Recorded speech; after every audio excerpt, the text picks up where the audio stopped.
Golden Radio Hour.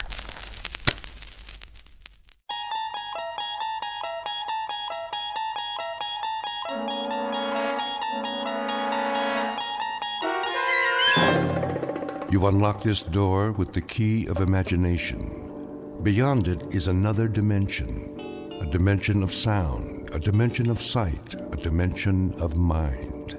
You're moving into a land of both shadow and substance, of things and ideas. You've just crossed over into the Twilight Zone.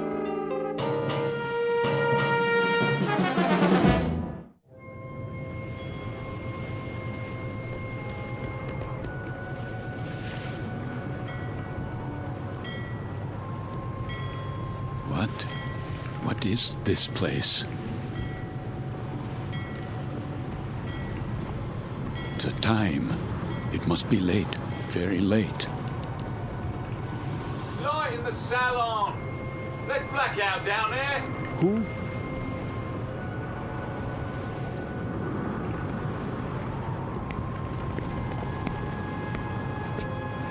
Forgive me, sir.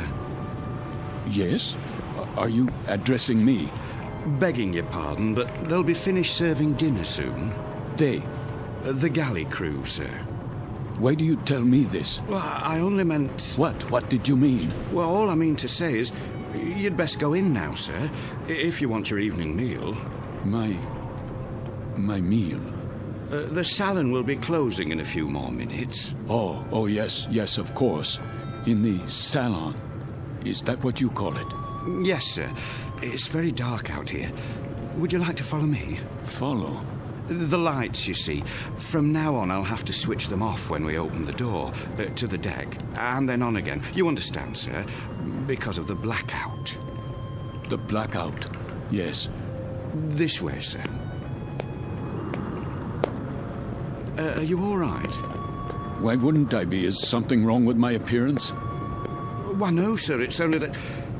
Is this your first time? My what? Your first passage. It can take a bit of getting used to. Sea legs and all that. I'm quite used to being at sea. Thank you. I was just... Yes, sir? Listening. To the engines? Don't worry, sir. The diesels were checked thoroughly before we left port. And Captain Willoughby's top drawer. He'll get us there safe and sound, you can be sure of that. No, not the engines. What then? I was listening to the water. The cold ocean water out there. And the night.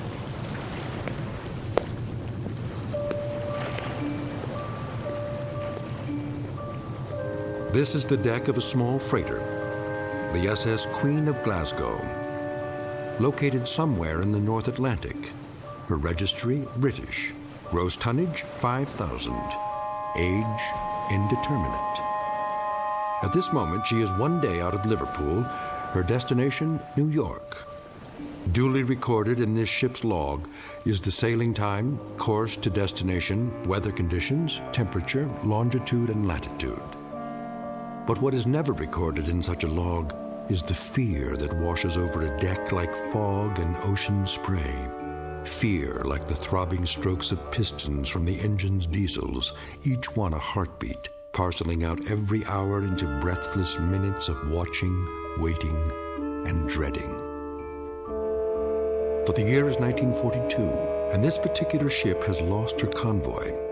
Now she must travel alone like an aged, blind thing groping through the unfriendly dark, stalked by the unseen periscopes of steel killers. Enemy U-boats that also watch and wait. The Queen of Glasgow is therefore a frightened ship, and she carries with her a premonition of death. In a moment, her crew and passengers will find out just how real that premonition may be. When a course is set that leads them all into an area known as the Twilight Zone.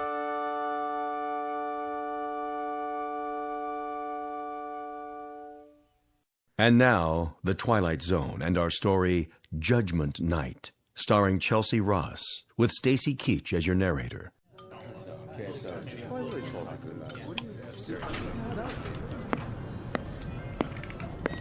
Why does he keep playing with the lights? Thought I'd gone blind for a second. My apologies for the momentary darkness. Wartime regulations, you know. Think nothing of it. Perfectly understandable. Wasn't it a lovely meal? Yes, indeed. Glad you enjoyed it, ladies and gentlemen. Something more, perhaps? Not for us, thank you, steward. We were just leaving. Come along, dear. Wait, Mommy, where's my doll? Why, here you are, little girl. You dropped it by your chair. Can you thank the nice man? Thank you. You wouldn't want to leave your dolly behind now, would you? Come along, Joanna. It's well past your bedtime. Yes, Daddy.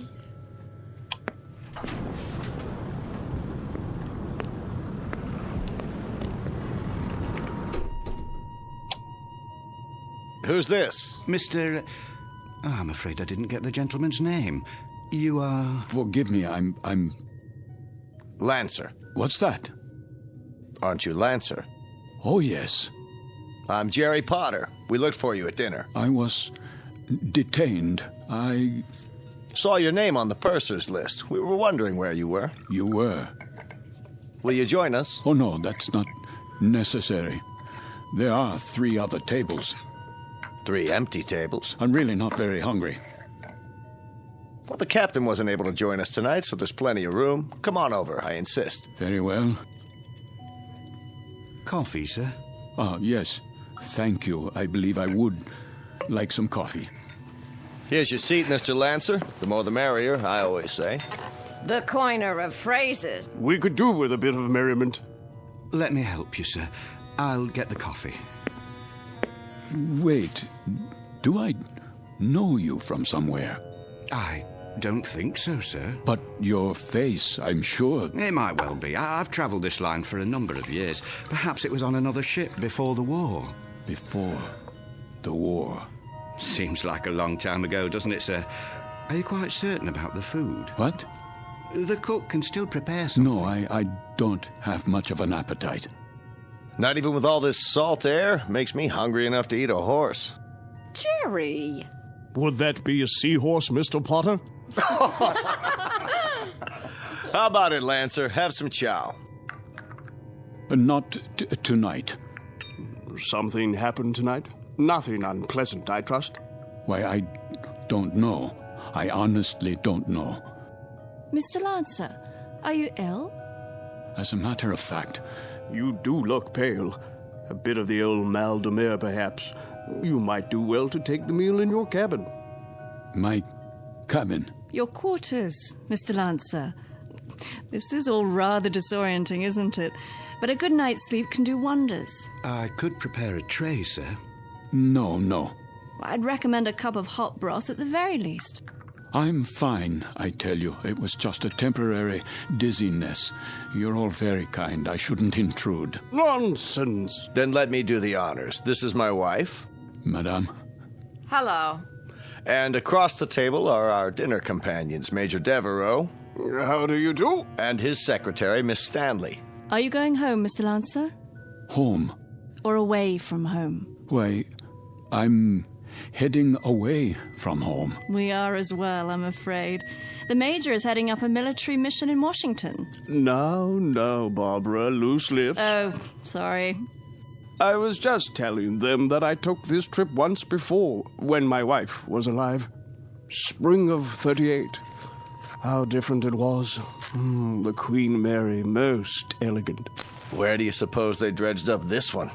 She looks to be 300 years old. The Queen of Glasgow. Long live the Queen. Oh, hear. What do you do, Lancer?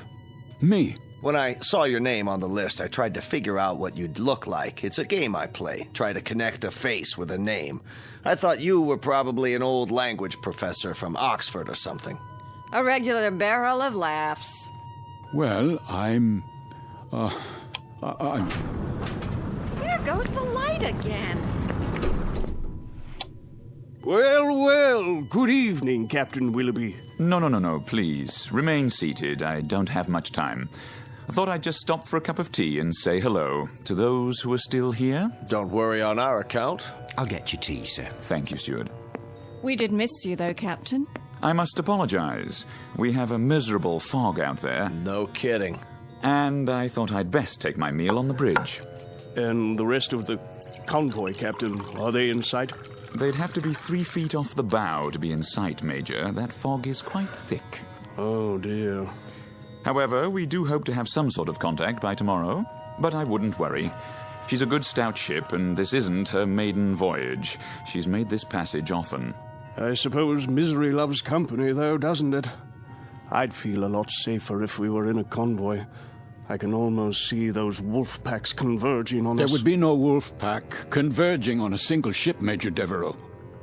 Sorry? The principle of the submarine pack is based on the convoy attack. The gentleman is quite correct. Our primary danger would lie in a single submarine. Well, that's reassuring. I guess we stand a better chance against one than against 20, don't we?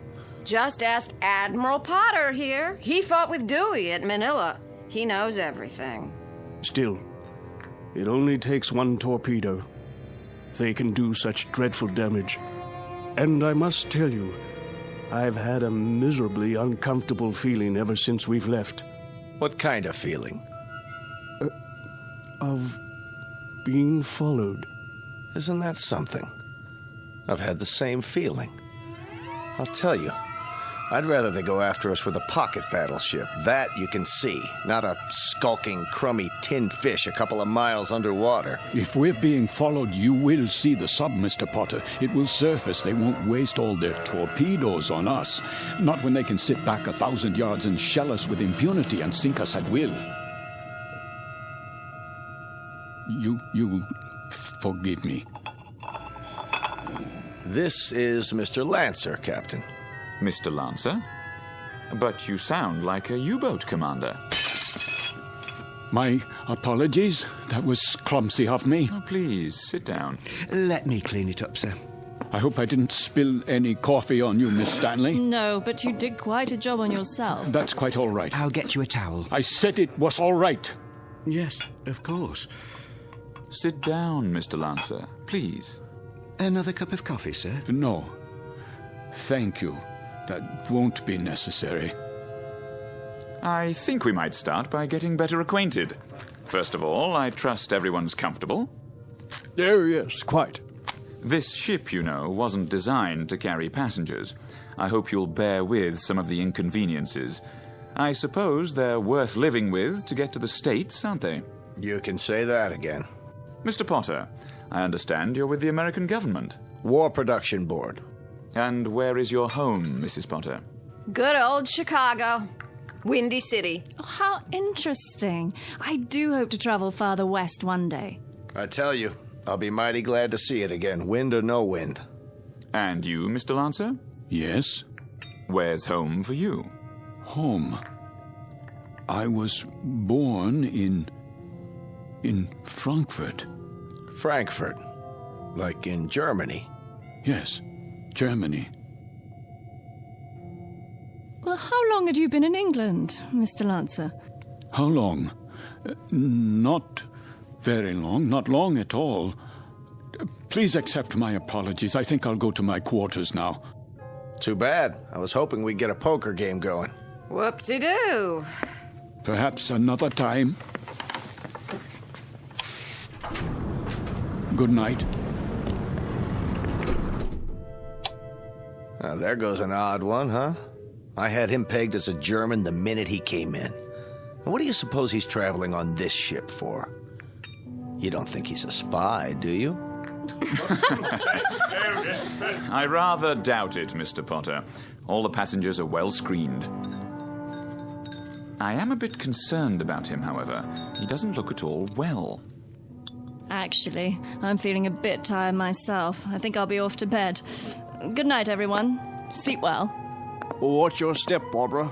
I will. It's very dark out there. Would you like a torch? Oh, don't worry about me. I can have the steward escort you. I wouldn't think of it. See you all at breakfast. I'll get the light switch. Thank you, Captain. Good night.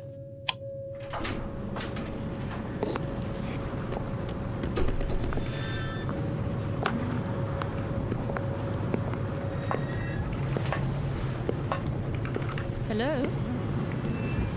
Is someone there?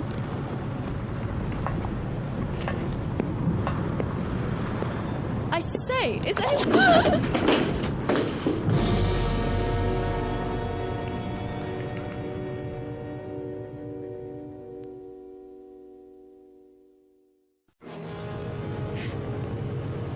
Who's there? Watch your step, Miss Stanley. Oh, Mr. Lancer. The stairs are quite slippery from the fog. So I see. I was afraid you'd lose your footing. Thank you for your help. The fog can be treacherous at sea. And it carries quite a chill, doesn't it? Yes. Yes, it does. It's best to stay off the deck at night. Why are you here, Mr. Lancer? What? I thought you'd be in your cabin. I'm still a bit unsettled. Not quite ready to sleep yet. Miss Stanley. Yes. May I ask a question? Please. Have we met before? I don't think so. Why? You'll forgive me, but you looked so familiar. They all did, for that matter. Are you sure you're well, Mr. Lancer? Yes, I seem to be. It's just this feeling. What sort of feeling? Oh, it will sound crazy to you. Go on, please. Just that I'm doing things, saying things. That you've done before. How do you know that? I know the feeling. I've had it occasionally. Have you? Walking into a room and being able to swear that you've been there before. Even the conversations. They seem identical to ones you've had at some other time. Yes, but what other time and where? That's always the question, isn't it? And the people? Yes, and the people, too. Yes. That's extraordinary. What is? I don't recall. I don't seem to recall boarding this ship. Don't you? Or anything else, for that matter. How I got here, or why I'm here. There was a film about that. Pardon? In the cinema, a few years ago. With Leslie Howard. Or was it that American? What's his name? Garfield. John Garfield. I believe the title was Outward Bound, something like that. I don't have time to see many films. I don't either.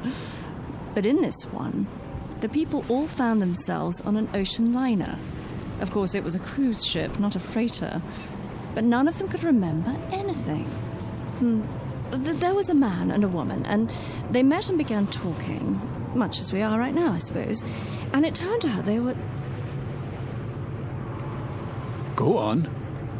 Well, they were all dead, you see, and on their way to the other side. Isn't that absolute rubbish? It is indeed. You don't suppose we're dead, do you? And about to cross the River Styx or some such? No, that's ridiculous. I, for one, remember everything. The cab to the docks, and carrying my bags, my passport, the security clearance. My passport? Of course. It must be in my cabin. If we were dead, I'm sure the meal would have been followed by a lovely dessert. Mr. Lancer, may I make a suggestion? Why don't you see the ship's doctor? I'm sure they must have one, even on a freighter. For what purpose? It has to be some form of temporary disorientation. I was standing on deck, and it was as if I suddenly woke from a deep sleep. I heard your voices from the salon. Amnesia? Not really. I know who I am. I'm Karl Lancer. I was born in Frankfurt, Germany. I'm in the... In the what? In the... You were going to tell me. You were in the something or other. Was I? I don't remember now. Mr. Lancer, perhaps if you got some sleep, that might be all it takes. It wouldn't help. I don't think I could get to sleep. I feel as if this were a nightmare. I feel strange. I feel as if there were a disaster waiting out there, some doom that's about to happen. As if we were being stalked. I know we are. It's stalking us. Yes, there's a sub out there, a U-boat. I know it. I know it's out there. I know.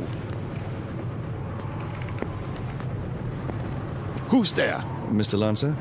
Yes, I'm Lancer. Would you come with me, please? Where? The captain's compliments, sir. He wonders if you could join him in his quarters. For what purpose? He'd like a few words with you. Go on, Mr. Lancer. I'll see myself to my cabin. Sir, this way.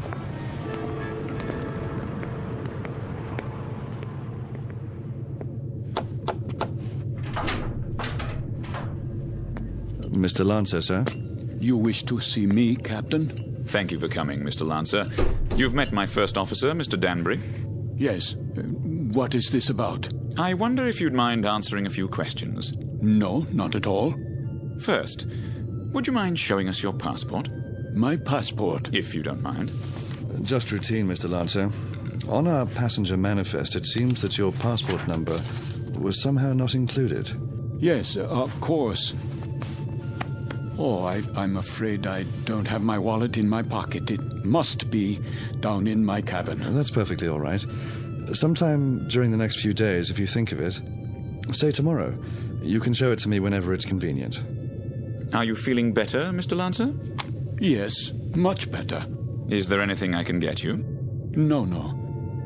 Then, is there anything you'd care to talk about?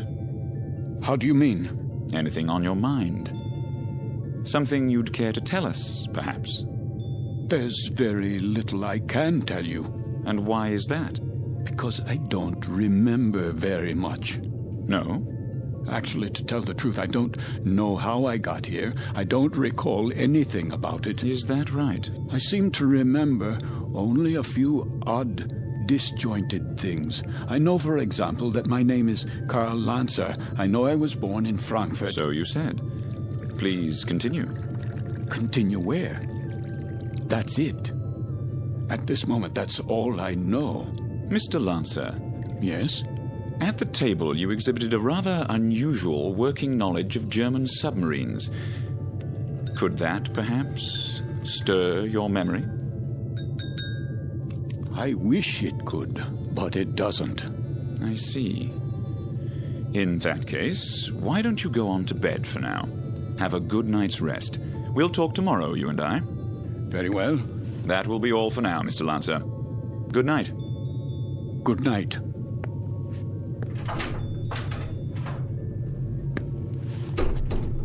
Most peculiar. I'd agree, sir.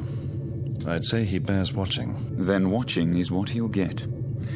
I told you what he said at the table. What do you make of it? That's hard to say.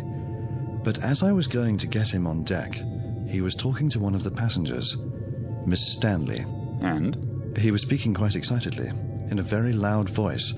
I couldn't help but overhear. He was saying something about how he knew there was a U-boat out there. It's stalking us. That's what he said. You heard him say that? Those were his exact words. Thank you, Danbury. I thought you'd want to know, sir. Danbury. Sir? Let's keep this between ourselves for the time being, shall we? Yes, sir. And see that a steward is sent down to his room. I want to have a look at that passport as soon as possible. Right away, sir.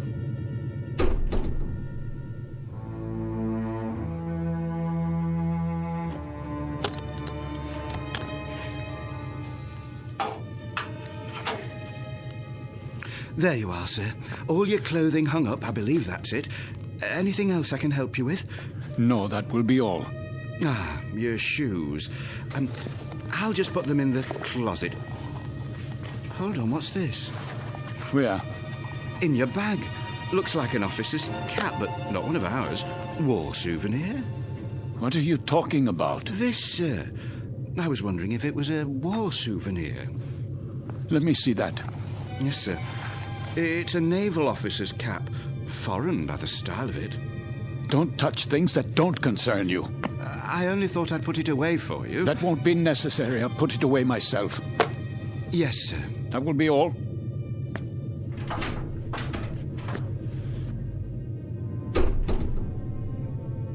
It is a German officer's hat. A submarine commander's. What does it say inside? It must have an identifying label. Yes, here. But this can't be. It says Karl Lancer, Kapitan, Kriegsmarine.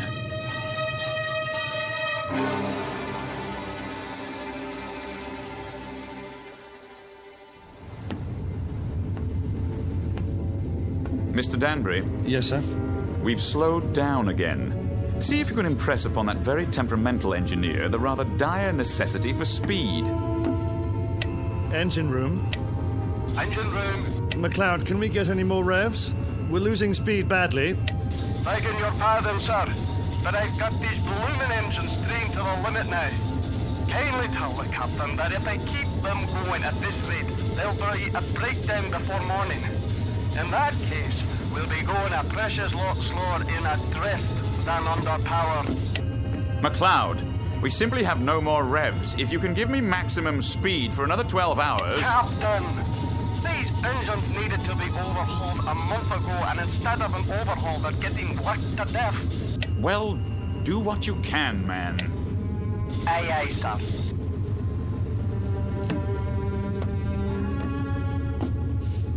What do you think, number one? Sir? Cheery predicament we have here. If we reduce speed and give those engines a break, we don't stand a chance. And if we keep them going at maximum, they'll break down inside of 2 hours. I don't know what to say, Captain. It's a dangerous call either way. If we could only see through this bloody fog. If they're out there, it won't make any difference. And they're out there, let me tell you. God knows they're out there, waiting like vultures.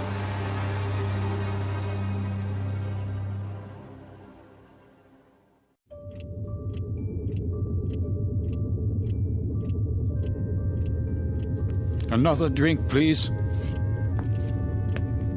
Begging your pardon, sir, but it's very late. Don't beg my pardon. Just put the bottle on the bar. Go to bed if you're tired, but leave the bottle.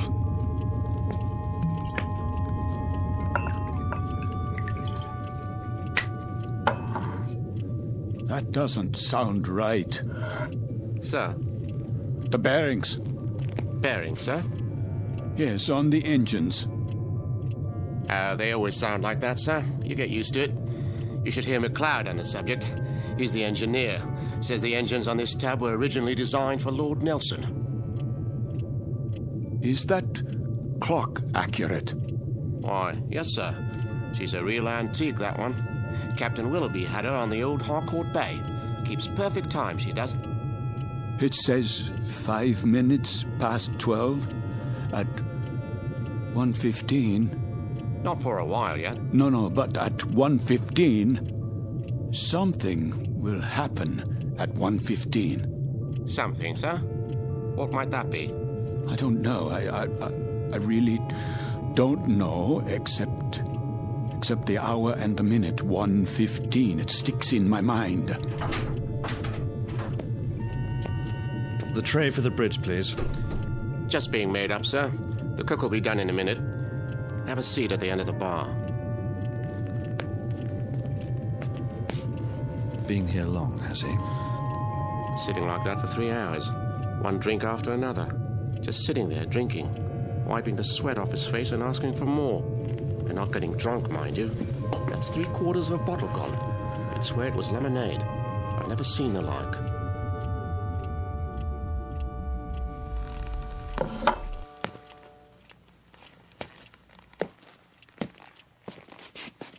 Why have the engines stopped?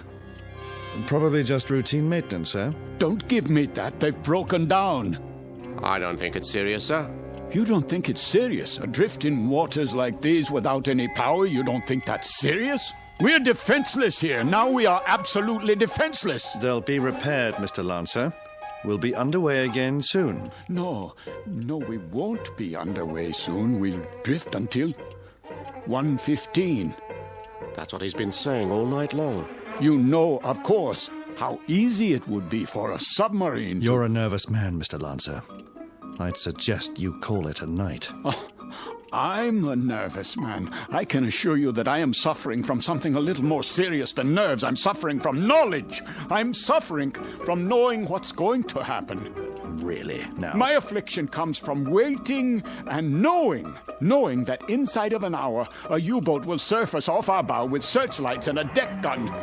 We'll be attacked and we won't be able to run away. Here, sir. Sit down, man. How does it feel to you people just standing still and waiting for a shell or a torpedo to smash into you, waiting for the ship to blow apart so that you can find yourself in the water, closing in on you, filling your lungs so you can't scream? I said sit down, man. Mr. Lancer, this kind of talk won't do you or anyone else any good. Here's the captain's tray, sir. Leave it. Is something wrong? The gentleman is ill. He doesn't know what he's talking about. Carry on. Yes, sir. Go on, cook.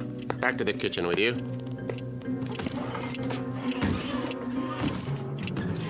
The U-boat's coming. We must get the engines started or abandon ship. That's what we must do. Yes, we must abandon ship. Do you hear me? Why has the clock stopped? Where did you go? Where have you all gone? Why have you left me alone like this? Where? Where is everyone?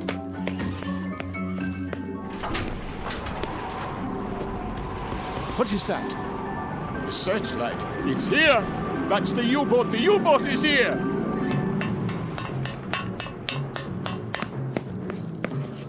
We've got to get out. Off the ship, everybody! There you are. All you passengers, out of your rooms. Listen to me. There's a U-boat. I just saw it. She's going to sink us. Can't you hear me? Why don't you move? Are you all out of your minds? What do I have to do? Do I have to grab you and carry you up on deck? Do I have to throw you bodily into the lifeboats? Do I have to knock you unconscious? They're gone. But where? Is the entire ship empty? Or have I gone mad? A life preserver, yes. SS Queen of Glasgow. Wait. I remember that name. Queen of Glasgow. Queen of Glasgow. Potter? Major Devereaux! Miss Stanley, where are you? Captain, steward, we must abandon ship.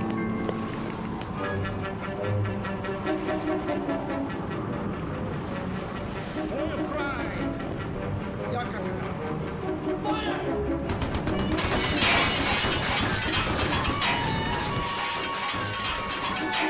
They are shelling us. We're hit, I tell you. Miss Stanley, we must get out. The lifeboat. I can, Mr. Lancer. The roof's collapsed. The door won't open. Climb through the porthole, quickly. I'll try. Where are the lifeboats? Over here, Mr. Devereaux. We'll have to climb down. Help us, please, my wife. I'm coming, Mr. Potter.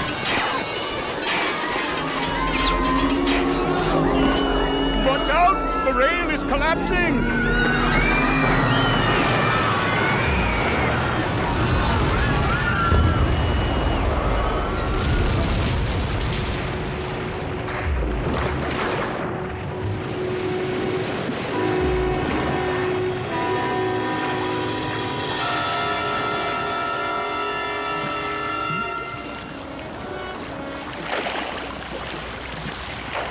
Family, the little girl.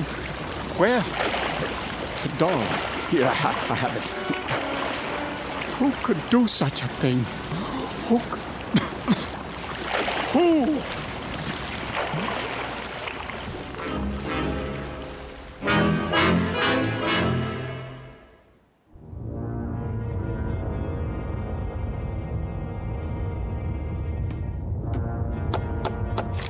Ja? Not much to show, Captain Lancer. That's all. Very little wreckage floated to the surface. Only this life preserver. There were no survivors. Then I'd say that's a good catch tonight, wouldn't you? Very good catch. It says SS Queen of Glasgow. Ah, a 5,000-tonner. Isn't that what the registry reads? Yes, sir. Cheer up, Lieutenant. Hand me the coffee. Well, pour it. If you wish, sir. You have nerves, Mueller. Not really, sir. A little shaky, perhaps. Oh, why? Nothing, sir. I asked you a question. Why? There were women and children on that ship. So? We gave them no warning. You'd have us give them warning, eh? So their radio man can send out their position, which quite incidentally is our position. You have sentiment, but no brains. You're an old woman, Mueller. You know that? I just find it difficult. To do what? To reconcile killing those people. Without warning. It makes me wonder if we're not damned now. In the eyes of the British Admiralty, we most certainly are. I mean in the eyes of God. You're not just a fool, Lieutenant. You're also a religious fool. Perhaps a mystic, too. And if we are damned, what will happen? I've had dreams about it. Maybe people like us have a special kind of hell waiting. Maybe to be damned is to have a fate like the people on that ship. To have to suffer as they suffered and die as they died. You are a mystic, Lieutenant. We'd ride the ghost of that ship every night for eternity. Every night, Herr Capitan. For eternity. What are you talking about? They could die only once. Just once. But we can die 100 million times. Every night. Ride the ghost of that ship. Every night. Every night.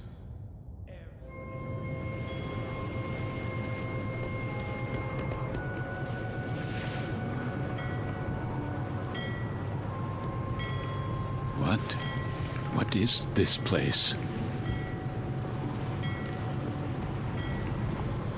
The time. It must be late. Very late. Light in the salon. Let's black out down there. Who?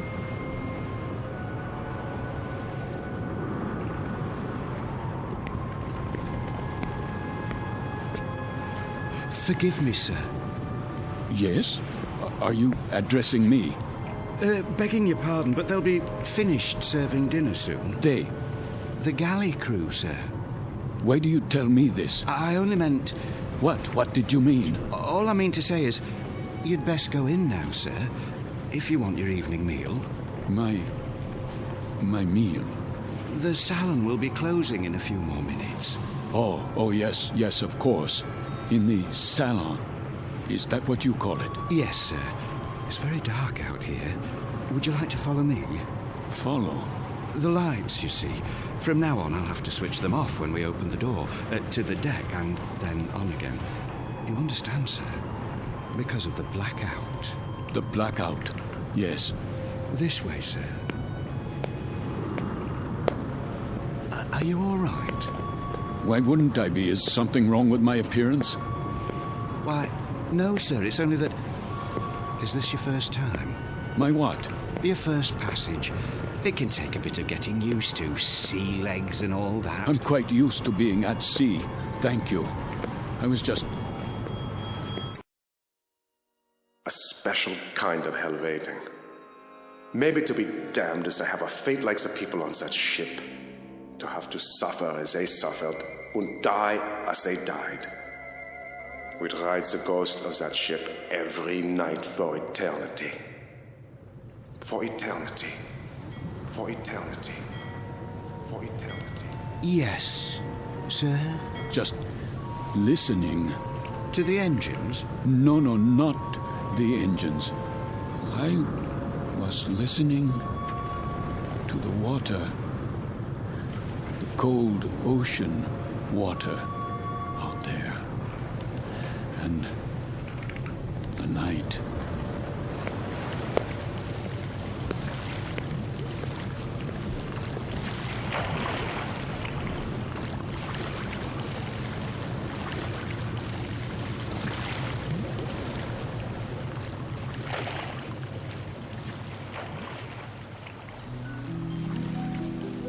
You've heard talk about paying the fiddler, the comeuppance awaiting every man when the ledger of his life is opened and examined. The credits and debits added up, a tally made, and then the reward or the penalty paid. In the case of Karl Lancer, former Capitan and U-boat commander, Navy of the Third Reich, this is the penalty. This is the justice meted out. This is Judgment Night in the Twilight Zone. More from the Twilight Zone after this. You are about to enter another dimension. A dimension not only of sight and sound, but of mind. A journey into a wondrous land of imagination. Next stop, the Twilight Zone. Hi, this is Stacy Keach. I'd like to take a moment to tell you about our Twilight Zone website at twilightzoneradio.com. At twilightzoneradio.com, you'll find the latest information on these Twilight Zone radio dramas, including behind-the-scenes photographs, plus the newest product releases, trivia contests, ways to contact us, other Twilight Zone-related info and merchandise, plus links to other fascinating websites. So make your next stop twilightzoneradio.com. Visit twilightzoneradio.com to purchase these Twilight Zone radio dramas on cassette and CD, or call toll-free 1-866-989-ZONE. That's 1-866-989-9663.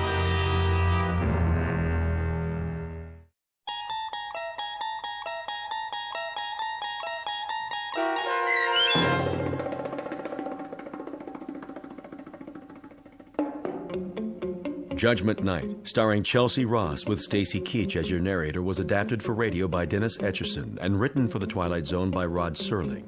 Heard in the cast were Nick Sands, Damian Arnold, Richard Shavzin, James Houghton, Sarah Wellington, Christian Stolte, Fernette Lebo, Doug James, Martin Astrop, Anna Rose Benson, and David Darlow. To learn more about the Twilight Zone radio dramas and to obtain audio cassettes and CDs of these programs, visit our website at twilightzoneradio.com. The producers of The Twilight Zone wish to thank CBS Enterprises, Carol Serling, Dennis Etchison, Dick Brescia Associates, Claire Simon Casting, Terry Jennings, XM Satellite Radio, Sirius Satellite Radio, our sponsors and our radio affiliates for helping make this series possible. This copyrighted radio series is produced and directed by Carl Amari for Falcon Picture Group. Audio editing, sound design, Foley effects, and mix for the Twilight Zone radio dramas are by Cerny American creatives Craig Lee, Michael Slaybach, Bob Benson, and Jason Rizzo.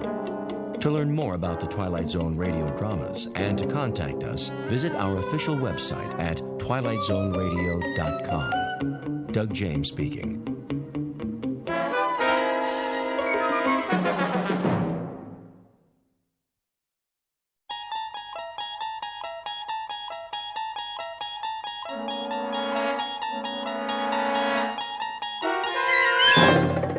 You unlock this door with the key of imagination. Beyond it is another dimension, a dimension of sound, a dimension of sight, a dimension of mind. You're moving into a land of both shadow and substance, of things and ideas. You've just crossed over into the Twilight Zone.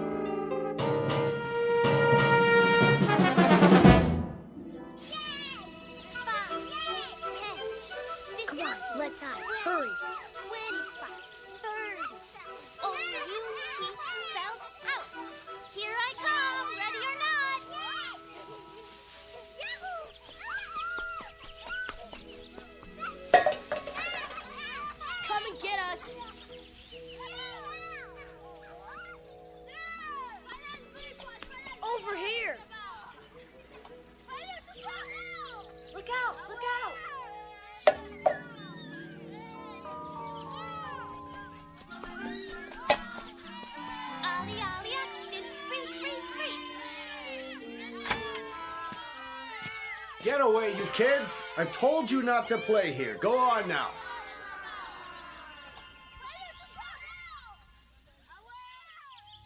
It's so noisy. They're gone now. Come along, Mrs. Knaus.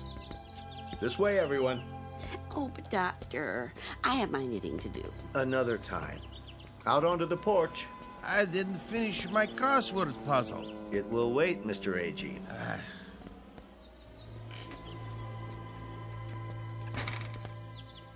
Now then, isn't this a beautiful day? I don't know why we have to go. It isn't good to spend all your time inside. Everybody needs the sun once in a while. Even you, Mrs. Summers. I've had my share of the sun. Now I need my rest. We all do at our age. Where's Mr. Conroy? He's not feeling so well this morning. Well, I'm not either. What about Mr. Whitley? Why does he get to stay in? He's waiting for an important call. Watch your step. Nurse will bring the picnic baskets. Well, some of us may not want a picnic. A picnic, is it? On the grass? All those ants. We have blankets and chairs. You'll see.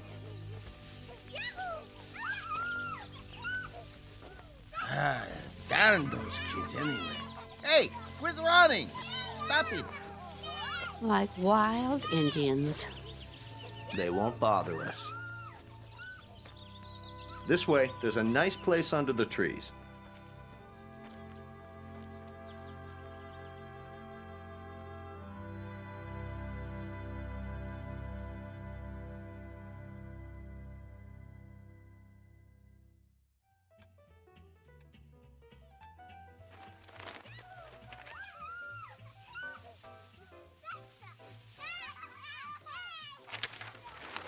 Listen to them, would you? Ah, they're only children. They know they aren't supposed to play on the grounds. How can a body think? Now, Ben, just read your paper. They're not hurting anyone. Well, let them play someplace else. They've got homes, don't they? It's the grass. The what? We have such a big lawn at Sunnyvale. Kids can't resist it. Oh, what are you doing downstairs, Charlie? I thought you had to get ready. Not today. You haven't heard from your son? I thought it was all set. Maybe you didn't get my letter. Oh, he got it all right. They just don't care. Nobody cares anymore. The boy has enough problems. It's a small house and the second baby's on the way. It was a foolish idea moving in with him. They don't need an old duffer like me around. Would you listen to that? It's enough to wake the dead, I tell you. Don't be so hard on them, Ben. They're only kids. A fine state of affairs when your own son turns against you. Stay out of the over-the-Rhine neighborhood. Technology stocks extended Mr. their Whitley? gains Wednesday. Mid positive views on the sector from There you are. Yes, nurse? You have a phone call. I do? I believe it's your son. Well, what do you know? Be right there. I'll tell him. Isn't that something? Guess he got my letter after all. I never get any letters. Or phone calls. Nope. You will, Ben, you will. Excuse me, I'd better get it before he hangs up.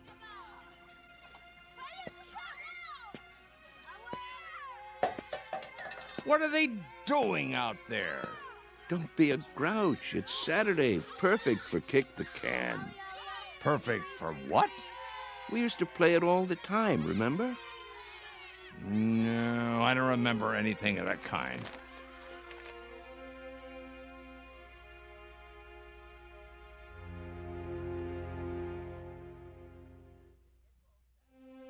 Sunnyvale Rest Home, a place for the aged.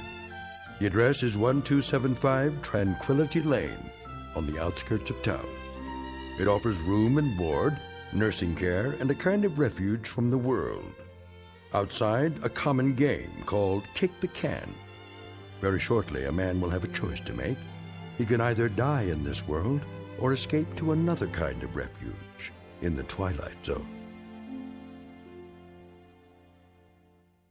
And now, The Twilight Zone, and our story, Kick the Can, starring Shelley Berman and Stan Freberg, with Stacy Keach as your narrator. Some picnic. Plastic spoons and forks. Well, the potato salad was good. What do you mean? It was spoiled. No, it wasn't, Emma. They made it in the kitchen just for us. You must admit, it's better when it's fresh. I think I hurt my back sitting down. Oh. The ground was damp. It was. Bad for my arthritis. Will you people please hold it down? I'm trying to read. Oh, you shush, Ben Conroy. No one's bothering you. Easy for you to say. Where is Mr. Whitley? Still in his room, probably, taking a nap. Oh, that's what I'd like to do. And why, may I ask, on such a lovely day? There he is. Going somewhere, Charles? Yes. Why are you all dressed up? It's my son. He's coming to get me. You don't say. He called a little while ago. He did. He's on his way. At least someone gets calls. What's he carrying? Is that your suitcase, Mr. Whitley? Indeed it is. You're going to stay overnight, then? A bit longer than that, I should say. That is, if they have the room fixed up. Room? At my son's house. You mean you're moving in with them? That's the plan. If they'll have me. Well, what about the rest of your things, Charlie? You can't just leave your things behind. No hurry. It all can be packed up and sent over later. Well, we'll certainly miss you. Will you come back to visit us? Of course I will. Meanwhile, I'll call and see how everyone's doing. May we write you? Please, I'd appreciate it. Mr. Cox has the address. Nobody writes. They say they will, but they never do. There he is now. Hey, aren't you going to say goodbye? I hate goodbyes, Mr. A.G., don't you? Take care, all. Here, let me carry that for you. I've got it.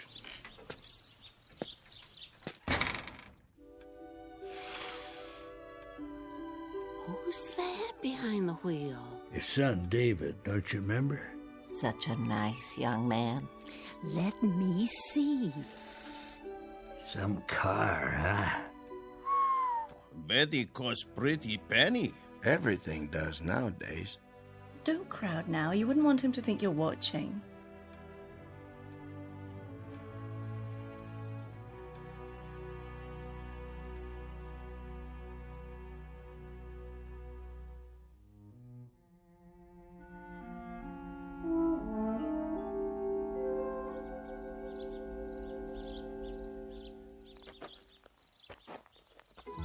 Hi, Dad.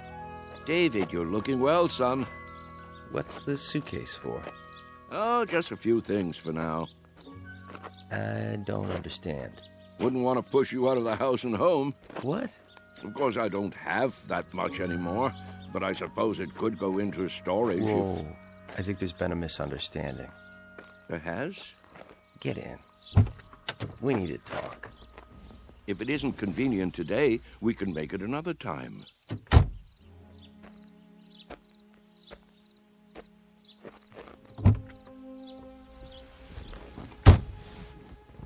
Listen, Dad. Yes? I didn't say I'd come to get you. I said I'd come to see you. But I thought, didn't you get my letter? That's what I wanted to talk to you about. If it were up to me... You don't have to explain. Well, Debbie's turning the extra room into a nursery. Right now it's being painted and... I understand.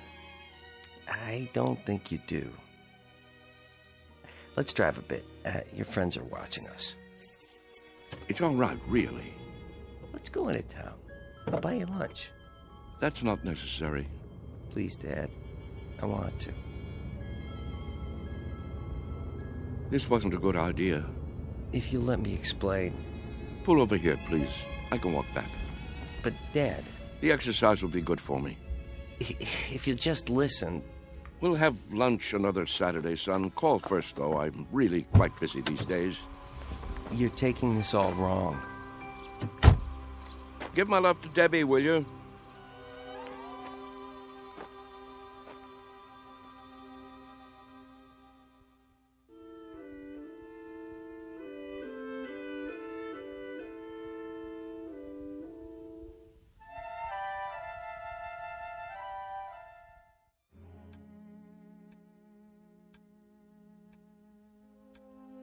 What's he doing? What does it look like? He's coming back. I thought he said... Don't stare. It's not polite. Yeah, you're it. Gotcha. Hey, where'd our can go? That old man's got it. Hey, mister. What's this? Our can. Your can? Can we have it back? Could you have... Yeah, we need it. Oh, you do, huh? Yeah, we're playing a game. Yes. Yes, I remember. This is a good can. Nice and sturdy. It will take a lot of kicks. It will? You'll have to play by the rules, though. What rules? You know the rules, don't you? Hey, give it back. Please, mister? I'd say this can is just about the perfect size. Is he gonna keep it? Hey, mister, can we have our can back? You can get another. Any one will do. Tomatoes, beans, doesn't matter. You'll see.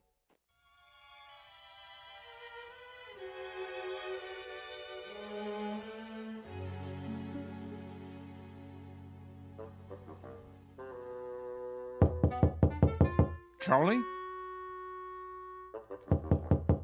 You in there?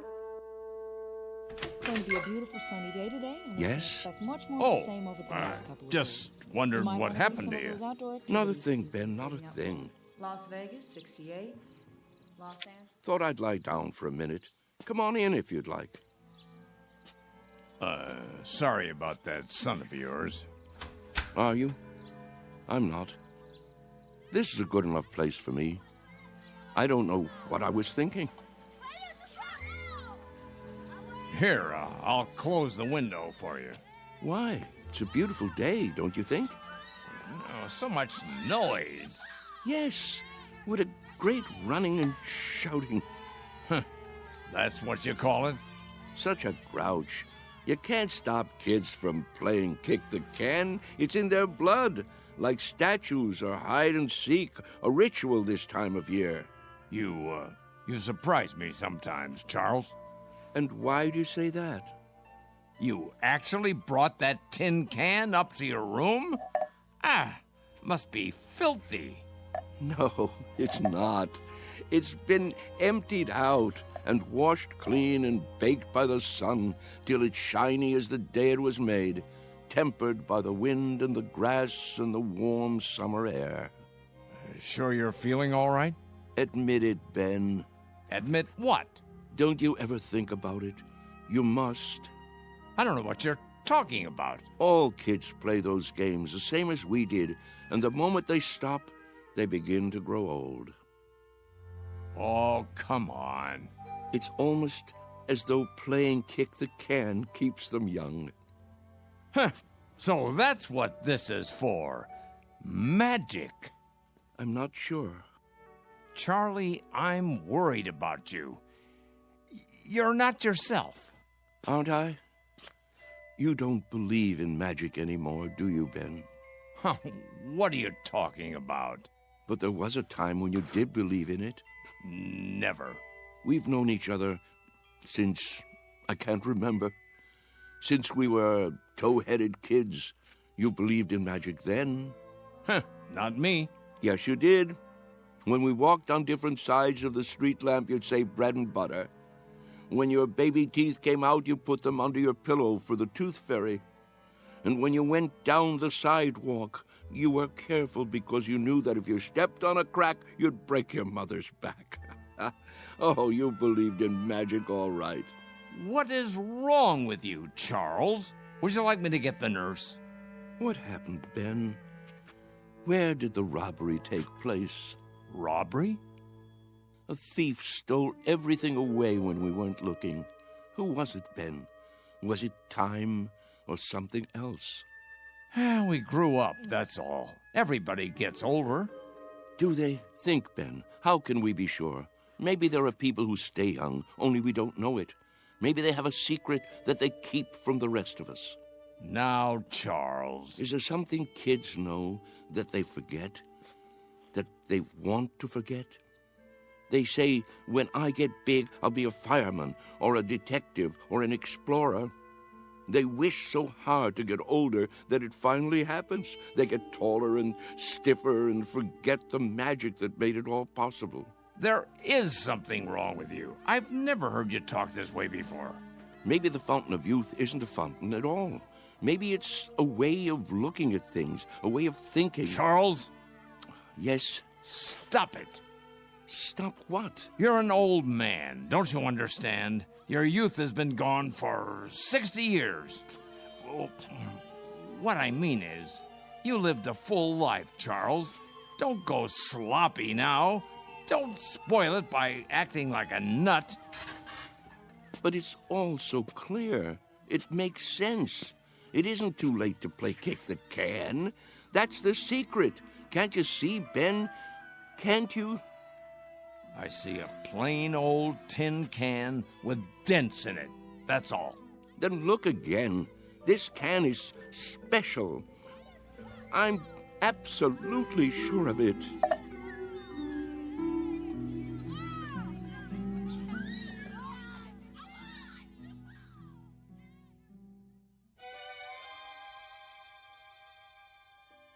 And so, that's why I thought I should tell you.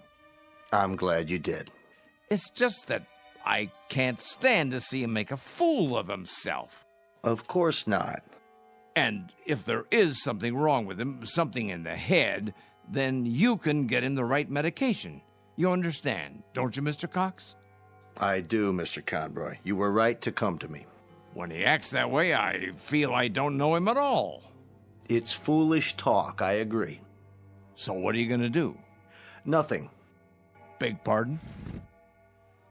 At least not for the time being. If I got excited every time someone indulged in foolish talk around here, I'd be upset every minute of the day. Let him go on about kick the can if he wants. He isn't doing any harm. But I'm worried, I tell you. It isn't like him. He's getting on in years. It's common for folks of a certain age to behave like children once in a while. Oh, nonsense. He's no older than I am. In some ways, maybe, but in other ways, when some people get old, truly old, in their minds, they may act strangely, out of character. Take Mr. Agee, for instance. He's as sane as they come, but do you remember that ruckus out on the porch the other day? Somehow he got hold of some firecrackers. The nurse found him trying to set one off. It must have been those kids. Well, wherever he got them, he could have hurt himself, and that's something that concerns me. Charles hasn't done anything like that. I just don't want to hear him talking crazy. Oh, it isn't necessarily crazy. Huh? You haven't heard him. Look at it this way. As far as he's concerned, all his best years are behind him.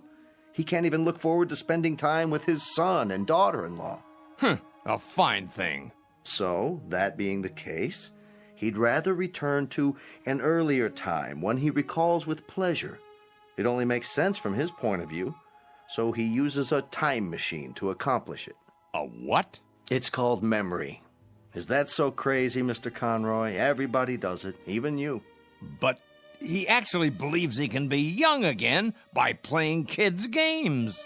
Not really. He's exploring, that's all. He'd like to believe that kick the can is a magic button he can push to make himself young. But deep down inside, he knows it won't work. Instead of the disappointment of failure, he'll never risk pushing that button to find out. Stop worrying. Your friend is fine. Are you certain? I'm certain. Until he does something to endanger his health or the health of others, there's no reason to interfere. Thanks for stopping by my office, though. Look at the time. You wouldn't want to miss dinner. Well, in that case, I suppose... It still troubles you, doesn't it? What would you have me do? Maybe if you talk to him.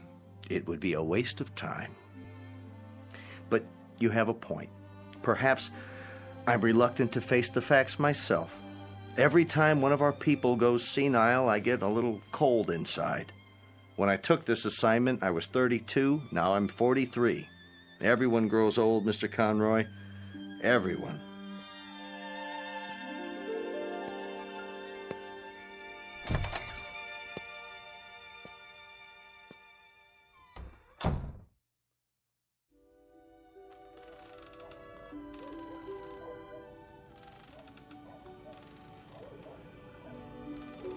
I think we should go in now. Yes. It turns chilly this time of day. Ah, stay a while. We can watch the sun go down. I've seen enough sunsets, thank you. Hey, just the same. It's pretty sight. Puts me in the mind of back home. If we're going to stay on the porch, I'll need my sweater. Why don't you come inside with me, Mrs. Summers? Give me a moment to get my strength. There you all are. I wondered where you'd gone. Hello there, Whitley. Hello. We were just going in. Why? Before it gets dark. I have my programs to watch. What's wrong with you people? Wrong. Nothing in particular. Then show a little life. Aren't you the same ones who used to skip rope and hunt pollywogs and night crawlers when the sun went down? Why, I don't think so. Don't ring a bell. Well, I was. If you can't remember it, I'll remember it for you. The weather was just like this back in Wheattown of a summer evening. Right after dinner, you'd hear a banging of screen doors all down the block, and there we'd be, Stanley Maple and his kid brother, Wes, and Ben Conroy, and the Arvis girls, and some others whose names I can't think of. The air would be soft like this, children weather, and we'd come out with no coats, and we'd start shouting and play kick the can. Yeah, you're right. Everybody played that game. Absolutely everybody. Or catch, or hide and seek. Seems like a million years ago. I was fastest runner on the block. Were you? Sure was. When we played kick the can, I was never it. But now, ooh, look at these legs. I remember. Sure you do. But we all grow old. I miss the running most. I think if I could only run again, growing old wouldn't be so bad. I agree with that. That's one way to look at it. Maybe we can't run as far and as fast, but we can move about, and there are lots of trees and bushes. If the hunted are handicapped, so is the hunter. You can't be serious. He isn't serious. But I am. I was the fastest runner on the block. Us? Children's games? It's the secret, can't you see? The secret of youth. Well, now, I don't know about that. Look at this. What do you see? Ooh. What have you got there? Just what you think it is. The fountain of youth. The source of the Nile. Looks like a tin can to me. It's a good deal more than that, I promise. Take another look. Think, feel. Have you forgotten how? Have you all gone too far to turn back? Back to what? You mean to what we were? Yes. Do you feel it inside you yet? Here, take the can, touch it, pass it around. Does it wake the part of you that's been asleep? Let me see that. Well? Why? It fits perfectly in my hands. Here, Mr. Agee, you try. Okay. Ooh, I thought it would be cold, but it's warm. Is it? Of course it is. Put it like a seashell. Now listen. To what? Can you hear it? Summer, grass, running and jumping, youth. I hear something. It's telling you to wake up. This is the last chance. Somebody tell me I'm not crazy. Or if I am crazy, prove it to me. I can't play kick the can alone. Well, I don't know, Charlie. I'm not quite sure, but I think these legs, they might just work. Oh, there's the sprinkler. Yep, every afternoon at this time. Now we must go in before the spray blows this way. Yes. Sprinklers? I remember sprinklers. We all do, don't we? Hold on. Do you see it? See what? A rainbow. Look at it in the air, above the lawn. Why, I believe I see it. Remember running through the sprinklers on a summer's day? What could be more fun than that? Wait, Charles. What are you going to do? What does it look like? I'm going to do what feels better than anything. Run through the sprinklers and cool off. Somebody hold my shoes.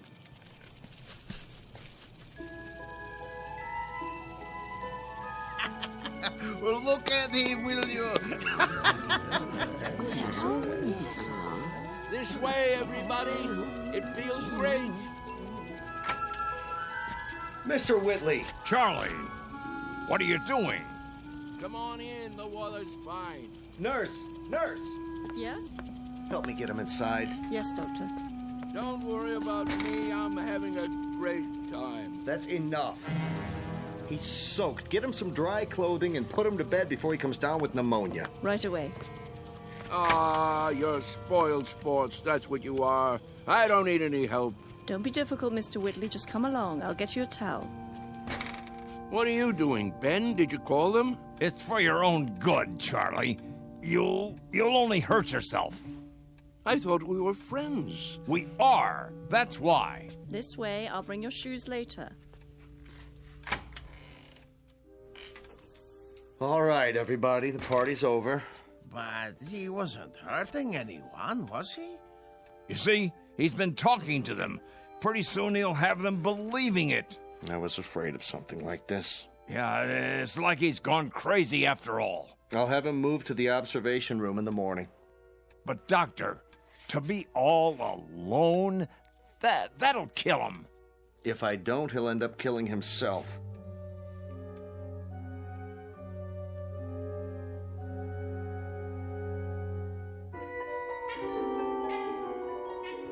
Senile? Me? Mr. Whitley, please try to understand. You want to put me in a special room? Alone? You don't leave me much choice. Why? What rules have I broken? There have been complaints. Oh, there have? Who from, may I ask? That's not the point. Go on, tell me. I want to know. Who thinks I'm breaking the rules? It's not so much a matter of rules as attitude. Look out the window. Grass, trees, a park across the street, all very peaceful. The kind of place people come to for rest and relaxation. It's what Sunnyvale is known for. But if things happen that rile them up, disturb their peace, well then, we can't stay in business. You see that, don't you? So the charge is disturbing the peace. And for that, you want to isolate me from my friends. I hope that won't be necessary now. You've got to go out there and show them you're all right. Cut the crazy talk. Learn to fit in. That's not hard, is it? What a choice. To keep that nurse from pawing at my pulse all day, I have to sit like a vegetable, stare into space. Listen, I'm trying to help you. Keep on like that and they'll put you away. I won't have a choice. Use your head. maybe you're right. There. You see? You're an intelligent man. It's a question of playing the game. Isn't that something we all have to do? Yes, I suppose it is. Good, Mr. Whitley. I knew you'd see it my way. Now, why don't you go up and rest before dinner? Tonight's the bingo game, remember? I remember. Goodbye, Doctor. Goodbye, Mr. Whitley. Anytime you want to talk, feel free. I consider it part of my job.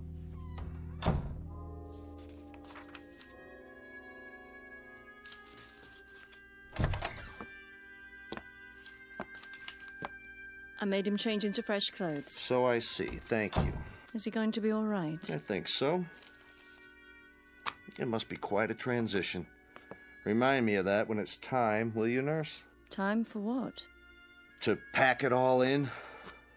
Personally, I think I'd rather go back to the town where I grew up, instead of rooming with a house full of strangers.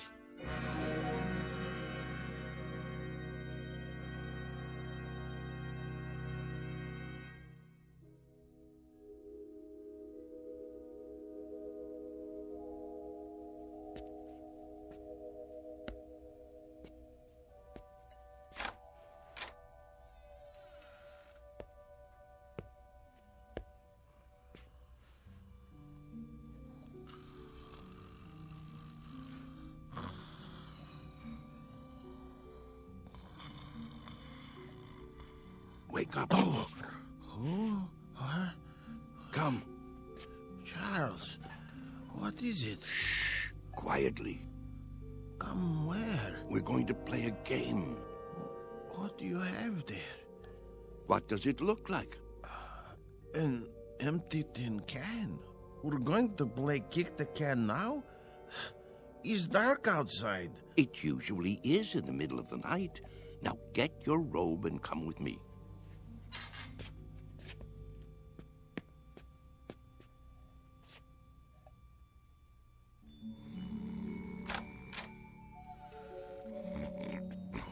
Mr. Freitag. It's us. What? What? It's time. We're all gathering downstairs. Why? Something important. It's a secret. What would Mr. Cox say? He'd say it was dangerous and foolish. He'd say it was crazy, and maybe it is. Maybe it's necessary to be a little crazy for magic to work.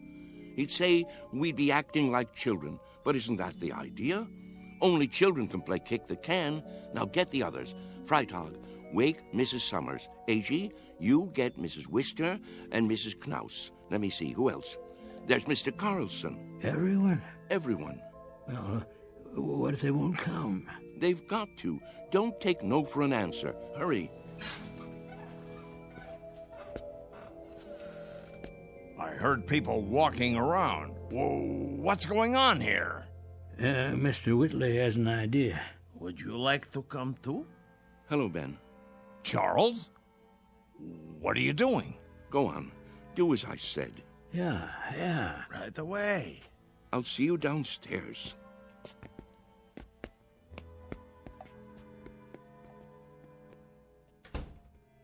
You should be sleeping. Everyone should be. What's that in your hand? No, Charles, you can't. Who says so? It's against the rules. The devil with the rules. It's our last chance, don't you see? Ben, come with us out to the lawn. Me? Yes, you. Ben, we always did everything together. Let's not stop now. Even if you think it's crazy, come out and play. Come to your senses, Charles. You think I'm obsessed? You think I've got hold of one crazy idea and won't let it go? Well, haven't you? Maybe so, but where I have one idea that's strangling me, you have dozens. You're the one obsessed. Oh, nonsense. Is it? You're afraid of death, but you're also afraid of life. You think age gives you the right to stop growing. You've sealed yourself inside your shell, and you're afraid to poke your head out and look around.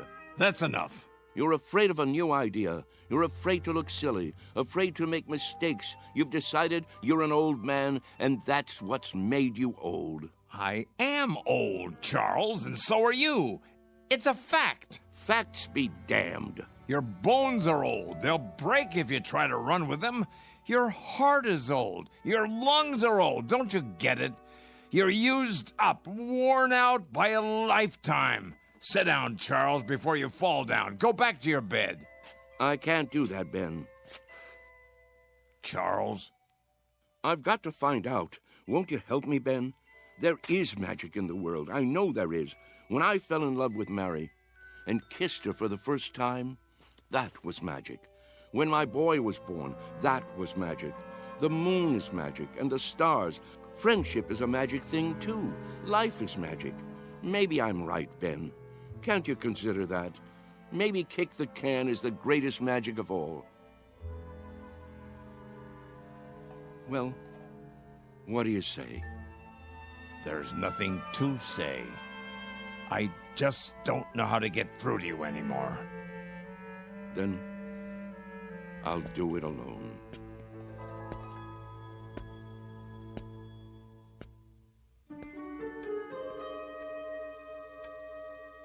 What are we doing here? I'll catch my death.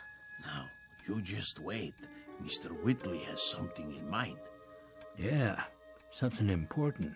But what could it be? Don't you know? Don't you remember? Remember what? How it used to be. How we used to sneak out of the house after dark when the grown-ups weren't looking and the weather was like this. Don't you remember how we used to play kick the can? Everybody played in my neighborhood. A long time ago. A long, long time. Funny. It doesn't seem that long ago to me. I remember. Yes, I think I do too. But we've all grown so old. Are you sure? If these legs would carry me. How do you know they won't until you try? You can't be serious. He isn't serious. But I am. You mean us? Children's games? What about the nurse? She's asleep. If we keep our voices down and open the door carefully, she won't hear us. Go outside? Why not? Are you chicken? Show them the can.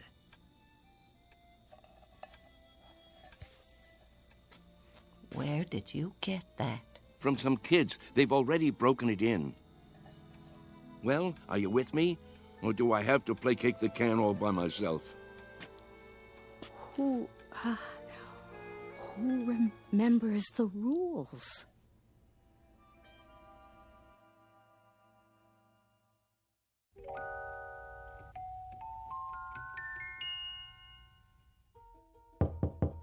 Mr. Cox. Hold your horses. I'm coming. What is it? Mr. Cox, come quick. Keep your voice down. You'll wake everybody. They're already awake. Hurry, hurry. You've got to stop them. Calm down, will you? What are you talking about? You'll see. Come to the front room. Easy, Mr. Conroy. Now, what is it exactly that I'm supposed to see? There's no time to lose.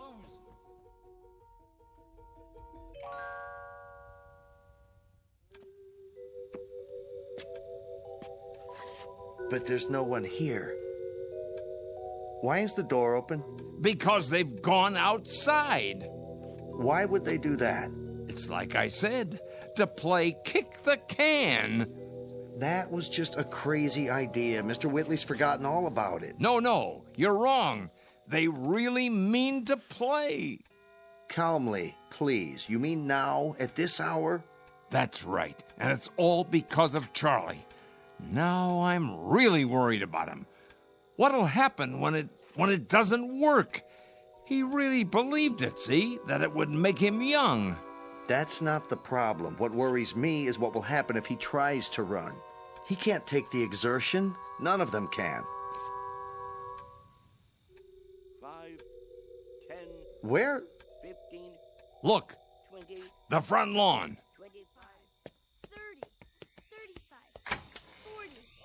45, 50. Come on, I know. Ready or not, here I come. Come on, everybody, let's hide. This is gonna be good. Over here, hurry up. 85, 90, 95, 100. Ready or not? Where are they? Here I come. And what are these kids doing here? I told them to stay away. Look out! Run, man's a run. Maybe they're around the other side. I'll go check. Hey, kick the can over to me. Hey, Ben, look at me. I told you it would work. Charles? Come on, you want to play? No, it can't be. Ben, you better hurry up, or it'll be too late for you. Charles! Yeah, hurry up, or it'll be too late.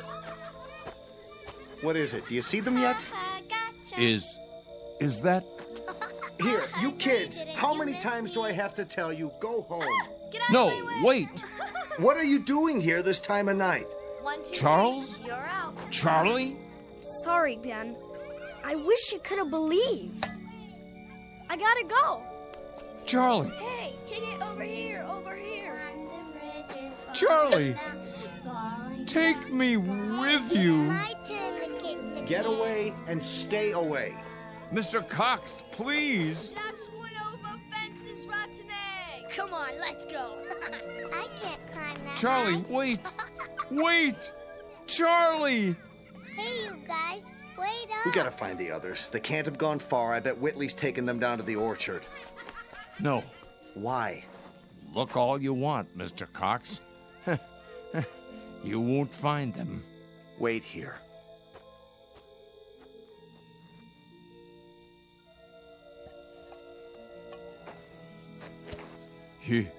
You forgot your can, Charlie. But don't you worry none. I'll keep it for you. Inside. In case you ever come back for it.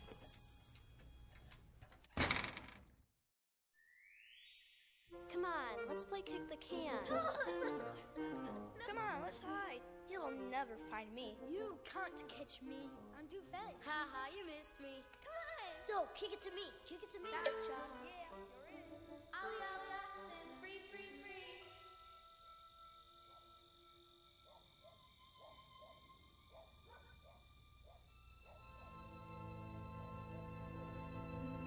Sunnyvale Rest Home, a place for people too ancient to remember the fragile magic of youth. A place for those who have forgotten that childhood, maturity, and old age are magically intertwined. A dying place for those who have grown too stiff in their thinking to revisit the Twilight Zone.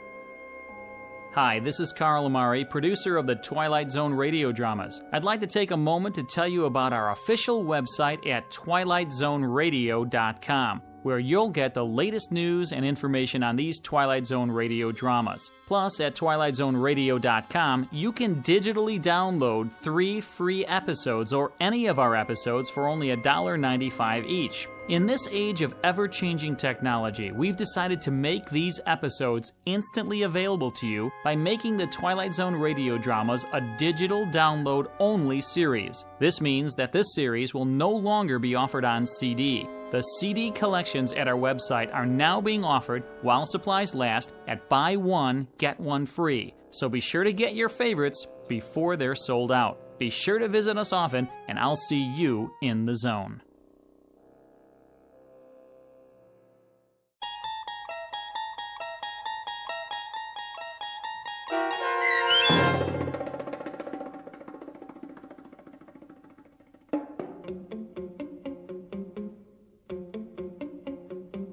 Kick the Can, starring Stan Freberg and Shelley Berman with Stacy Keach as your narrator, was adapted for radio by Dennis Etchison and written for The Twilight Zone by George Clayton Johnson.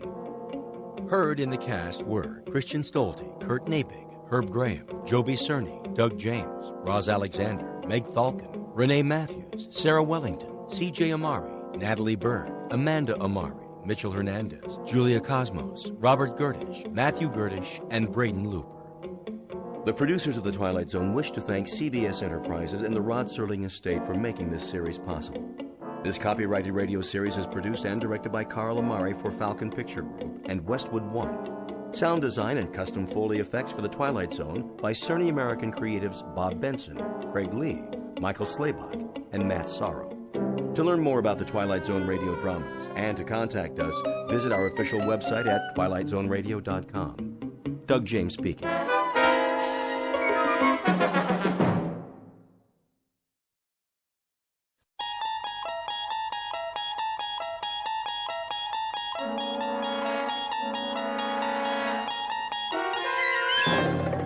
You unlock this door with the key of imagination. Beyond it is another dimension, a dimension of sound, a dimension of sight, a dimension of mind. You're moving into a land of both shadow and substance, of things and ideas. You've just crossed over into the Twilight Zone.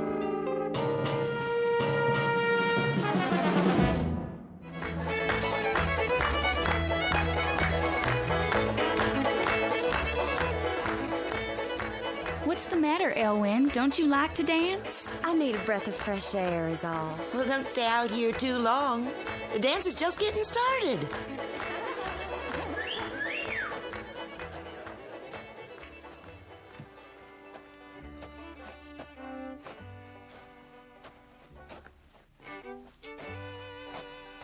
Billy Ben, that you? Who were you expecting? You're late. Sure, I'm late, pretty thing. I've been to town today. Why didn't you take me with you? I did the next best thing. Thought of you every step of the way. You got a sweet and lying tongue. And you are a fair young thing. What did you do in town? Stop trying to kiss me. What will folks say? There's nobody here. Just you and me and the man in the moon. You're a right high-spirited man to have walked to town and back. I was there for a right high-spirited reason. Looking at all the pretty girls, I'll bet, in their fancy clothes and high-heeled shoes. None as pretty as you. Close your eyes. What are you putting on my finger? You can open them now. Why, that's the prettiest ring I ever did see. It sparkles even in the light of the moon. It's a genuine zircon. Oh, Billy, I'm proud enough to cry. I love you with all my enduring life. And I the same for you.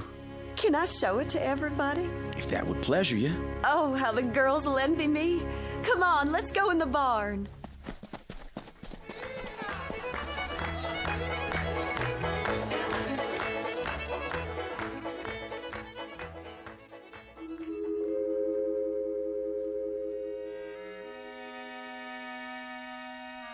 The Twilight Zone has existed in many lands and many times.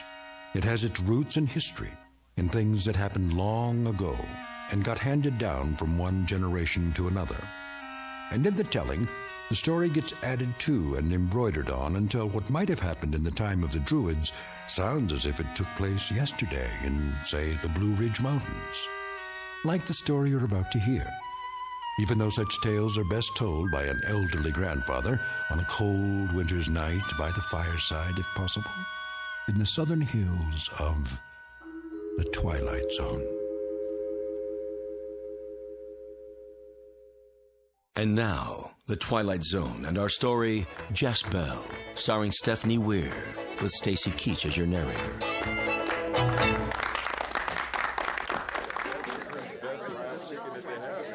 Friends, now that everybody's here, I am proud to bid you welcome. I want everybody to dance till you wear out the fiddler and eat till you let your belt out to the last notch. My land was good to me this year. The good Lord blessed it with rain when rain was needed and a kindly sun to follow. And this barn is heavy with the yield of it. But that's just one reason to celebrate here tonight. A decent, good, and true man came to me and asked for the hand of my daughter, Elwyn. She has my enduring love. And now I've given her my blessing to marry Billy Ben Turner.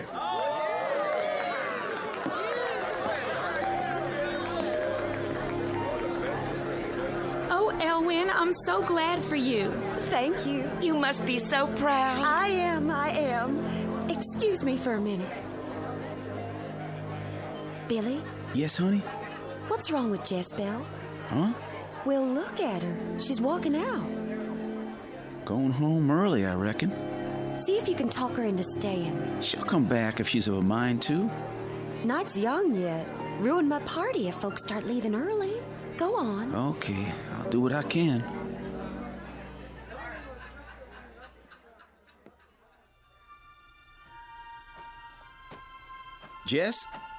Jezebel? Don't you come near me. I was hoping you'd wish us well. You'll have nothing from me but my curses. No need for you to take on so, Jezebel. Do you want me to go in there and throw my arms around her? Tell her I'm glad? Jess, I'm sorry. You weren't sorry the first night you came whistling up Eagle Rock Trail. I was washing supper dishes and heard you call my name, remember? And I ran like the wind to meet you. Jess, don't. All those things you told me, I believed. Remember when we clung together in the sweet night grass on Eagle Rock Mountain and the moonlight made the sea of silver mist on the fog below? I remember. And the day we ran together through the Scotch broom field and the sun was blazing down and we fell together and you touched me and the fire in me burned as hot as the white sun. The fire has gone to ashes now, Jezebel. It still burns inside. It's different with Elwyn and me. Her pretty clothes and her daddy's land. Is that the difference, Billy Ben? No, that's not the difference. I love her in a quiet way. I don't want to know. You tell your love a thing for me, will you, Billy Ben? What's that? Tell her not to start making her wedding dress right away. Why tell her a thing like that? Because she ain't married you yet, Billy. Maybe she never will. Fair was Ellie Glover, fair was Jezebel. Both they loved the same man, and both they loved him well.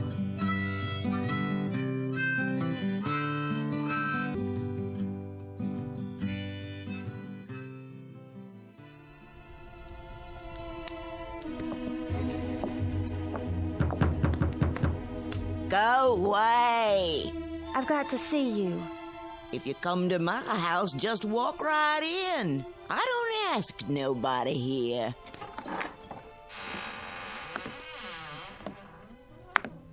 Granny Hart? What do you bother an old woman for this time of night? Folks say you got power. Folks say a lot of things. They say that all of Moses Crowley's cows sickened and died after he shot that hawk you used to keep. That hawk was my pet. He used to roost at the black pine tree outside the door. And when Molly Unger's baby was dying of fever, Molly went somewhere and got a potion for him. Folks said she came here. She did. And that baby lived, too, didn't he? Lived, but he's cursed with fits. His mama don't let him out of the house. What else do they say of me? They say you're a witch. Sugar, if I was a witch, I'd be flying around on my broom instead of sitting here at home minding my own business. Whatever you are, will you help me? Depends, sugar. I want to win a man's love. Womankind's got her own kind of witchcraft for that. He was mine for a while. Came sneaking off at night and kept it quiet what went on between him and me. Never took me any place for the world to know. He made me promises. Made them when his face was hot as blood and forgot them just as soon as he was 10 feet from my door. Don't know much about men, do you, sugar? Only him. What man? Billy Ben Turner. Ooh, a pretty one he is, with strong, round arms to hold a girl. And a fickle heart like the whole race of men. How you want him to love you, gal? There's lots of ways of loving. Tell me some kinds. As many as there are people. Could you make him love me like he did? When he couldn't let a night pass without seeing me. When he'd fight if any other man so much as looked at me. How much money did you bring me? I don't have any money. Then how do you expect to pay me? I'll give you my pearl hairpin. The pearl is real, brought back from across the seas by my daddy in one of the wars, and the stick is made of silver. Ah, silver! Put it out of my sight. That all you got to offer me? That's everything on earth I own, save the clothes on my back. You better go home, gal. Live your life without Billy Ben Turner. I won't have any life without him. You've got to help me. There's something I can give you, but the price is high. I told you I didn't have any money. Tain't money. If it's in my power, I'll pay it. Oh, it's in your power. What is the price? You'll know in the midnight hour of time. Whatever it is, I'll pay. Take this little bottle. Drink. All right.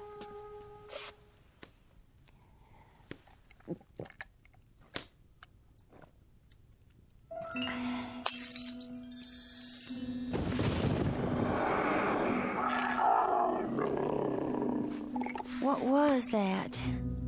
The first sign of your new self. Does he love me now? After his eyes fall next on your face, they'll never look at another woman as long as they can look on you.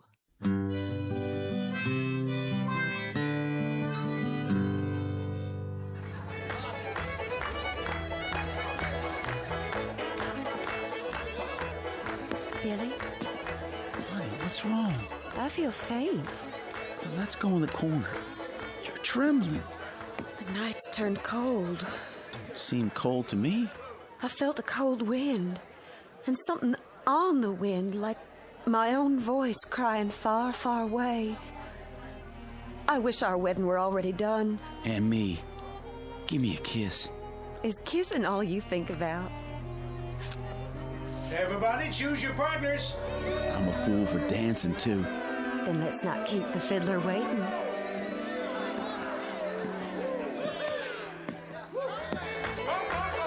Hey, there's Jezebel. She come back. Come on, Jezebel. Be my partner. Why, thank you, John. Now change partners and circle round. First man in the circle, choose your girl. Go on round, Billy. I'll be waiting.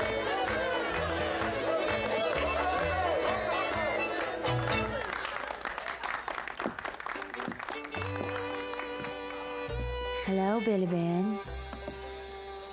Jess, you look different. Dance with me. Just us two. Well, all of a sudden I don't feel much like dancing.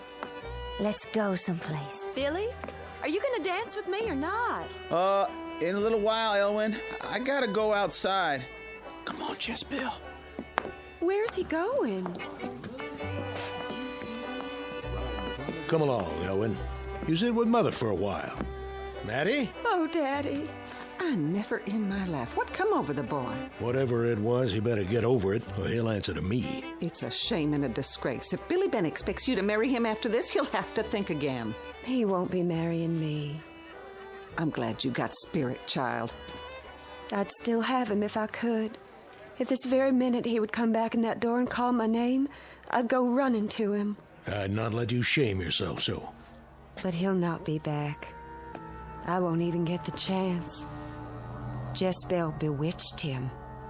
Just before she took him away, he turned and looked at me. It was like he'd never seen my face before.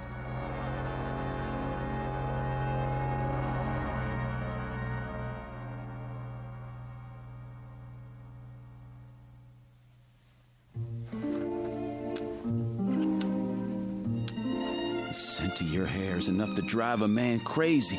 You're a master hand with sweet words, Billy Ben Turner. When we're married, it'll be hateful to leave you of a morning. I won't let you leave. I'll lock the door and keep you home all day. And how will we live if I don't work my land? When you go into the fields, I'll hide behind a juniper tree and sing songs to tease you home again. And where will the money come from for the pretties I'll buy you? What will you buy me? Dresses of silk and combs for your hair, rings for your fingers, and... There's only one ring I want. If it's in my power, I'll get it for you. Oh, you can get it all right, Billy Ben. All you gotta do is ask Elwyn to give it back. I reckon she's gonna hate me now. She can't hate any more than she can love. What'd you ever see in that girl, anyhow? I forget. You're a right fickle man, Billy Ben. Maybe you'll forget me, too, one day. Hang me for a fool if I ever leave your side. Looks like the moon is going down. I better go. I won't let you. I'm gonna keep you here all night. I can't. Why not? Mama's home by herself. She'll worry about me. You never worried about your mama before. Let me go. I don't want you away from me. Billy Ben, let go of my arm. What'd you do that for? I told you, it's late. I can't be here anymore. All right, then. It don't matter, Jezebel. Can nothing change the love I hold for you? I have to go home. Hold up. Just leave me be. I'll walk you, sure enough.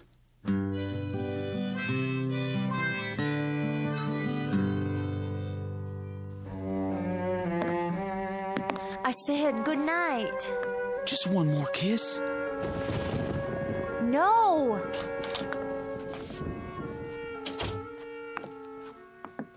Who was that brought you home?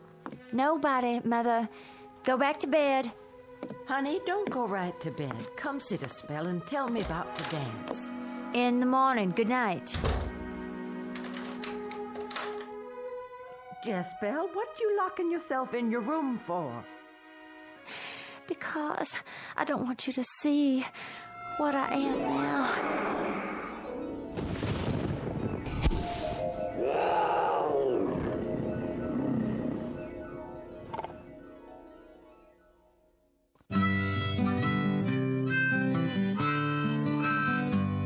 By day she knew a woman's form, by night a witch's spell. For love of Billy Turner, accursed was Jezebel.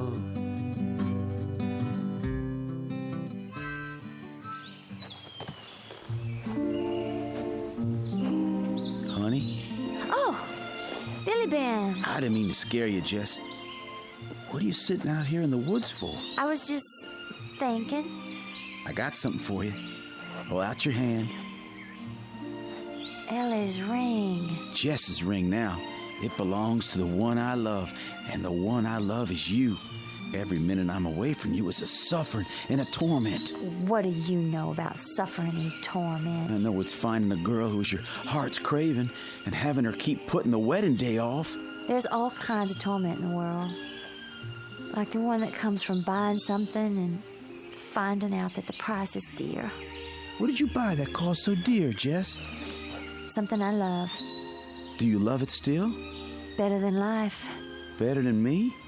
Nothing I love better than you. I've been to see the preacher today, Jess. What did you want with him? You've been taking so long to set the day. I said it myself. He's gonna marry us next Sunday. I can't be ready by then. I spoke to your mama. Your wedding dress will be all sewed. My house is clean. Everything new and waiting for you. Oh, Billy. Jess, have you changed your mind? No. Then why keep putting the wedding day off? I just can't tell you, Billy. There's no room for secrets between you and me. Wait, where are you going? I have to be gone from you for a while. Stay now, Jess. I got a craving to be with you every minute. Let me go, Billy. Never knew a man could have such love as I hold for you. There's no peace from it, Jess. It burns in my brain night and day. I tell you... Let me go. Ow! What'd you scratch me for? Billy Ben Turner, have you gone and fallen in love with a hellcat?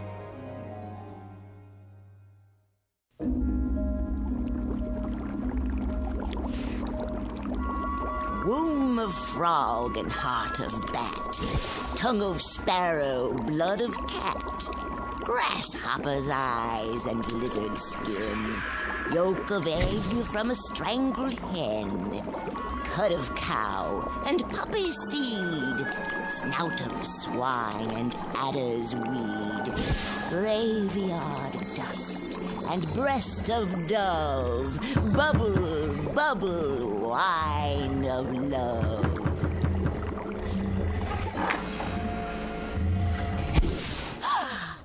Didn't you hear me knocking? Never let trouble in the door if I can help it.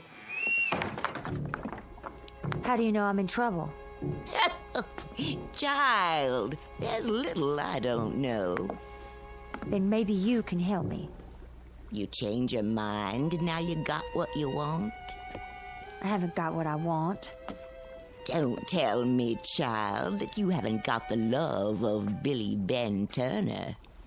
Oh, I've got his love, all right. But I can't take it, for fear he'd find out the price I paid. It's the same as if my heart's been cut out and a stone put where the heart was. It ain't your heart, gal.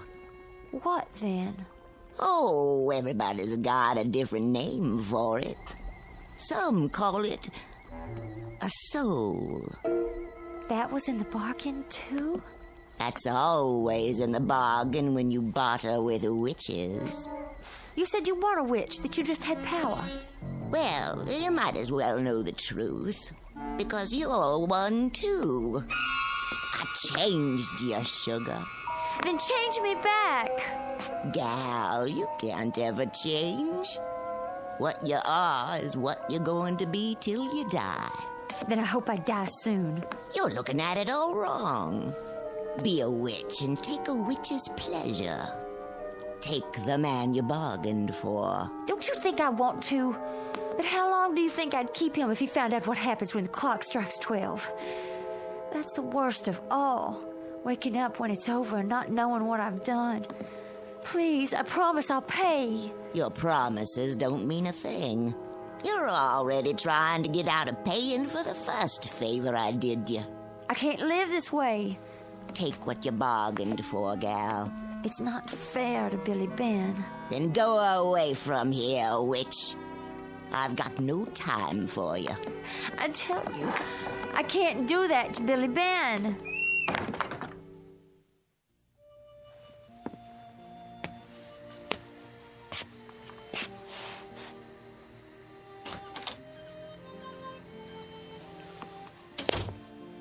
Billy Ben? Jess, I've been out of my mind. I've searched the county over for you, cursing myself every step of the way. Jess, where you been? I went off by myself. Did you think about me? You were all I thought about. And did you think about me with love? Yes, Billy. I won't try to talk you into a quick wedding anymore. Whatever it is that's on your mind, you don't even have to tell me. You set your own day for the wedding. There will be no wedding, Billy Ben. Oh, don't say a thing like that. Not between you and me. I'd as soon hear my death bell is what you're saying. I'd as soon hear my own death bell as say it. To forget it was said. I love you, Jess Bell. I want you for my wife. You wouldn't want me long. One night and you'd turn away from me. Curse me for a fool if ever that day should come. Your flesh would crawl and you would hide your face from me. I set you free, Billy. Take this ring back. It belongs here, on your finger. Hear that? A night bird calling his mate. But his mate won't come. I saw her on the trail tonight, winging up against the sky, but then a nighthawk swooped up out of the pines and tore her breast open. She fell at my feet and ran off into the bushes to die. A night bird calling to a mate that's dead is the lonesomest sound in the world. It would grieve me too much to do that to you. Jess, it wasn't an omen. It don't mean you're gonna die. Billy Ben, if I saw Old Man Death come walking down Eagle Rock Trail, I'd run to meet him and I'd beg him on my knees to take me with him. Jess, what is it that's cursing you? I got a right to know. It's late. I've got to go. Not yet. Billy Ben, if you love me, stand aside. It's my time. Jess!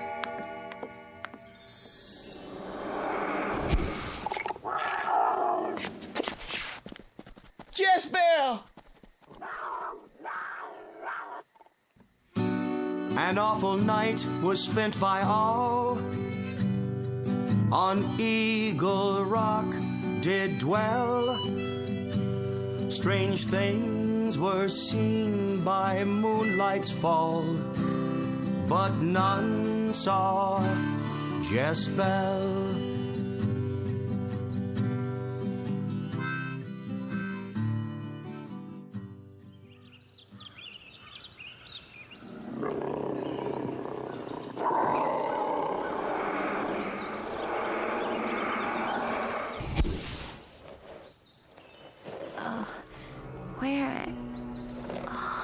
This is Billy Ben's place.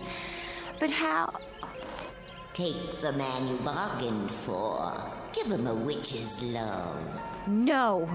Nothing can change your sugar. Witch you are and witch you'll always be. No. You've paid the price. Take what you've paid for. Take what you've paid for. Take what you've paid for. Billy Ben! What? Jezebel. Morning. You all right? Of course I am. Sorry about last night. Me too. I never saw such a night. Fell asleep at the kitchen table. The animals in the barn kept crying out. The cow got fractious and nearly kicked the stall down. Sheep bleating like they were seeing wolves. I had to go out 2 or 3 times to quiet them. Let me fix you some breakfast. Now there's my girl. I'll start the fire. I'll fix it for you every morning, and your dinner and your supper too. Then go up on the hill and pick wildflowers to make the place nice. Honey, ain't I been begging you to do just that? I made up my mind. Next Sunday, come what may, I'll be your wife. Oh, Jess.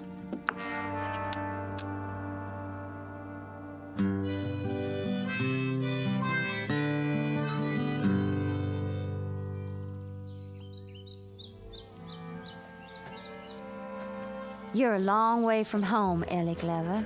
Oh, hello, Jess. What are you doing up here on Eagle Rock?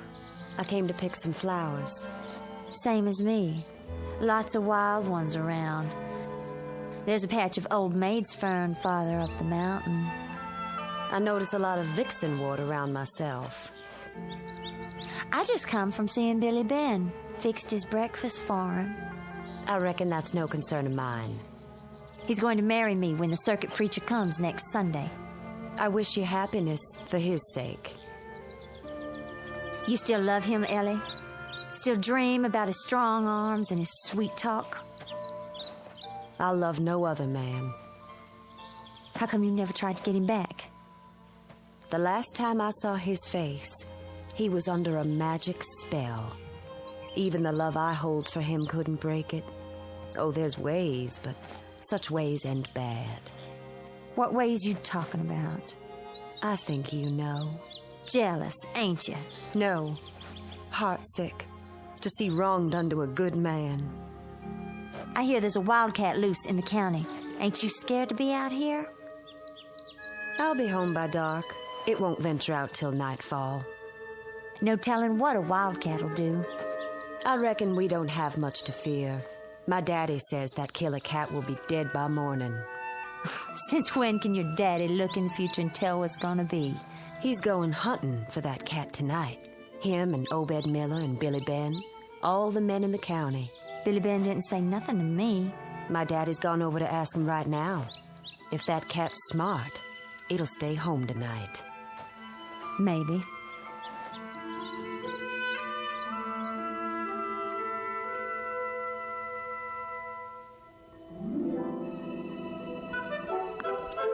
Stand still, Jess. You're as nervous as a fox in a forest fire. Mama, is it going to take you all night to fix that helm? You never would have had such a fine wedding dress without Billy Ben hadn't give me the money, you know that? I saw Ellie Glover today, up on the mountain picking wildflowers. How did she look? Sickly, like she might die soon. Why, I didn't even know the poor thing was ailing. I ought to fix some of that tonic I used to make and take it to her. You and your tonics. You're worse than Granny Hart. Granny Hart? Everybody knows she sells old potions and things. She ain't sold any to you, has she? Don't talk crazy. It always struck me peculiar how Billy Ben turned from Elwyn on the very night their betrothal was announced. Turned from Elwyn and gave his love to you. Loved me long before he ever loved her. Loved her enough to want to marry, then turned away from her. Why, Jess? Don't ask me. Men are strange people. Sometimes they do strange things because of potions and powders. Is that what made him blind to every other woman? Oh, where would I get the money for potions and powders? That old woman don't always ask for money. Jess, how did you pay her? Oh, God, Jess, how did you pay her? With my flesh and my blood and my soul and my heart and my head, I paid dear for Billy Ben. Kneel down with me. Let us pray. It's too late, Mama. My prayers aren't heard in heaven anymore. Then I'll find a way to help you. If you want to see me alive again, bolt my door tonight. And no matter what happens, don't open it till morning comes.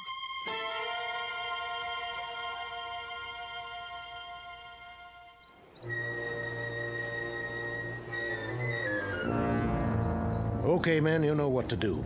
Kind of late in the year for a big cat to be roaming these parts. By this time, they usually ranging farther south. Luther? Billy Ben? I brought my shotgun. Howdy, fellas. Howdy. Got a full moon. That cat'll be out tonight for sure, hungry or not. This ain't a hungry cat. Kills for the pleasure of it. Hunger or pleasure, a full moon will fetch him out. Howdy, Obed. Howdy, Luther. Howdy, man. Brought my gun and my hound dog. Nothing gets past old Daisy. Good, good. Well, I reckon everybody's here that's coming. Let's pull out.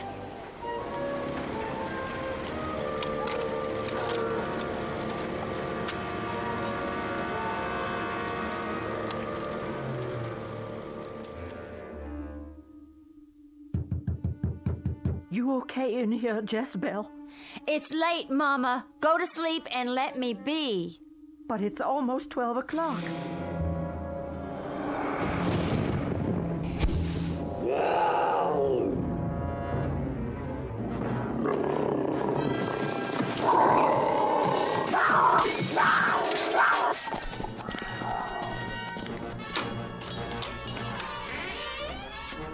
Jess! How'd you break the window? Where have you run off to?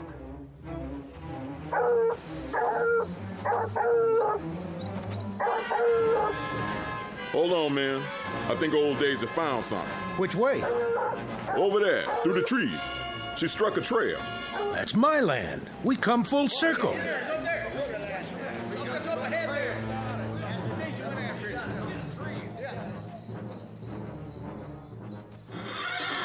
Quiet, Blue. What's the matter with you?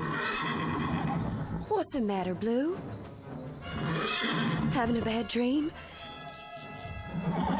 Nothing's gonna hurt you. What are you looking at? Something up in the loft? What is it? An owl? Why are you scared of it? Ellie! Ellie! Up there! Look out, Daddy! Daisy, come here. Raise the lantern. Never seen no cat like that. Black as night, it is. Shoot, men!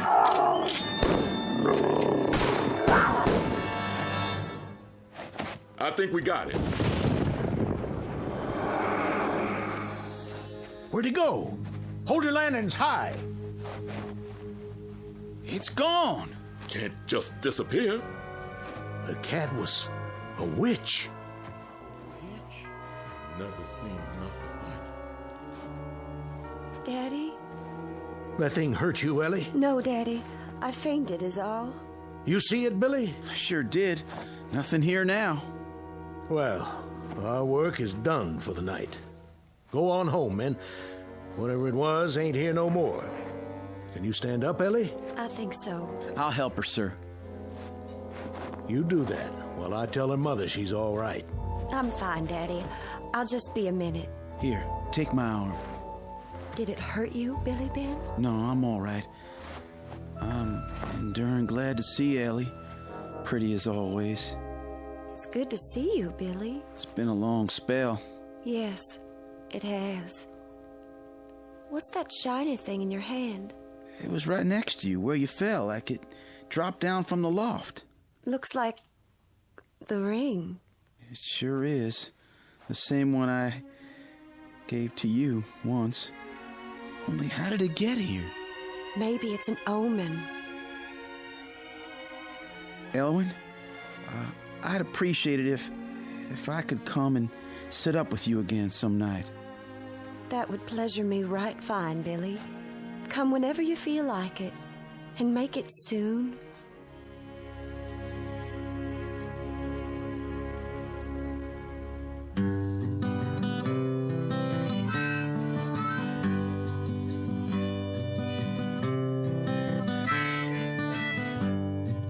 Warm was Ellie Glover, cold dead was Jezebel, and husband would be Billy Ben of the one he loved so well.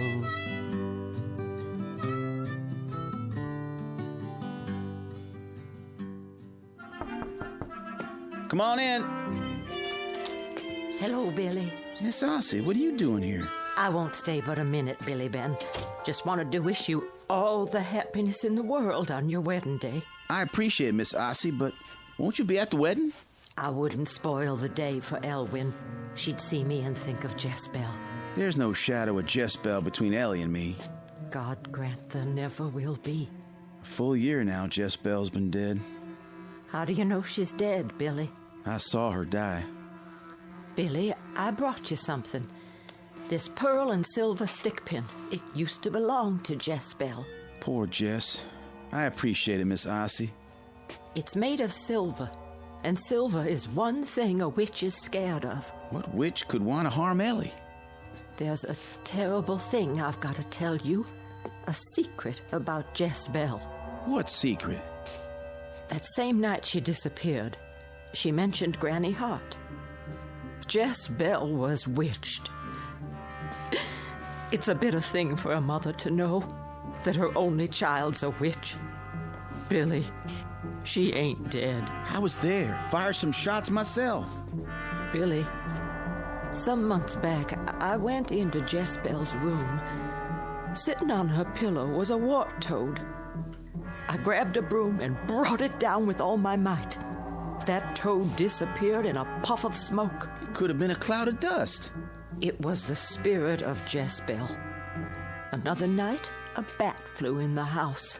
I tried to kill it, but it turned to smoke too. Miss Ossie, I saw her die. Don't you know you can't kill a witch? They just change into something else. If a person is good and strong, then a witch can't harm them. Ellie will have nothing to fear from Jezebel. And now, Miss Ossie, I'm going to be late for my wedding if I don't hurry. I hope and pray, Billy, there'll be no one there who wasn't invited.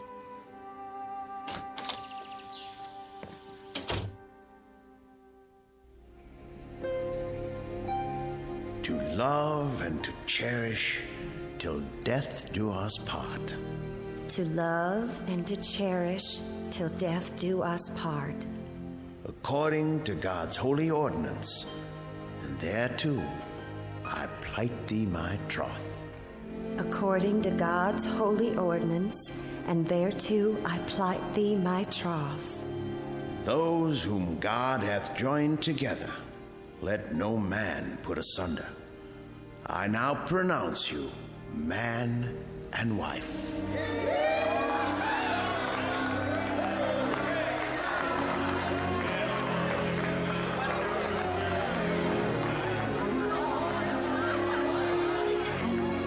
Come on, honey, let's get on home. Yes. Billy Ben looked a mite nervous, like he was going to pass out. Well, I remember feeling the same way when I married you. Oh, you get along now.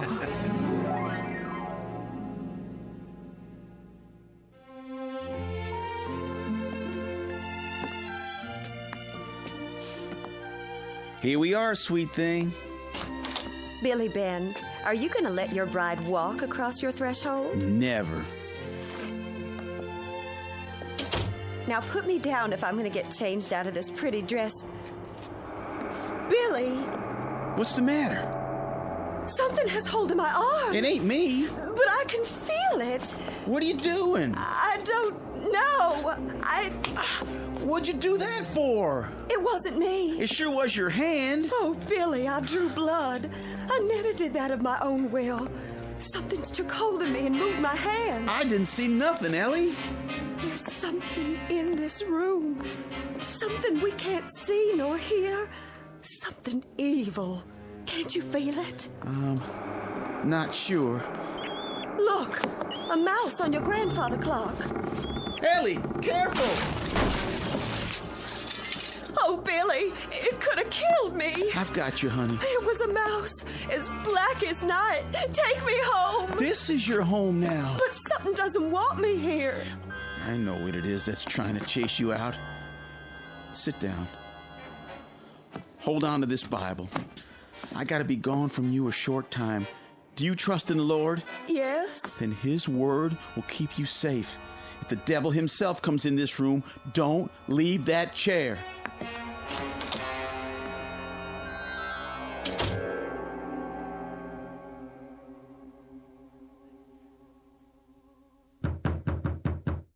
Doors open.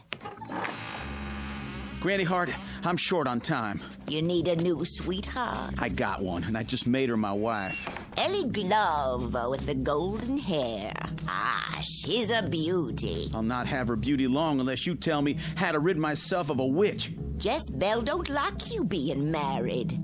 I'm the one who witched that gal, so she could win your love, Billy Ben. I never wanted no witch's love. Witch's love is wild and sweet. Humans don't know nothing about it. I know enough that if anything happens to Ellie, I couldn't live without her. Jezebel won't hurt your little wife. She's just pleasuring herself a little, teasing and having a good time. Granny, my wife's alone. I gotta get back to her. Then go, boy. Nothing holding you here. How can I rid myself of Jezebel? You could kill her. There's nothing to kill. She just turns to smoke and then comes back again. There's ways. What you gonna pay me? I brought money. Not enough to kill a witch. This is all I got. Take it or leave it. I'll take it. Now go home. Get a dress that Jezebel has worn. Hang it up so it looks like she's standing there. And then, if you're man enough, stab it through the heart with silver. I'll do it.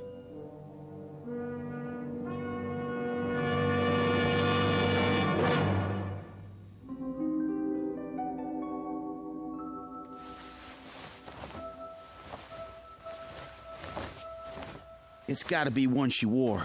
This was to be her wedding dress. She put it on once when I was making it. Thank you, Ossie. For me and my bride. And Billy, if your hand fails you, remember there was a good part to Jezebel too, and that part of her would bless you for ending her torment.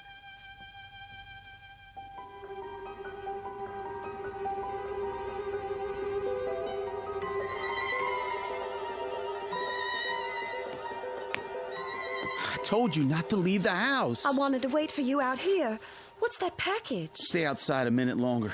That thing you felt was the spirit of Jezebel. She was a witch, Ellie, but I know how to get rid of witches. All right, but... You'll never be rid of me. Jezebel. Come on, Billy Ben. Dance with me in the moonlight. No! Get away!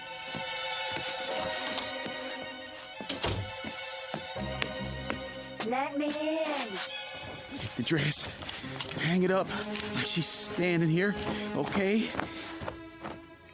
Now, the stick pin.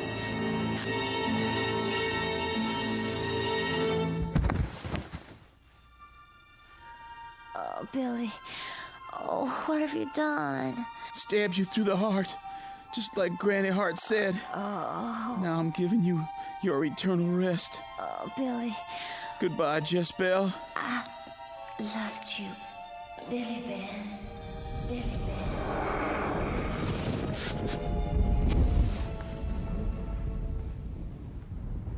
nothing left but the dress. Ellie! Ellie, let hell swallow me if I've killed you too.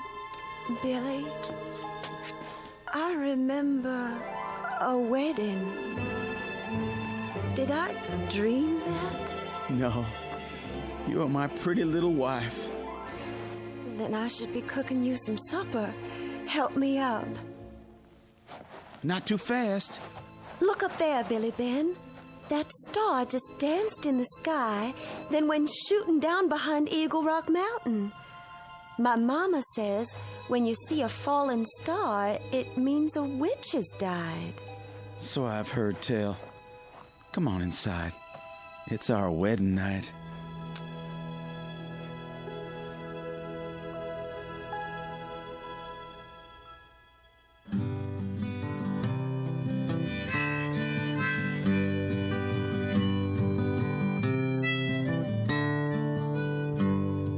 Fair was Ellie Glover, dark was Jezebel. Both they loved the same man, and both they loved him well.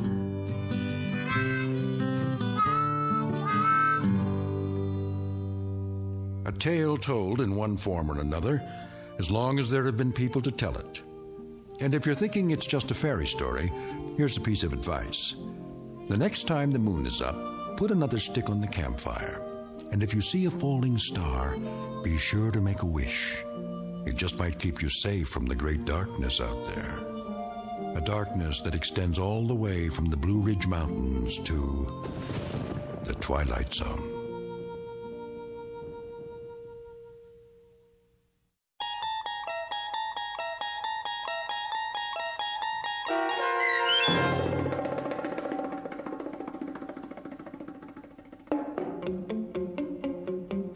Jezebel, starring Stephanie Weir, with Stacy Keach as your narrator, was adapted for radio by Dennis Etchison and written for The Twilight Zone by Earl Hamner Jr. Heard in the cast were Jeff Lupetin, Michelle Graff, Linda Ryder, Roderick Peoples, Meg Falcon, Peggy Roeder, Doug James, Craig Harris, Jennifer Laterio, Chobi Cerny, Carl Amari, and Roy Melanzi. Musical bridges for this Twilight Zone radio drama sung by Doug James with guitarist Roy Melanzi and harmonica by Jeff Lupetin. The producers of The Twilight Zone wish to thank CBS Enterprises and the Rod Serling Estate for making this series possible. This copyrighted radio series is produced and directed by Carl Amari for Falcon Picture Group. Sound design and custom Foley effects for The Twilight Zone by Cerny American Creatives Bob Benson, Craig Lee, Michael Slaybach, and Matt Sorrow. To learn more about the Twilight Zone radio dramas and to contact us, visit our official website at twilightzoneradio.com. Doug James speaking.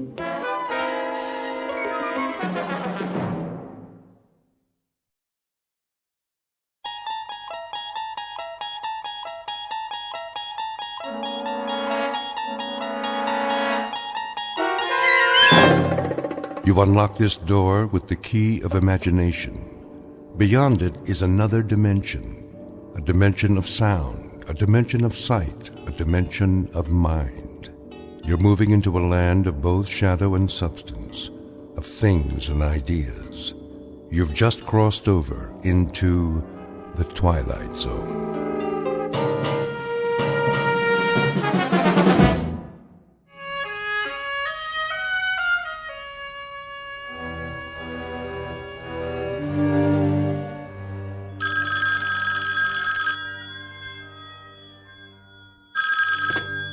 Yes? Oh, hello, Bill. Not really asleep, just sort of dozing, waiting. What time is it?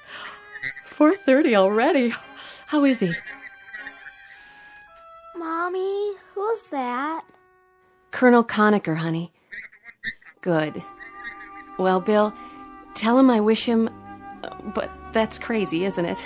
That's gibberish. Just tell him we'll be waiting for him. Thanks, Bill. Yes, we'll be watching. That was Colonel Conacher, honey. He said Daddy's just fine. Is he going up soon? Probably within an hour, honey. That's what Colonel Conacher said. Do you want to go back to bed? No. I don't blame you. I can't sleep either. I'll tell you what. I'll make some coffee for me and some cocoa for you, and you get dressed in the meantime, okay? Then we'll turn on the television set. Okay, Mommy. And in this morning's news, all is set at the Cape for the big launch. Astronaut Robert Gaines will orbit the Earth alone, gathering vital information for the President's stepped-up space program. So far, Be safe, Bob. are clear, Be safe, darling. looks like a go. And come back In to world us. News, the stock exchange in London reports an opening gain, despite concern over yesterday's devaluation.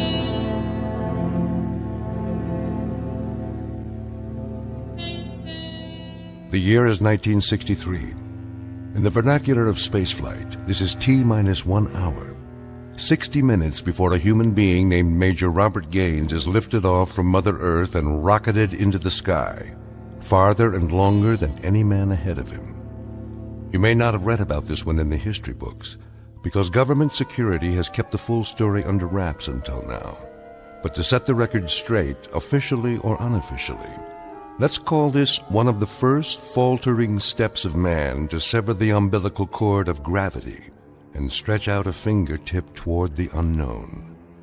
In a moment, we'll join this astronaut named Gaines and embark on an unscheduled adventure, because the environs overhead, the stars, the sky, the infinity of space, are all part of a vast question mark known as the Twilight Zone. We now continue with The Twilight Zone and our story, The Parallel, starring Lou Diamond Phillips, with Stacy Keach as your narrator.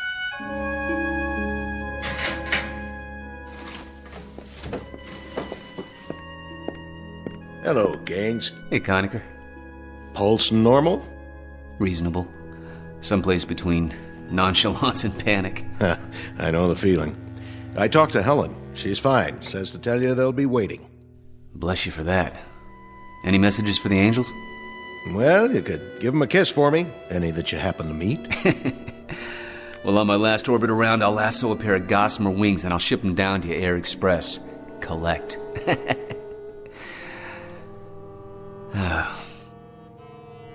It's kind of an odd feeling to know that I'll be off the Earth for a week. Well, that's progress. Gus Grissom went 302 miles. John Glenn made 3 orbits. Wally Schirra handled 6. You're going to go round and round. And when you come back down, Bobby, we'll be that much closer to filing a claim on some more sky. Good luck, buddy. Thanks, Bill. Thanks a lot.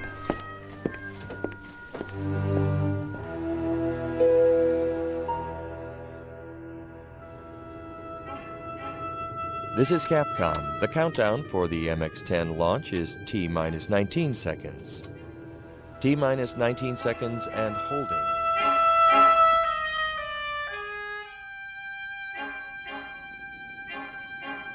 T-minus 8 seconds. 7. Is that Daddy's rocket ship? 5. Yes, Maggie. Don't worry, honey. He's going to be all right. 2. 1. 0. Ignition. Main stage. Liftoff. Godspeed, darling. Godspeed.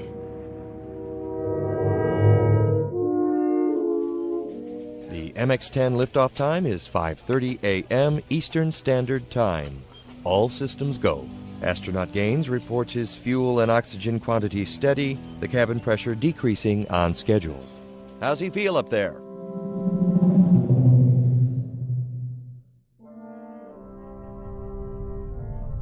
Go ahead, 10.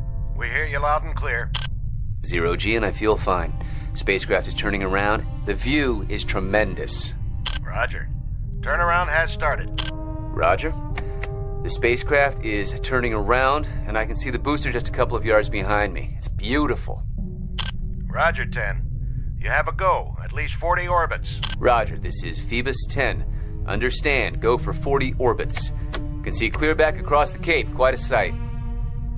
Roger. Still reading you loud and clear. Next transmission, Bermuda. Roger. Understand. Next transmission, Bermuda. Spacecraft did damp okay and turned around. Scoping is extended okay. Phoebus 10, Bermuda. Capcom Tech on HF. Phoebus 10. Phoebus 10. This is Canary, Capcom. Read you loud and clear. Over. Phoebus 10, this is Zanzibar Captech. We have solid telemetry contact. Report your status. Over. Phoebus 10, this is Kano Capcom. I read you loud and clear. How do you read me?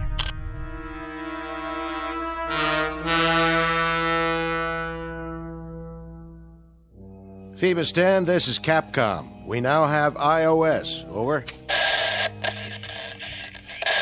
Phoebus 10, your voice transmissions are starting to fade very badly. I've lost radar here. What? Let me see. I've lost radar. We don't have contact here either. No contact at all. Capcom Tech calling Phoebus 10. This is Capcom Tech. Capcom Tech calling Phoebus 10. Come in.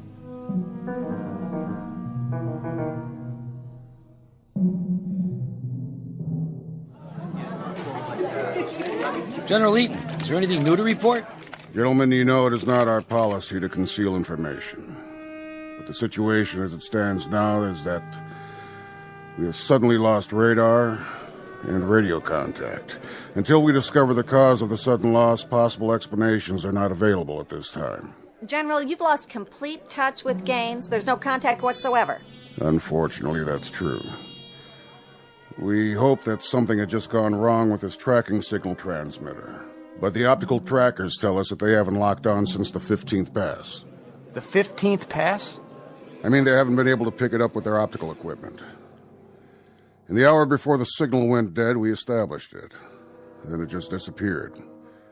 There's been nothing on radar.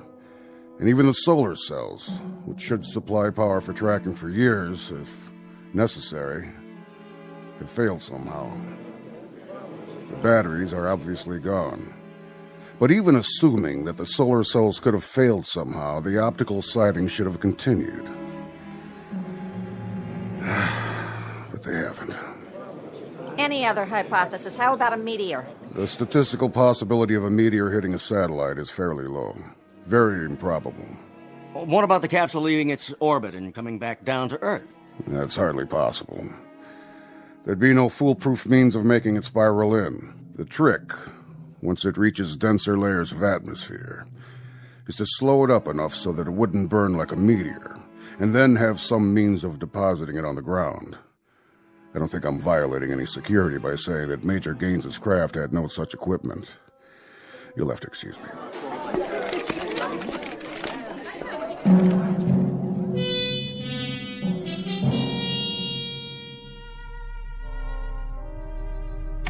Capcom? Capcom, this is Phoebus 10. I've lost contact with you. Capcom, this is Phoebus 10.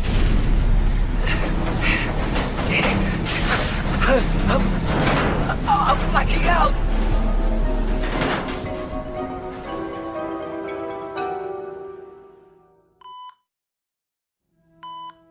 How about it, Gaines? Can you talk? Sure, General. Yeah, sure, I can talk. Oh. Hey, Billy, what happened? We were waiting for you to wake up, Bob, and tell us. I don't know what to tell you. I blacked out. We lost you on radar and radio. We had no contact at all. It boils down to this, Gaines. You're the only one who can explain it. I can't explain anything. I had an odd, sensation. The last thing I remember is a 15th orbit. Then I don't remember anything except this bed. I couldn't reach the Cape at all. I kept trying. Why don't you let him sleep? I think he'll be a little clearer later on. I won't be any clearer than I am right now. Bill, how could you lose me on radar? You mean to say that every single tracking station blacked out? Really, gentlemen, I think he ought Just one last question, Bob. There was only one way you could head back toward Earth. That was simply to spiral in and head for water.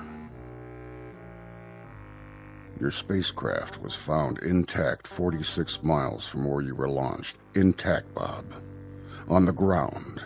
No evidence of any damage, not even a dent. Somehow, some way, you brought that spacecraft in and you landed her. How about? Explain to me how you did an absolutely impossible act. I didn't. I had nothing to do with it. I blacked out, General. I simply blacked out. There was some factor up there, something that I had no control over, something that must have taken over for me. We'll talk about it later on. This entire thing is temporarily classified, gentlemen. I mean everything about it. Simply say that he regained entry and landed. That he's shaken up, but not seriously hurt. That's the feed. No enlargements, no extensions beyond that simple statement. After we probe this thing a little while, we may come up with some answers that we can let out. But for the time being, it's a one-sentence release. Quote, he came back down. Unquote. Yes, sir. Yes, sir. Now get some rest, Gaines. Sleep it off, buddy. There's an explanation for everything. Oh, I've called Helen. Told her you were all right, so there's no worry there. Yeah, well, you've talked to her more than I have in the past week. Hmm? Yeah, 2 phone calls. That's 2 more than I've made. What do you mean, 2? Well, you talked to her once before the blast, and then now.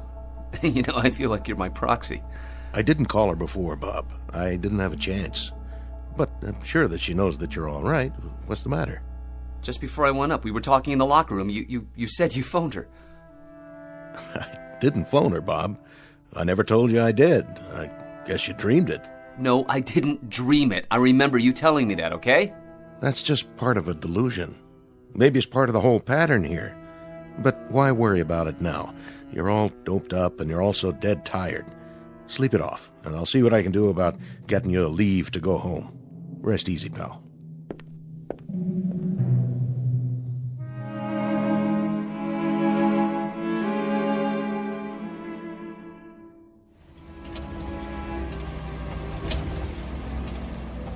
Need a hand with your bag? Nope, I got it. Now give Helen my love. And do me a favor. All your concerns, all your question marks, keep them in abeyance for a while. Stick them in a drawer someplace and bring them out one by one. But do it gradually. Give yourself time. And that's supposed to mean what? It's supposed to mean that all the mysteries of the universe don't have to get settled by one man in one morning. Those stars have been up there for a long time. I'll keep it in mind.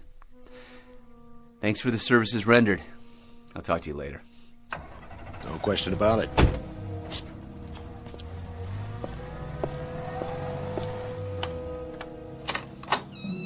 Daddy! Hi, sweetie. Guess who? Welcome home. What's the matter, Bob? Huh, is that what you did for therapy while I was gone? You put up that fence? What do you mean? That fence. It wasn't there when I left last week. Are you kidding me? That fence was there when we bought the house.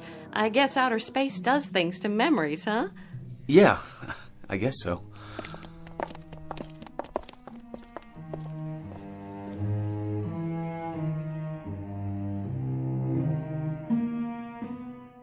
America's latest manned orbital flight into space ends on a note of mystery today, with a cloak of secrecy placed over the entire process. You got any more coffee out there?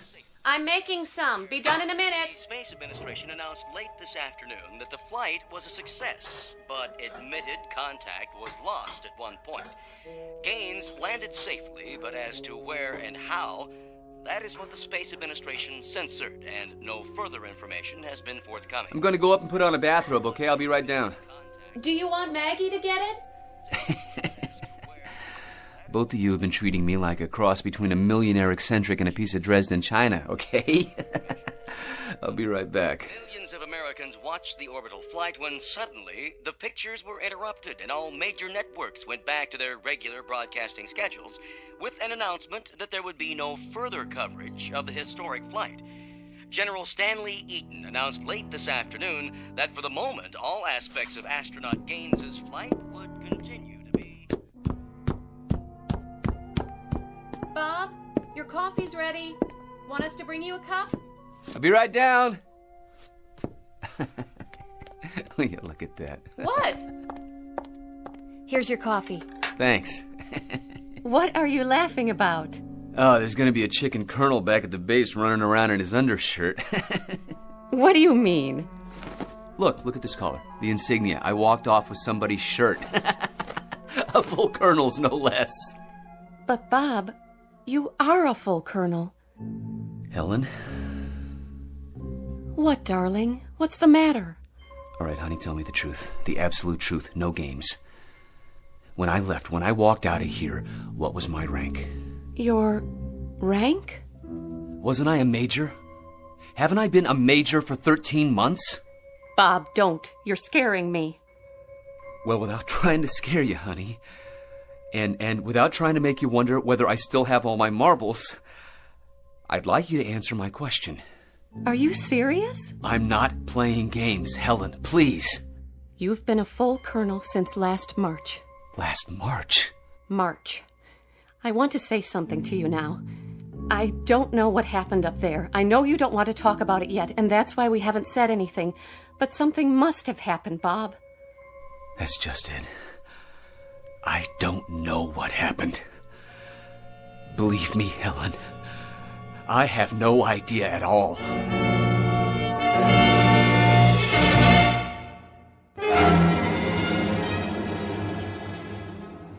Listen, darling. You told me once that there were whole areas of space medicine that had only been touched upon, phenomena and reaction patterns that could only be guessed at. I'm sure this is one of them. I'm sure that there isn't anything wrong with you except a couple of odd fixations that will go away with time. I don't know what happened, but I do know that I'm rational, Helen. I do know that I haven't changed at all, but in some crazy, unexplainable way, the things around me have. Nothing's changed. You've gone through some kind of trauma, and somewhere along the line, Bob, you've gotten a hold of some delusions? Huh? Some distortions?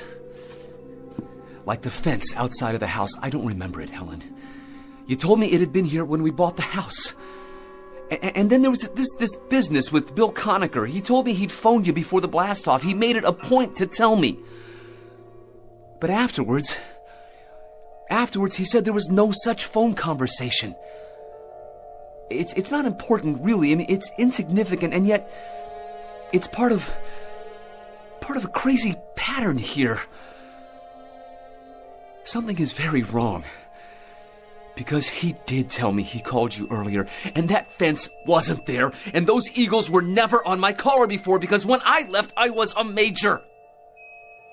Come on downstairs. We'll have dessert. And don't let a white fence and a promotion end the world for you. Helen, I think it would be a whole lot better if we just dropped all the pretenses. If you think there's something wrong with me, just say so. But honey, I'd consider it a real favor if you didn't tiptoe around me, all right? All right. I was going to ask Bill Conacher if he'd like to come over for dinner.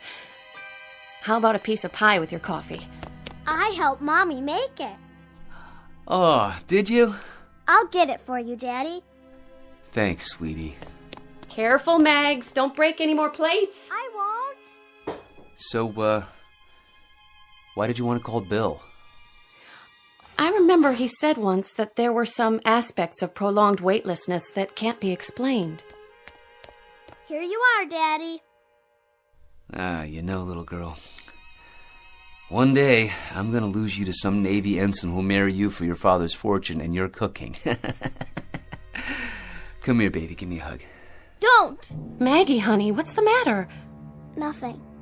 Maggie, tell me, what's wrong? He's different. How, honey? How? Tell me, how am I different? I don't know. But you are. You are different. You're very different.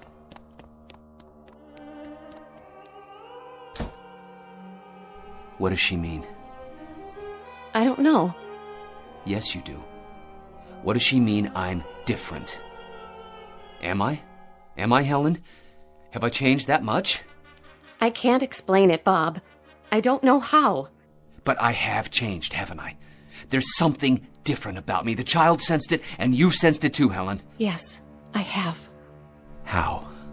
I don't know. It's just that you're not the same somehow. You didn't have to call Bill Conacher. That wasn't necessary. Tomorrow I'll report in, for psychiatric help. I don't know what it is that's happened, but something did.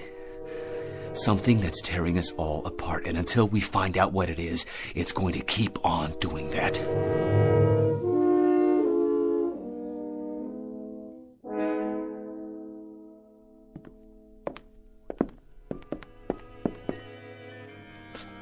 Helen, how is he? How do you do, Mrs. Gaines? Bob's still in with the doctor. They should be about finished. Well, Doctor? If you're looking for a very specific label, I'm afraid I'll have to disappoint you, sir. We're looking, Doctor, for some memory that might explain a re-entry and landing of a spacecraft that absolutely defies physical laws. I can't help you there, sir. That's physics. This is psychiatry. Mrs. Gaines. Yes? Your husband is suffering from a collection of very odd fixations. I say odd because there seems to be no pattern. The conversations he recollects that never occurred. The idea that he's a major and not a colonel. The fence around the house that he claims was never built. You put all these things together and they don't add up. They're totally unrelated, at least after a fairly perfunctory examination. I'll need more time with the patient, General. There was nothing he could tell you about what happened up there? Nothing that he could relate to me. Then we're back to where we started. I don't mean to sound callous, Mrs. Gaines. He's an exceptional officer, that husband of yours. I think he'll be out of the woods in no time. My concern happens to be the space program. I understand, sir. Come on, Helen. I'll walk you out. Mrs. Gaines, what about that fence? It was there when we bought the house. And when did he seem surprised that it was there? The moment he came back. Yesterday morning. Really? A very strange collection of delusions. A white picket fence, his rank, and the last thing he said was he doubted very much if President Kennedy would pin any medals on him. President who? Someone named John Kennedy. Who's John Kennedy? Someone who Colonel Gaines has decided is the President of the United States. And I share your bewilderment. I never heard of him either.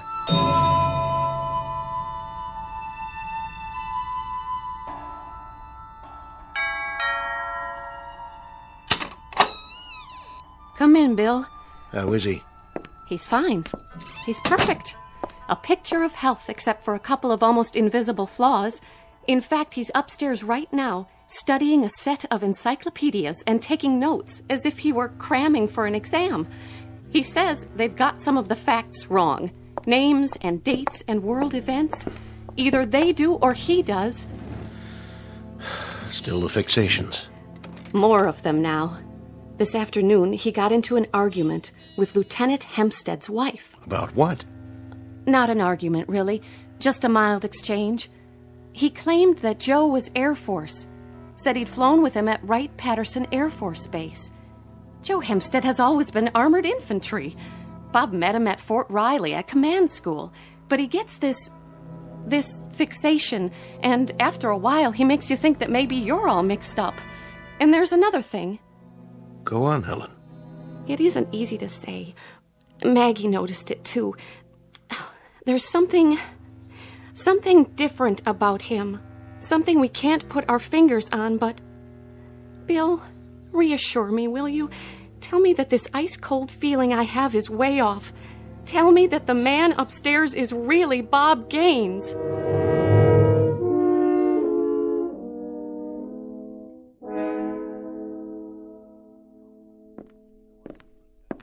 I'm sorry, General, but that's what we came up with. And you expect me to believe it? What you've told me is fantastic, incredible. How in the name of... I can't answer you how, General. This hypothesis will have to come from someone else. I'm only the project manager. But I can tell you what we've just seen. And it's not the same capsule that we sent off. It's almost a twin to it, down to the very last nut and bolt. But it's simply not the same spacecraft. It's a different vehicle. It's made as if it came out of the same mold. But every now and then in the wiring, in the control panel, in the structure, you come up with one very irrevocable fact. Colonel Gaines went up in one spacecraft, but he came back in another. Which leaves us with two alternatives. One, Colonel Gaines actually blacked out and has no knowledge of what occurred. Or two, that Colonel Gaines is not who we think he is. Then, General, who is he?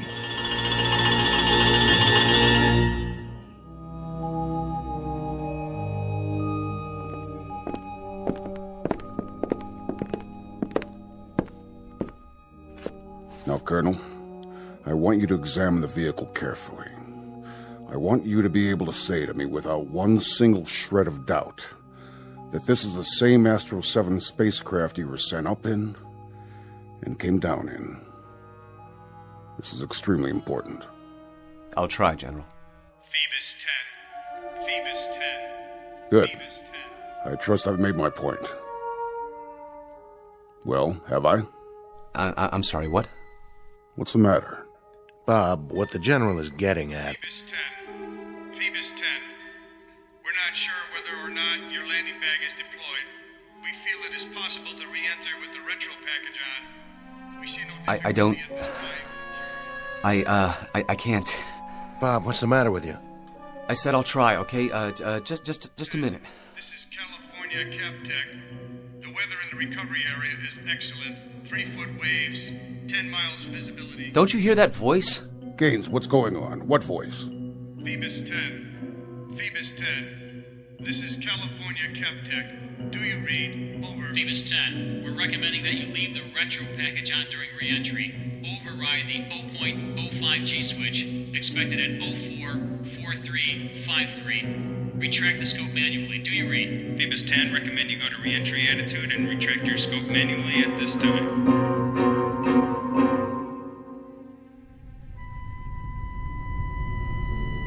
We have you on that. We'll give you the countdown for retro sequence time, Bob. You're looking good. We have only 50 seconds to retrograde. I'll give you a mark. 45. Mark. I'm on ASCS and backing it up manual. Good, Bob. Leave your retro pack on through your pass over Texas. Do you read? Roger. 15 seconds to sequence.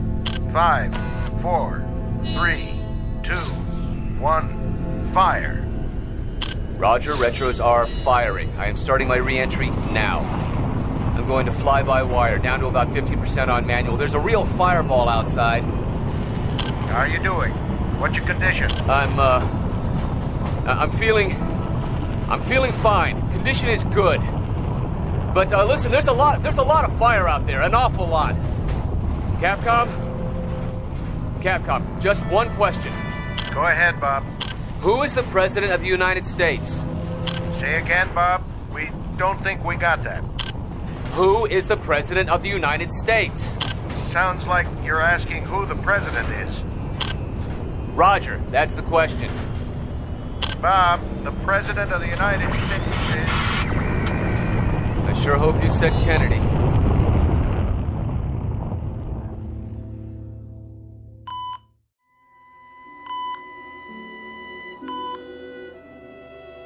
Our wandering boy is awake.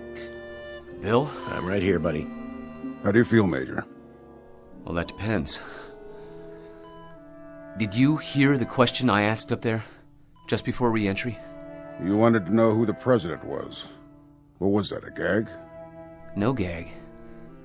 I didn't hear the answer. President Kennedy.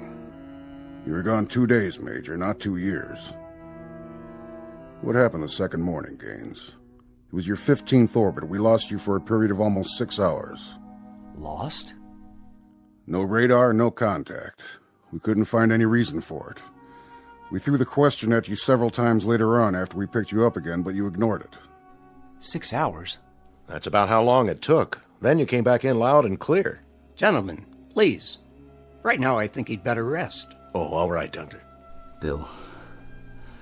Something happened. You're not gonna believe this.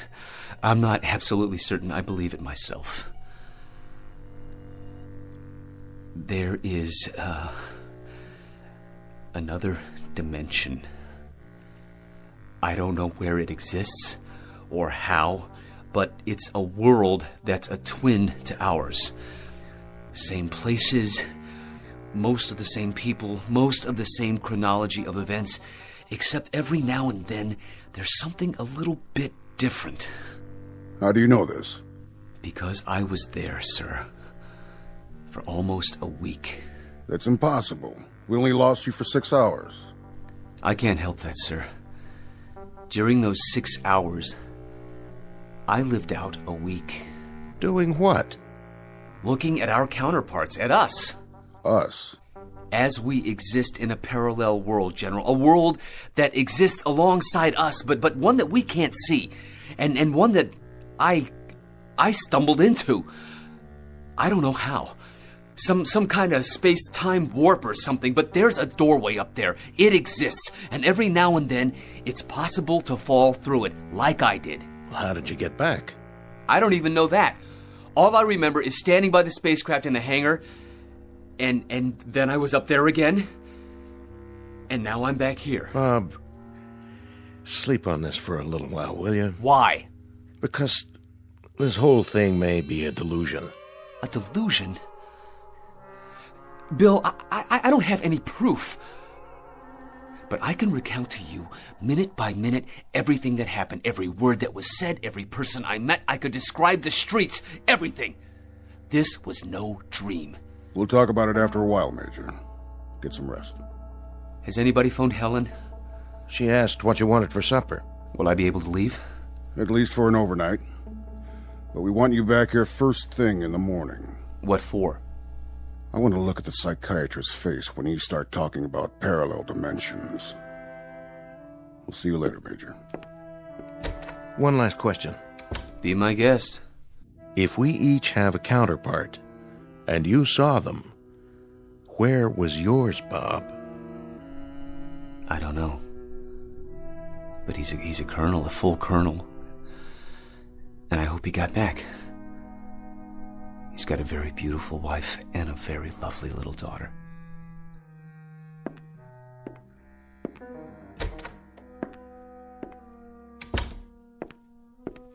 What do you think?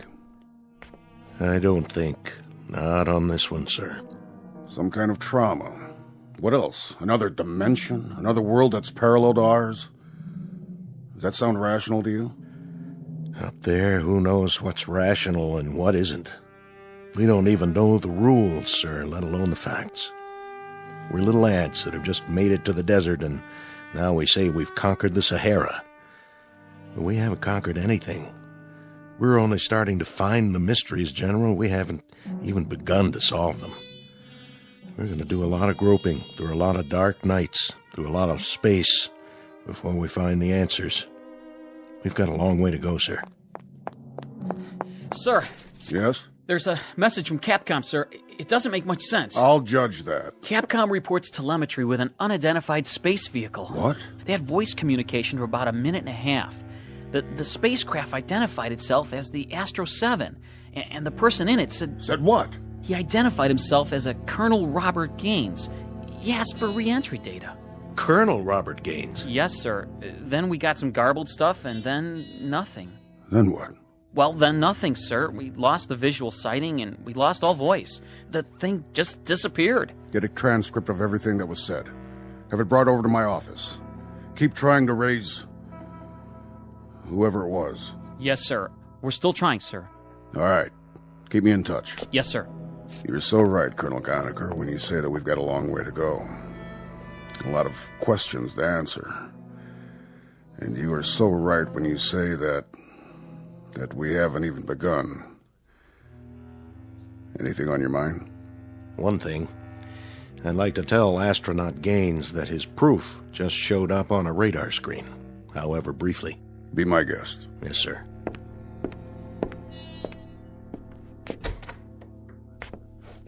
You forget your hat? I just wanted to give you some information. You expressed some interest before in a Colonel Gaines. You said something to the effect that you prayed to God he'd get back all right. And? Well, I thought I ought to tell you, he's on his way. Thank God. Thank God for that.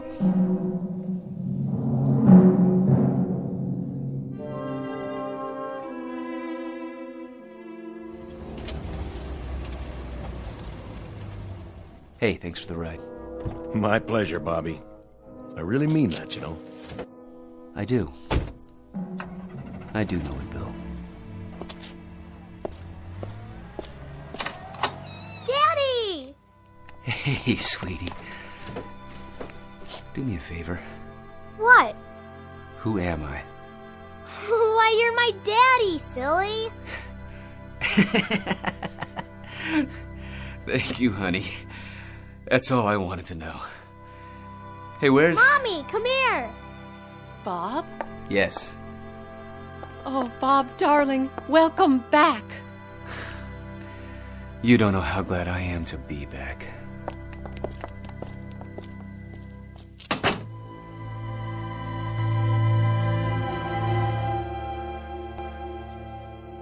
Major Robert Gaines, a latter-day Voyager just returned from an adventure. Submitted to you without any recommendations as to belief or disbelief. You can accept or reject. He pays your money and takes your choice. But credulous or incredulous, don't bother to ask anyone for proof that it happened. The obligation is a reverse challenge. Because NASA, try as they might, has never been able to prove that it didn't. At least, not in the Twilight Zone.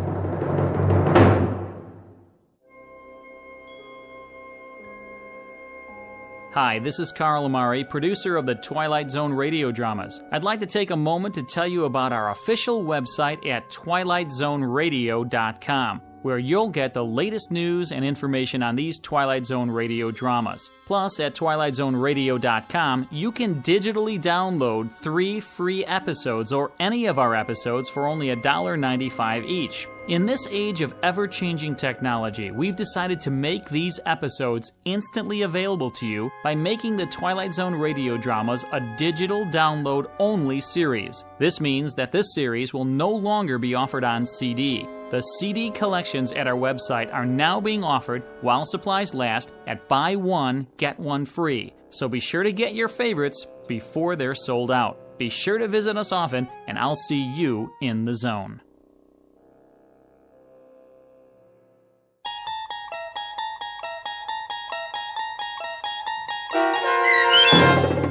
The Parallel, starring Lou Diamond Phillips with Stacy Keach as your narrator, was adapted for radio by Dennis Etchison and based on a script by Rod Serling. Heard in the cast were Maggie Carney, Lauren Patton, Roderick Peoples, Rich Kominick, Doug James, Guy Burrill, Meg Thalken, Carl Amari, Roger Wolski, and Mike Baccarella. To learn more about the Twilight Zone radio dramas and to obtain audio cassettes and CDs of these programs, visit our website at twilightzoneradio.com. This copyrighted radio series is produced and directed by Carl Amari and Roger Wolski for Falcon Picture Group. Doug James speaking.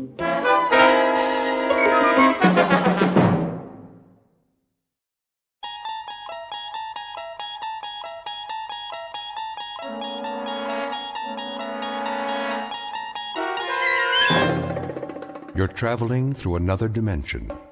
A dimension not only of sight and sound, but of mind. A journey into a wondrous land whose boundaries are those of imagination. Your next stop, the Twilight Zone.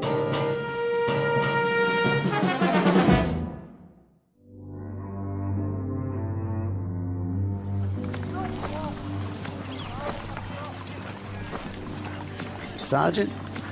Yes, soldier? Can I ask you something? Go ahead, son. If it's whiskey you want, well, I don't have none. Not for days now. It's long gone. Oh, that's not it, sir. Oh, I thought maybe you wanted something for the pain. Your arm. You'd best change that bandage. I don't have anything, Sergeant, except my uniform, and there ain't much of that left. Here, take my kerchief. Oh, no, I can't. Sure you can. Come on now. Get that sling off. Make yourself a new dressing. You need it in the heat. Thank you kindly, sir. Go ahead and sit, if you like. Oh, no, I don't want to do that. I gotta keep moving. Why? There's no hurry. Not anymore. Well, if you can walk on that crutch, I figure I can as much on these 2 feet. Besides, I got a long way to go. How far, soldier? Alabama. I made it to be 600 miles. My folks will be waiting. Stop now, I might not get there at all. Now, you'll get there all right. We all will, one way or the other.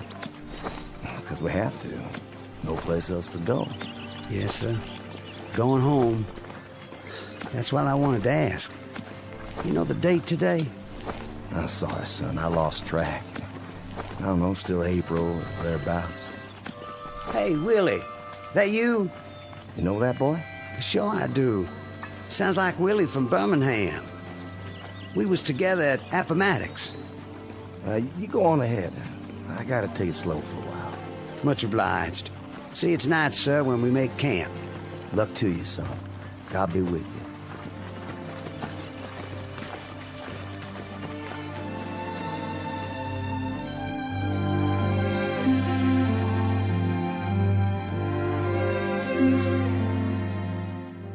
This is the year of our Lord, 1865, and these are Confederate soldiers not long after General Robert E. Lee handed over his sword to General Grant. Lee's troops have been released from duty, and for most that means traveling on foot, carrying with them the last vestiges of dignity in defeat. They walk these roads by the thousands, by the tens of thousands, with one goal in mind, to get home. They survived a war that cost more than 1 million lives, and those left are the walking wounded, bandaged, dirty, bearded, and exhausted, moving past burned-out homes in a burned-out land that now relinquishes a burned-out cause. But in a moment, the dusty road that began at Fort Sumter, South Carolina, and ended at Appomattox, littered with the residue of broken battles and shattered dreams, will terminate in a strange province that knows neither north nor south, a place we call the Twilight Zone.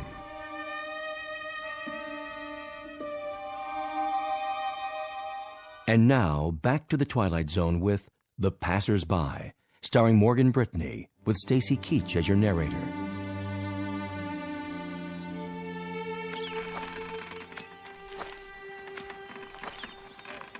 Miss? Yes? I was wondering, Come closer to the porch so I can see you. mind if I take some of your water, miss? The canteen's run dry. Please. The well's just there. Have all you like. Thank you kindly.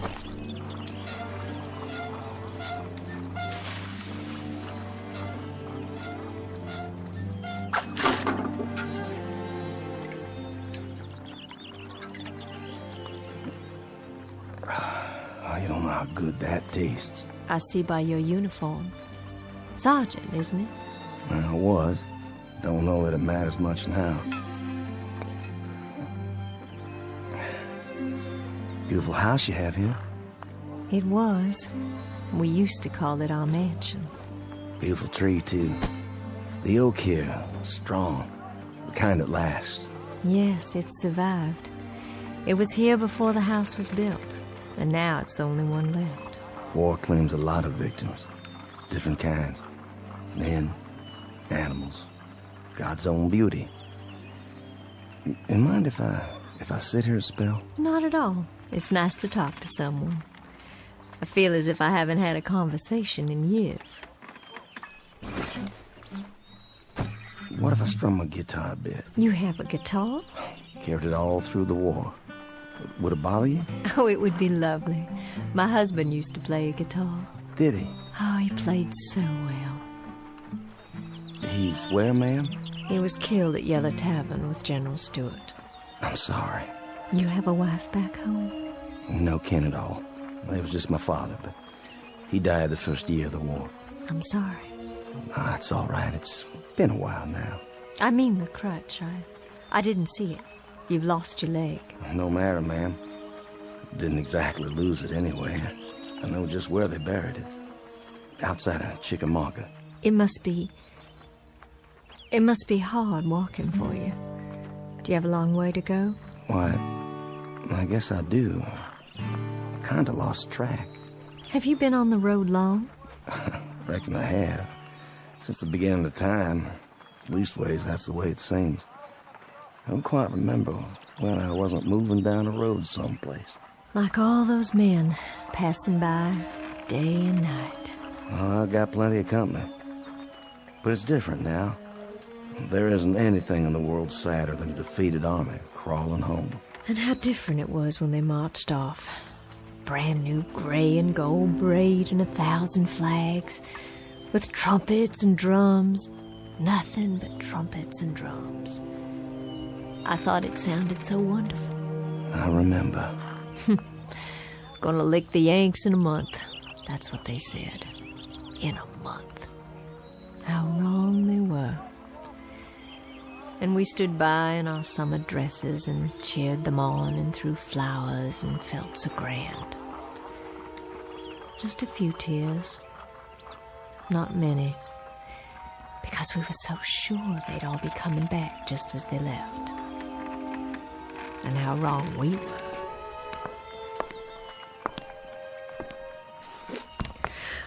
Oh my. Anything wrong? I'm feeling a little dizzy. Ma'am, please sit down. I don't think you're well. It's the fever. But I'm on the mend now. It just left me weak, that's all. Just a little weak. And still they come. Morning and night, night and morning.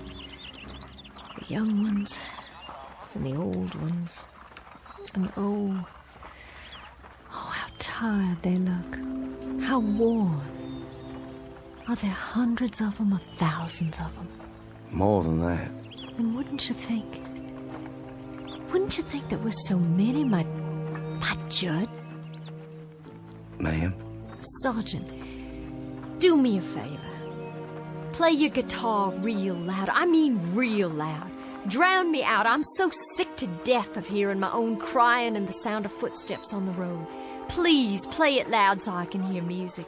Please, Sergeant. My pleasure.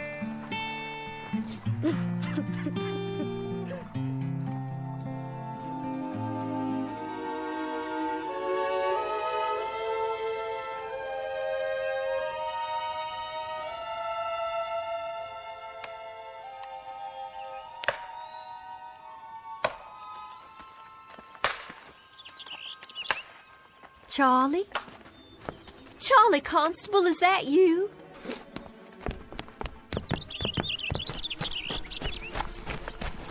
Charlie, it's Lavinia. Charlie, we thought you'd been killed. That's what everyone said. They said you'd been shot in the head at Gettysburg. Afternoon, ma'am. Sorry to disturb you, ma'am. Good day to you. It's Charlie I want to talk to. Can't you hear me? Couldn't you stop a minute, Charlie? Couldn't you stop a minute and talk? I'm so glad you're all right. I'm so glad you got back. I'm almost there, Lavinia. Almost there. I don't think I'll need all this weight. You can store my blanket roll for me, but I gotta keep moving. I'm almost there now, you see. I'll be there by nightfall. Oh, Charlie. Your wife will be so glad to see you. So very, very glad. Goodbye, Lavinia. Will you give Susan my best, Charlie? Tell her when you get settled to please come over. Would you do that for me? No, I'll expect she'll want to keep you to herself for some time. I know if it were Judd come home to me, I'd hold him close. So close, Charlie. And I'd not let him leave again. I'm sure, Lavinia. Charlie, wait. You might need some of your bedroll.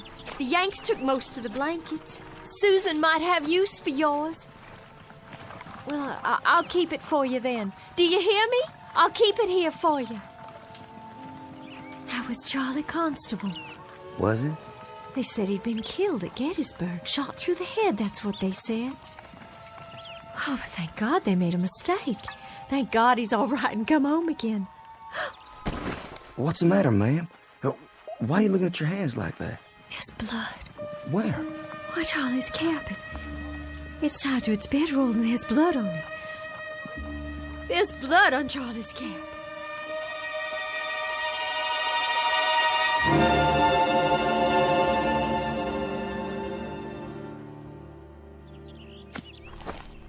Ma'am? Yes? It's Sergeant Baxter, ma'am. Well, I know that. Who else would it be? You finished so soon? I got a feeling for wood, carving it or chopping it. I got enough cut there so you can at least start the winter. Well, I thank you sincerely. You don't know how much that helps me. No, I thank you. I'm obliged for the dinner. Such as it was. It beats salt pork and hardtack, which is what I've been used to for as long as I can remember. I was hoping you'd play your guitar one more time. Would you? Made this myself. You didn't. You know how to make musical instruments. After a fashion. Not as good as the ones I made at home. I had more time then. You have to pick the right tree. A good, solid one with character. You cut a branch and strip off the bark and take the wood in layers, but carefully, just right. Then you soak it and bend it into the shape you want. Well, there's plenty to it, believe me. And then after it's dry, it has to be planed and glued and whittled till it's perfect. And then comes the tuning. You know, they say a good guitar takes on the voice of the man who made it. If he has a voice to start with. Seems some men don't. No matter what they play, it just comes out flat and dead. I'll bet all your guitars sound beautiful. Just like this one. My old man used to say that I'd wind up nothing but a bum troubadour. Did he? My old man. But he was a proud one when I marched off. Proud as an old rooster, because his son was going off to war to become a man. And I come back, half a man. That song of yours. Black is the color? Judd, my husband, he used to sing that. Oh, I wish you could have met him. I wish so too. A very gentle man. A very nice and decent man. And I can remember nights he'd sit out on this porch and play and sing. Even the crickets would keep quiet. The bullfrogs down at the pond. It was just as if they'd stopped their noise so they could hear the music. And then the Yankees came. Like blue locusts who had to eat away the trees and the land and everything on it. I owe them for much. For our house, our lawn, our trees, for everything that was. Including my husband's life, I owe them for very much. Ma'am? Why don't you leave here? This place is no good for you. This place is all I have. Just an empty shell of an old house and a burned-out field. But it belongs to me, and it's all I've got. You need something else, something different. Being here alone and sick and staring out toward that road, that ain't gonna cure anything. Fever, sadness, heartache. It won't cure nothing at all. What do you suppose happened to him?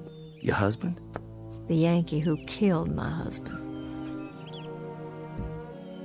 You suppose he's marching home now, back to his own kin? Do you suppose he's laughing and singing and telling all his neighborhood about the rebels he killed? All the bullets and the heads he shot them through? I don't reckon that at all.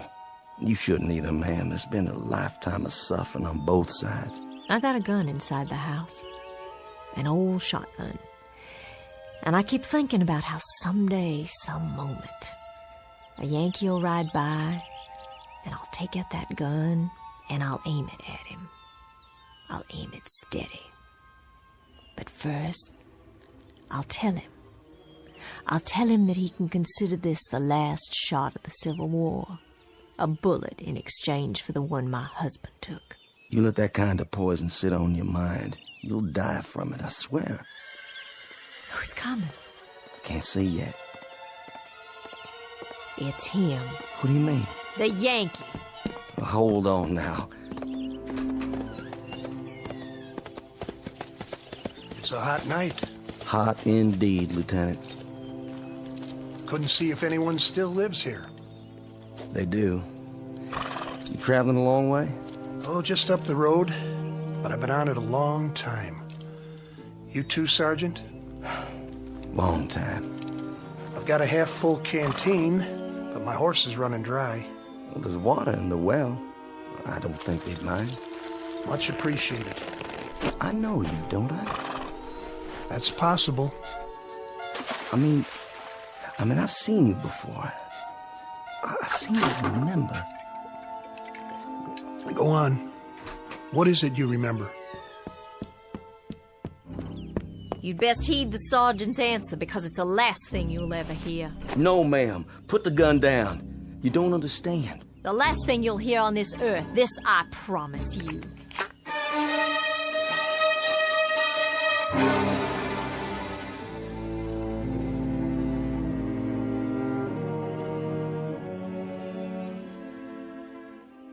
Ma'am, don't shoot him. The lieutenant here tried to save my life. Stand aside. Hear me out first. I was lying on the side of a road. A mini ball had landed amongst us and took off my leg, and I laid there bleeding. And then he come by, a patrol of Yanks, and he propped me up, and he tried to stop the bleeding. I remember looking straight at him and saying, I said to him, "Danged if you ain't the most changeable breed in the world. First you do your best to kill me, then you call off the war long enough to try and save me." You remember that, Lieutenant? I thought to myself then that if General Lee had many more of your kind, we'd take a lot of lumps before we could lick you. Well, we sure give you some. That you did. Lieutenant, this is Lavinia Godwin. You've thanked him, Sergeant. Now be so good as to step out of the way so I can thank him for a few other services. Ma'am, the lieutenant here, he stood out on the open road and tended to me while both sides were shooting up a storm over his head. And yet he stayed there, and he tried to save my life. I've got this shotgun leveled straight at his head, and my hand is steady. I've waited a long time. I aim to blow his head right off his shoulders. This your pleasure, ma'am? And duty. A little bit of both, perhaps. Well, then you'd best get on with it. Ma'am, I can't let you do that. I just can't. You can't stop me with that guitar. I've got the gun. Then I'll stop you with my hands. You'd better stand down, Sergeant. I've got my finger on the trigger. And this is for you, Yankee.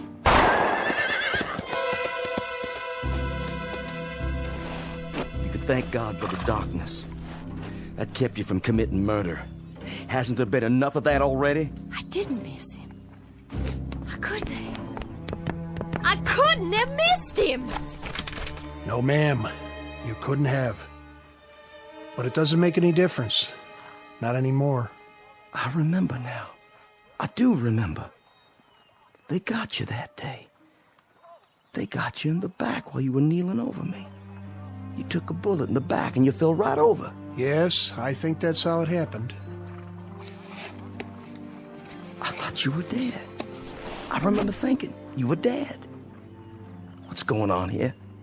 What's going on here? You'll understand. It'll come to you sooner or later. What will?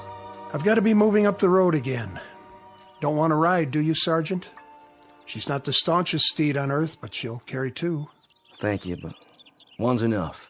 As you like. Safe journey, Lieutenant. And to you. I wish you the best, ma'am. I do wish you the best.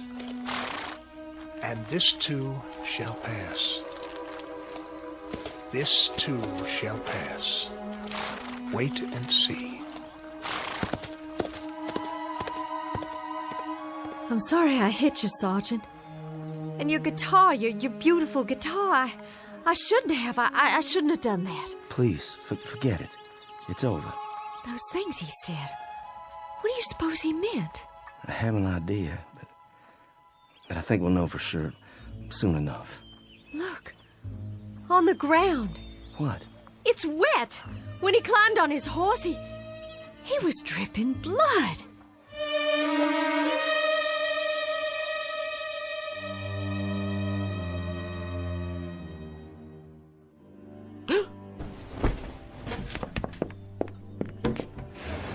Sergeant!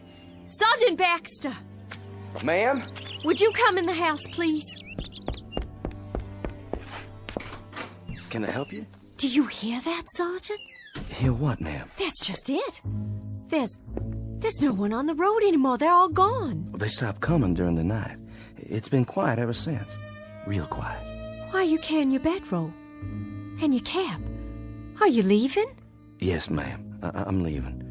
It's time for me. But where will you go? You told me yourself there's no one waiting for you at home. To wherever that road leads. I can tell you where that road leads. Past 50 miles of places like this. Past houses that were burned out and abandoned after the Bluecoats got finished with them. Burned out yards and crop fields. Some by Union soldiers, some by us. So there'd be no use. Past a few hundred tired, sick people like me. No worse off than I am. Well, that's what I'm telling you. If you're looking for a change of scenery, Sergeant, you won't find it out there, along that road. Mrs. Godwin, I was up most of the night. I was up and I was thinking about lots of different things, thinking it through. What did you decide? That lieutenant who came by, and the shotgun, and the blood on the ground. When he rode off, it seems like a mystery. Yes, it does. And that young friend of yours, Constable. Charlie Constable. Yeah, with the bloody cap. And then before dawn, it came to me. What did? It's kind of hard to explain. Please try. It has to do with that road out there, and the men who are walking on it. What about them? Last night, after you'd gone to bed, I stood by the gate and I watched as they went by. There was Union soldiers, too. Yankees, many of them. Some helping our boys, some of our boys helping them. But all of them moving down the road, just as if... Just as if what? Just as if that road led someplace where they all had to go. You hear me? Had to. So wherever it leads, Mrs. Godwin, that's where I have to go, too. But why? What I discovered last night. You wouldn't believe. I don't understand all of it myself. I understand enough to know that there's a billy club tapping on my good leg, telling me to move on. So I'll take my leave now, ma'am. And I wish you well. I certainly wish you well. Wait while I make you breakfast. No need for that. I'm not hungry anymore. Some tea, then. Something to drink. I'll heat water on the stove with the wood you cut. You have some for yourself, ma'am. I've got something stronger put away. There's a bottle. I know where it is. Not with all the walking I have to do. A hot bath, then, before you go. Surely you'd like to get cleaned up. Thank you, but I'm all right. Sergeant! Why don't you stay on? I need someone around here who can help. I'm just one sick woman alone, and I need someone to help me. I don't think that's a good idea. I'd give you half the place. You could take a wife if you like and live here, and half of it would be yours. There's nothing here that could ever belong to me, ma'am. Nothing at all. Why not? If I say it does. And you know something else? There's nothing here for you either. Nothing but a lot of memories, and there's a prescribed period for mourning. Are you going to wear black for the rest of your days? My memory's a lot longer than yours, Sergeant. My hatreds don't die because somebody signed a slip of paper and turned in their sword. I don't think we need to compete when it comes to memories, Mrs. Godwin. I don't mean that. But as to hatreds, I'll concede that you carry yours for a lot longer than me, so you just stay on here and bide your time between some mourning and some hating. I've got to take a walk up that road, and while I'm doing it, I'm going to forget about all the yesterdays, and I'm going to start thinking about all the tomorrows instead. What do you think is up that road, Sergeant? A future? A new South, perhaps? Another Confederacy born out of the ashes? What do you think you'll find? I don't know, but I think every man has to find his own end of the road. It's whatever he wants for himself, and every woman, too. What's that? Sounds like my guitar. But it can't be. It's broken. There's a soldier in the yard. He doesn't mean you any harm. It's a Confederate soldier. Why, it's Judd. My Judd, he's finally come home after all.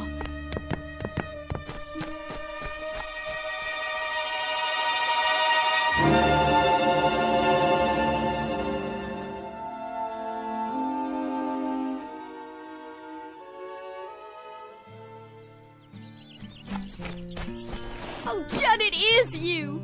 Lavinia? Hello, my dear. Oh, Judd, hold me. Tell me it's really true. And how fares my darling wife? Oh, I've been ill, Judd, very ill. Oh, no. But I'll be well again. I'll be well again because you've come home. Because you're alive and by some miracle you've come home to me. It was home, Lavinia. Look around you. It isn't any longer. It's all the hope we've got, Judd. How do you do, Mr. Godwin? Sergeant? I stopped for some water. The old well. It's still good? I'll be moving on now. The sergeant.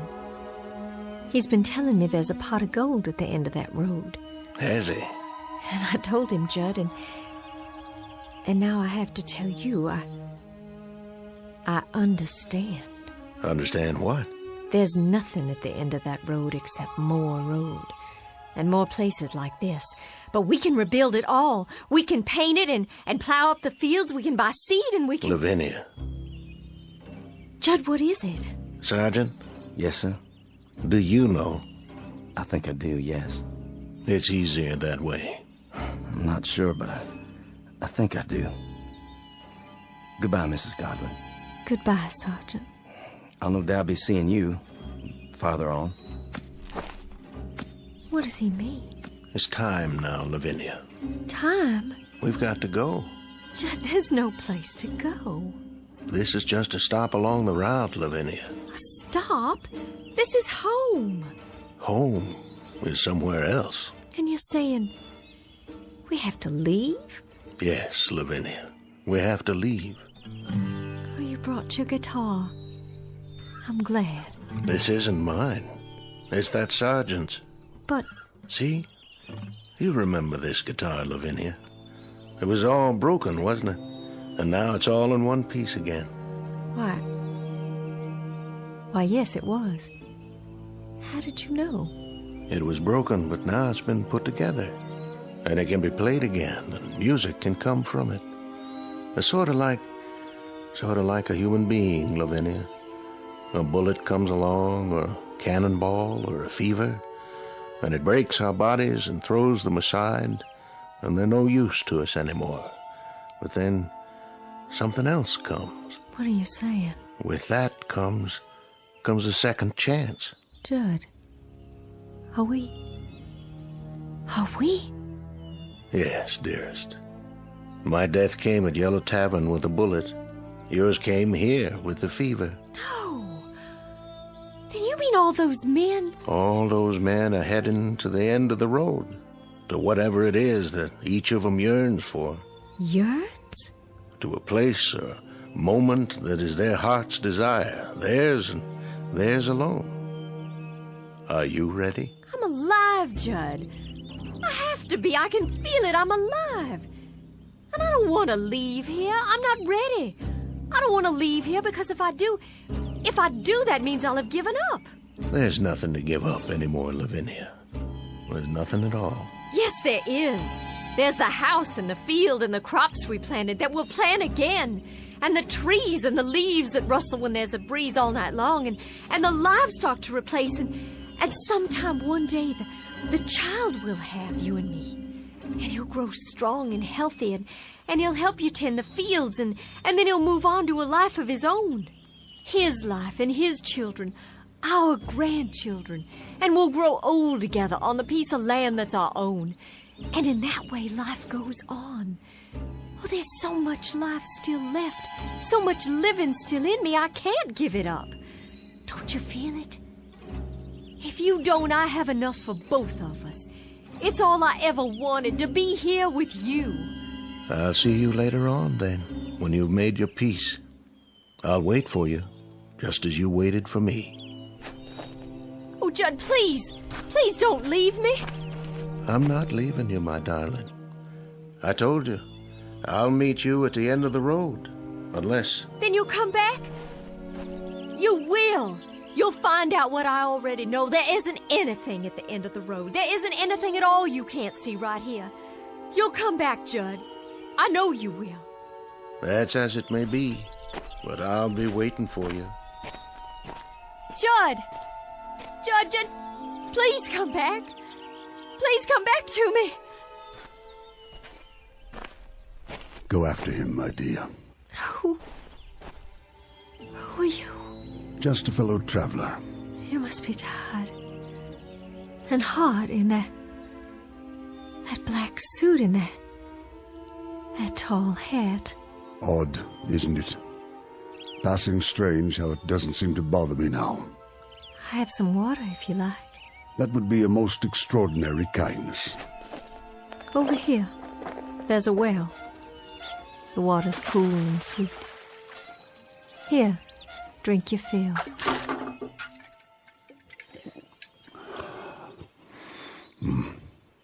The sweetest I've ever tasted. I know you, don't I, sir? Do you? I'm sure I do. I've seen you, but not in these parts. In town? No, I don't think so. Don't worry yourself. Not on my account. But your face and that beard. May I tell you something, my dear? Please. Go after him. You must. Oh, but he'll be back. I know he will. My Judd will be back. Wait no longer. There's no reason.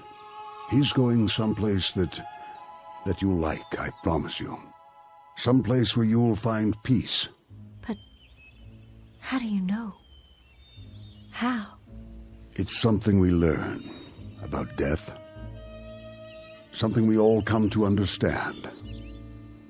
You see, my dear lady, this road, it isn't the end. It's the beginning. There's peace up there, serenity and freedom for all, from anguish. It's whatever you want most, what you have always sought but could not name. You sound so sure. I am. Go to him, my dear. Go to your loving husband. Go there with him. I can see him on the road, can't you? Standing in the sun with his arms outstretched, waiting to receive you. Your face. I know that face. I've seen it in the newspapers. But you were shot, sir. I read it. You were shot by an assassin at Ford's Theater, Washington. But that's so far from here. How? So far that I can hardly remember. It all falls away, like seeds in the earth. And so now, Mr. President, you're one of the... Yes, my dear. I guess you might say that I am the final casualty of the Civil War. And now I'm the last man on this road, the very last. I think it only fitting that I be the last of the passers-by.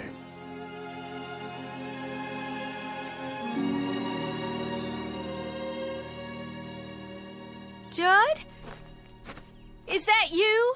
Lavinia. It is. I see you. Wait, Judd, I'm coming. I'm coming now.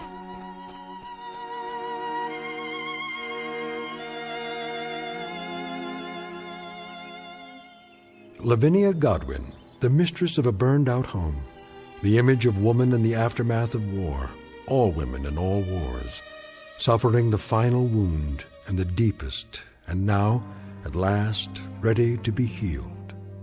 Incident on a dirt road during the month of April 1865. And as we've already pointed out, it's a road that won't be found on any map, but it's only one of many that lead into and out of the Twilight Zone.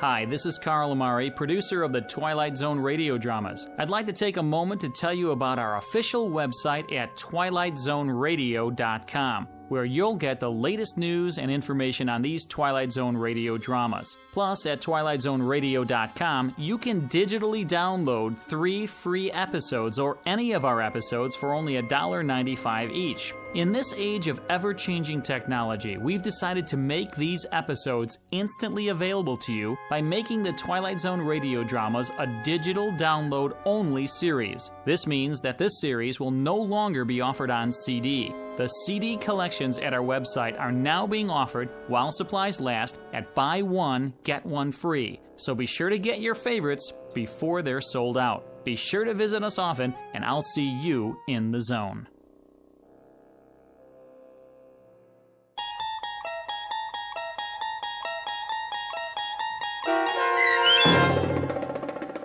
The Passers-By, starring Morgan Brittany with Stacy Keach as your narrator, was adapted for radio by Dennis Etchison and based on a script by Rod Serling. Heard in the cast were Doug James, Jeff Lupetin, Turk Muller, Roderick Peoples, Norm Woodell, Carl Amari, Roger Wolski, Paul Patch, Don Longo, and Lynn Foley. To learn more about the Twilight Zone radio dramas and to obtain audio cassettes and CDs of these programs, visit our website at twilightzoneradio.com. This copyrighted radio series is produced and directed by Carl Amari and Roger Wolski for Falcon Picture Group. Doug James speaking.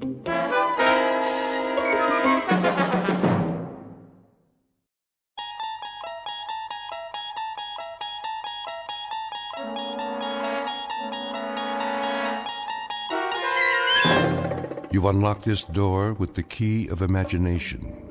Beyond it is another dimension, a dimension of sound, a dimension of sight, a dimension of mind. You're moving into a land of both shadow and substance, of things and ideas. You've just crossed over into the Twilight Zone.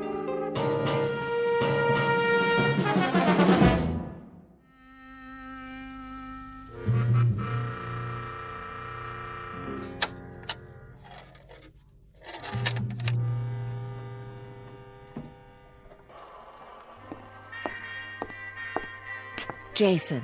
Yes? Oh, hello, Evelyn. Can I talk to you? In a minute. Do you know what that is? What it is? That's Glenn Miller, Evie. Who? You don't remember him, do you? No, of course not. You weren't born yet. Jason. Truth be told, I wasn't either. But I had a collection of old-time records. Quite a collection. One of the best in the country. Glenn Miller, Harry James, Tommy Dorsey.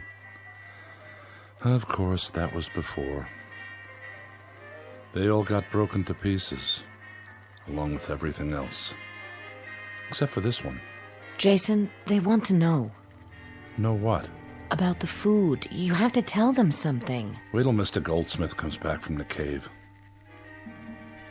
Did you know there was a place called the Meadowbrook on the old Pompton Turnpike? What's that? The Glenn Miller Orchestra used to broadcast from there. I read it in a book. Frank Daly's Meadowbrook on the Pompton Turnpike. Oh, would I give to have heard that on the radio?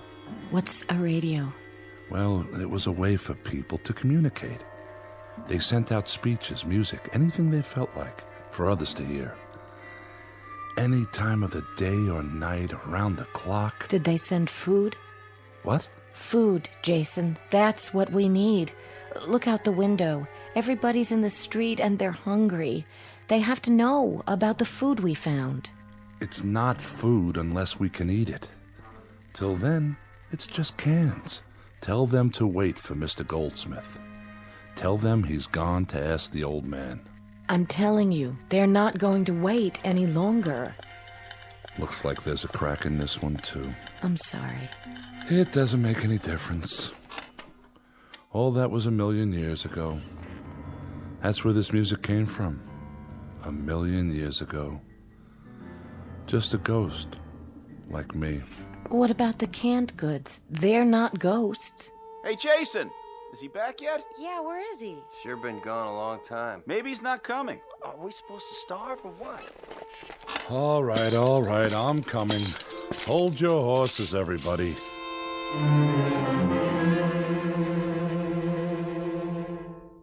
What you've just witnessed is the better part of a legacy, left by man for himself. Some years previous, he pushed his buttons, and a nightmarish moment later woke to find that he had turned the clock back 1,000 years, or more. His machines, his medicine, his science were buried in a mass tomb, covered over by the biggest gravedigger of them all, a bomb.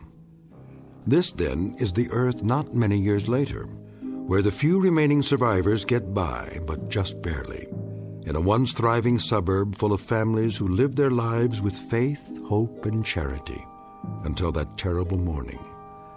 Now they scramble simply to stay alive, with nothing to guide them except someone they've never seen, an old man in a cave who dispatches wisdom in a most peculiar fashion. And a moment from now, the old man's authority will be put to the test as faith goes the way of hope and charity in a future no one imagined they'd ever have to face. For this is a fragment of a whole, a remnant of what was once a proud race. Now, all that's left of humanity in the Twilight Zone. And now, The Twilight Zone and our story, The Old Man in the Cave, starring Adam Baldwin with Stacy Keach as your narrator.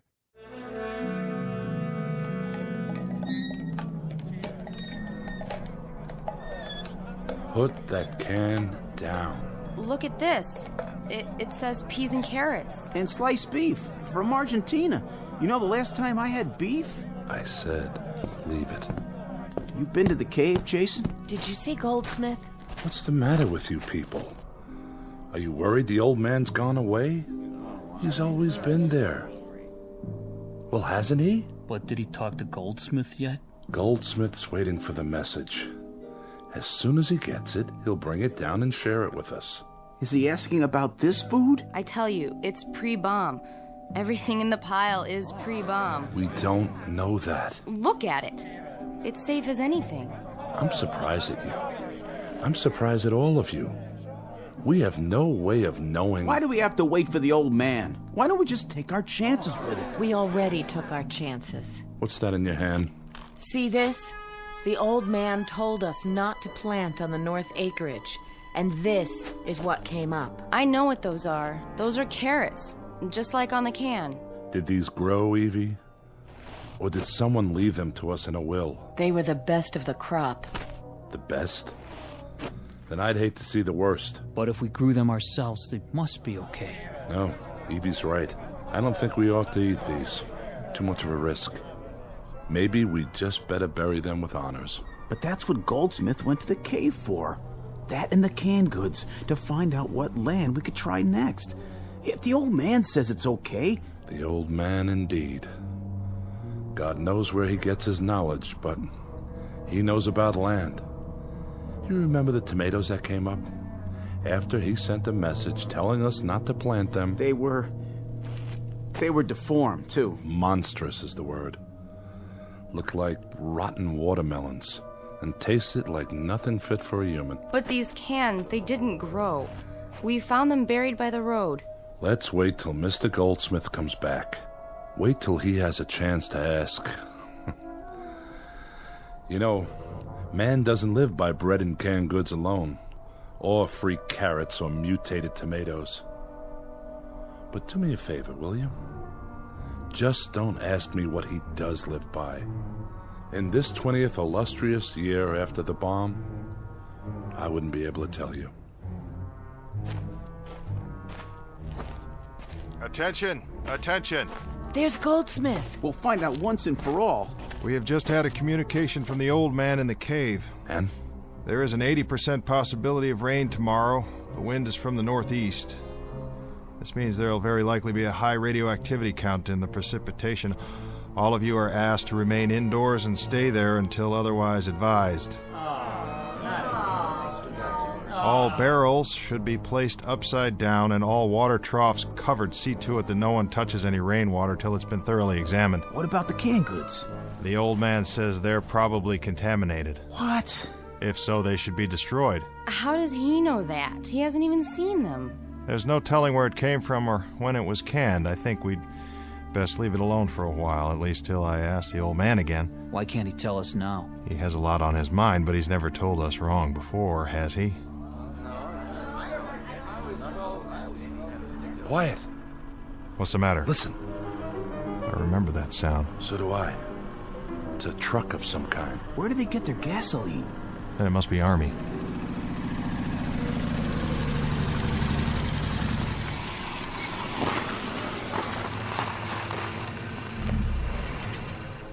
Private, stay with me. Yes, sir. The rest of you wait by the jeep. You won't need those guns. We're not armed. Who's in charge here? I guess I am. Good.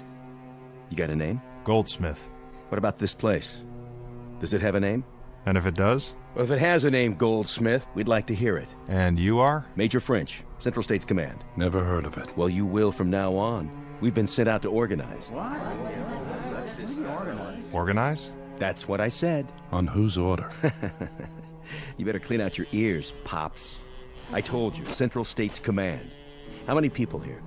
We haven't counted lately. What about food? What about it? There's sufficient. You grow your own? Well, some. We have a supply of pre-war canned goods. So I see. It's quite a stash. Well, that's not part of it. Haber, take a look around. Right, sir. Douglas, stay close to the car. Furman, you stay with me. Yes, sir. Major, what do you want? Oh, painless things. Nothing, really. Quarters for the four of us. Agreed. Let's see. Rations for as long as we're here. And no trouble. The last one goes on the top of the list. No trouble. I don't think you understand, Major. No? You can speak freely? We don't recognize your authority here. We've had other transients pass through the town on occasion. Did you say transients? They didn't stay. Unlike you, Major, they represented themselves as authorities, and we discovered they had no headquarters. They carried it with them. They represented no one but themselves. Well, now, this is the new breed, Mr. Goldsmith. From now on, this whole area will be organized. It will be set up in military sectors, each controlled by local constabulary. In this case, that means yours truly. You and your constabulary may stay here overnight, Major. It's good of you. We'll share our food and provide you with a place to bed down, but tomorrow morning you best do your organizing somewhere else. Mr. Goldsmith, unofficially, the following. We'd like to make the transition here as easy as possible, for you as well as for us.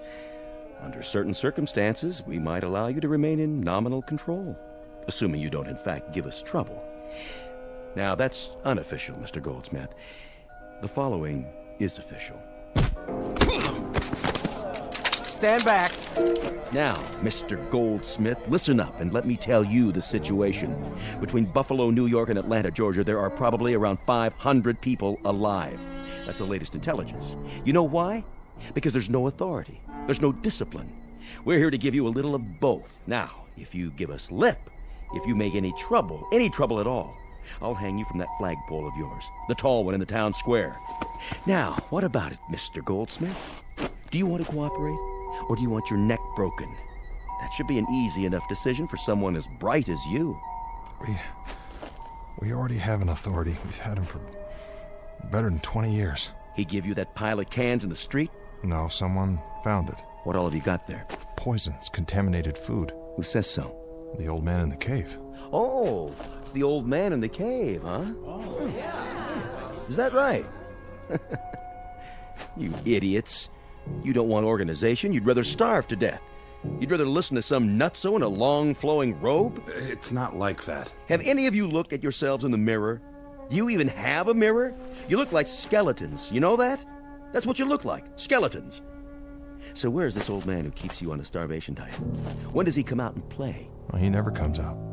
He stays in the cave. I'm not surprised, Mr. Goldsmith. You know that? I'm not at all surprised. Off Lake Erie, there's a pack of weirdos who bay at the moon once a week. Yeah, they do. And what used to be Chicago? Oh, we got a swinging cult out there. They built themselves a statue made out of fissionable lead. This is their deity, mind you. And here, what do you have? An invisible old man in a cave. Of course, what else? Come on, Mr. Goldsmith. When you run it around the block a couple of times, doesn't it sound a little nutso, even to you? When we first came here a few months after the bomb, there were just a handful of people. They had survived because of the old man. We were permitted to settle here only if we did what the old man told us to do. Oh, this one takes the prize, I swear. This one's the farthest out of anything I've heard yet. We've survived, Major. While most of the world was dying of radioactivity, strontium-90, the plague, we survived. Because of the old man? That's right. Because of the old man. He's telling the truth. Oh, now, let me see if I've got this straight. He cues you, huh? He tells you what's radioactive, what's not, what's poisonous, whether the sun's coming out tomorrow. I mean, the whole bit. The whole bit, Major French. As long as he's alive, we'll be alive. All right, then. Let's go meet him. You can't do that. No? Why not? Well, I want to meet him. He must be some kind of genius, this guy. I say we send a team up to the cave right now and check out what he has to say. Please, Major, you don't understand. Then help me to understand. And there's only one way to do that. I want to meet this guru of yours, in person. Do I make myself perfectly clear? I want to meet him right now.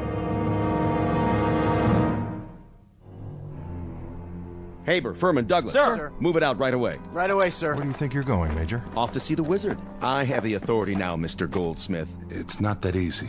Oh? Where's the old man's cave? In a safe place. It is, huh? The mountainside. Well, then you lead the way.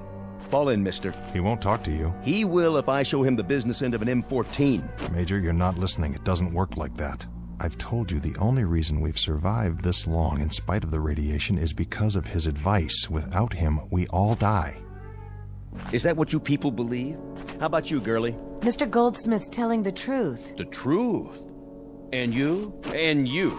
The same goes for everybody here? Yeah. Well, you know what I believe? Why don't you enlighten us, Major? You're all suckers. Patsies. I don't think any of you will ever die of radioactivity. It's not in the cards. I think you're all going to kick off from malnutrition or maybe getting conned to death. Well, if that's true, Major, it'll be a painless death. Are you serious? Take a look around you. Take a good look. This town turned to dust a long time ago. Broken windows, roofs falling in, street lights tipped over. You're living like animals. Is this painless, Mr. Goldsmith? Well, it's what we're used to. It's what you're used to because you've got rings through your noses. An old man in a cave who doesn't come out into the daylight.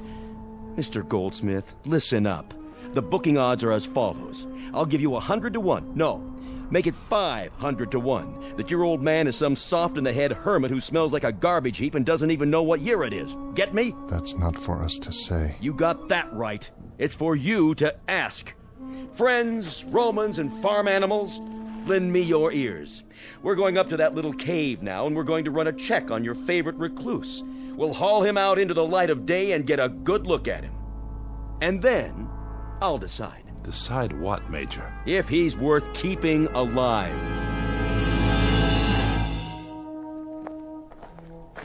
How much farther? Don't worry, Major. We'll be there soon. If you're trying to pull something, Goldsmith. Just beyond the burned-out trees, there's a rise, and then the mountains. I'll show you. Furman. Yes, sir? You and Douglas pull ahead. Haber, keep everybody on the path. No problem, sir. Goldsmith, do you realize what you're doing? I believe I do. But when we get there, what if they... What, Jason? What if they execute him? Then where will we be? Well, they won't. How do you know that? They can't. Have you seen the Major's eyes? That man doesn't care about anyone but himself. He's the kind who started this war. And if he has his way, the old man is finished. We'll see about that. Hold up, Major. I think we found it. Good. Everybody, stand back. Is this what you wanted to see, Major? It looks like a solid steel panel, sir. Built flush into the base of the mountain. All right, Mr. Goldsmith, tell us about it. Nothing much to tell. How does it open? I don't know. To my knowledge, it's never been opened. Suppose I were to strip off your skin an inch at a time. Would that increase your knowledge? Oh, you could do that, Major, all the way to the bone. I'd have to tell you the same thing. I don't know how the door opens, or if it opens. The old man lives inside? That's right. And he never comes out? That's my understanding. I hate to press you, Mr. Goldsmith, but what does he eat? How does he live? How does he stay alive? I couldn't say. How do you know he's in there? How do you communicate with him? He sends out notes, messages under the door. There's a small slot right here. Let's see. It's just wide enough for a strip of paper. I come every day at the same time, and he pushes another piece of paper out. It has the answers to my questions. He sends out messages under the door. We have a winner, gentlemen. This one takes the blue ribbon. The Village Idiots, led by an idiot. You in there! I've got a question. Your people are starving to death. They found a pile of food, but they're afraid to eat it. They're afraid of their own shadows. So, what's the word? Give me one good reason why they can't live like human beings. You listening, old man? Answer me. I'm the law here now. Are you deaf? Or do you want it all for yourself? Is that it? Open up. He won't respond to you that way. Well, of course he won't, because he's not in there. This is your answer, everybody. A big fat zero. Major, please. You! Are you speaking to me? You believe this stuff? I suppose so. You suppose so? You suppose there's an old guy in this cave who sends out orders whenever he gets the urge? Man, oh man. I wish I'd been around when there was a Brooklyn Bridge to sell, because I could have made a fortune off this bunch. Furman. Sir. Shoot it open.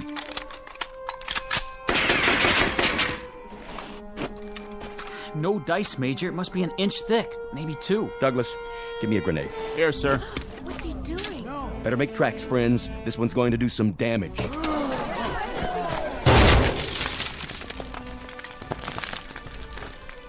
It's still shut tight, Major.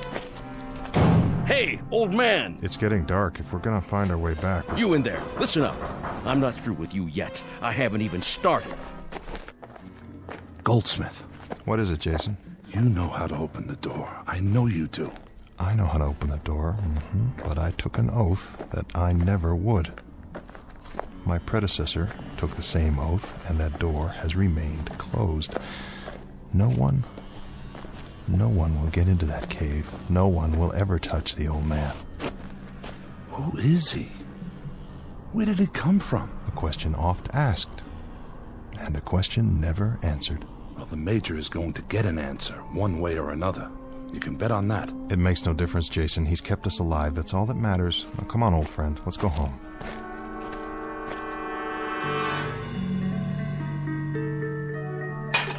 Now time, people. Dig in. It looks all right. But the old man didn't say. But I'm so hungry. What should we do? Come on. What's the matter with you? Everybody choose 5 cans. Take your pick. Tonight, we're going to celebrate the new order. That food is contaminated, Major. It is, huh? Who said so? The man who wasn't there? There's every possibility that those cans contain enough strontium-90 to kill all the people in this village. Yeah? Funny. I listened real close, and I didn't hear a single word from that guru of yours. Haber, give me a bayonet. Sir. What are you doing? I'm opening a can of, what's it say? Tropical fruit salad. I remember fruit salad. Do you? The kind with the little red cherries. Let's see what else is in here. Pineapple, peaches, pears. I warned you. My stomach. You see, this is what happens when you... See what? Just a little performance for the yokels to keep them, on their toes. But you knew that, didn't you, Mr. Goldsmith? There's nothing wrong with this food. It's positively scrumptious. Well, say something. Tell me how disappointed you are. You're a nutcase, There's enough grub in that pile to keep you alive for years. There's enough poison in that pile to kill us all in days or hours. Much of it was canned after the bomb. We have no idea where it came from or who processed it. Some of the cans are only cheap plastic. It's porous. We have no idea what seeped into them from the air. Let's lay it on the line, shall we? Any of you who want a good meal for a change, dig in. For the rest of you who still want to play kindergarten, go home and gnaw on a bone. I'll try one. I guess it wouldn't hurt to sample it if we're careful. Don't be fools. Don't commit suicide because a couple of pack rats invade our homes and decide to turn things upside down. Let them be, Goldsmith. If they want to eat that stuff, let them eat it. The old man warned us about this. He told us it might be contaminated. We've got to bury it. Get out of my way. I say it's all right. He tested it. There's nothing you can do. If they're willing to risk it, that's up to them now. I'm afraid you're right, Evelyn. I've said my piece. The only thing left to say is, may God help us. Hey, looky! We just repealed Prohibition. All over again. Goldsmith, over here. Let him go. But I wanted to have a drink with them. Have one with me. I got plenty. What's that one? Single malt Scotch whiskey. Here, give it a try. Like Christmas. Just like Christmas, huh? Thanksgiving. Thanksgiving, too. You got a name? Jason. Jason. Where's your golden fleece? I'm a very literate man. I went to college. Did you know that, Jason? I went to college. What did you learn? Why, it's the famous Mr. Goldsmith, keeper of the legend, protector of the fables, Lord High Chamberlain of the cave. You look hungry and thirsty. How about a drink? You got 100 cases of that hooch inside. You want to start breaking every bottle? You got yourself a man's job. Do you have any idea? Do you have any remote idea what you've brought to this village? Mr. Goldsmith, what I've brought to this village is the first square meal any of them have had in 20 years, and the first hours of pleasure they've had since you started leading them around by the nose. Why don't you give up the ghost, old man? Unbend. Why not? Can you answer me? You came as intruders, but now you're murderers. There's no telling how many people will die because of what you've done tonight. The old man told us dozens of times about food like this. He warned us. Now hear this. The old man? Well, there isn't any old man in the cave. He's a lie. He's a concoction. You made him up. You cut him out of whole cloth. Nobody's seen him. Nobody's heard him. Nobody knows who he is or where he's from. He's there just the same, whether you believe in him or not. Prove it. We've survived for 20 years. That's all the proof we need. Speak for yourself. By the looks of it, I'd say there aren't many believers left. You're on your own now. Open the cave, Goldsmith. Prove it that way. Maybe I can explain something. Go ahead. There were 2 men here right after the bomb. Scientists. That's all we knew about them. When they died, they gave the secret to another man, and he gave it to Goldsmith. Now he's the only one who knows how to open the door. I don't know what your game is, Goldsmith. I don't know how you get paid off. But it's time you let these people fill their bellies. It's time you open that cave and let them see who's kept them hungry all these years. Listen to him. You'll have to kill me, French. Mister, I've killed 100 times you. And that's how I've stayed alive. You, Jason, get your people together. You know what we have to do. Everybody follow us. Light some torches. We're going to the cave. We're going to open it. We're going to get the old man. Jason, for the love of God. You get it, Mr. Goldsmith? This is the Renaissance. This is the New Age. And you're going to usher it in. From now on, the people are going to eat and drink and walk in the rain. You're going to grow whatever you want, whenever you want, and your old man, whoever he is, he's going to abdicate the throne. Douglas, Furman. Any trouble, sir? Put Mr. Goldsmith in the back seat and see that he doesn't try to run. We're going to take a drive up to the cave.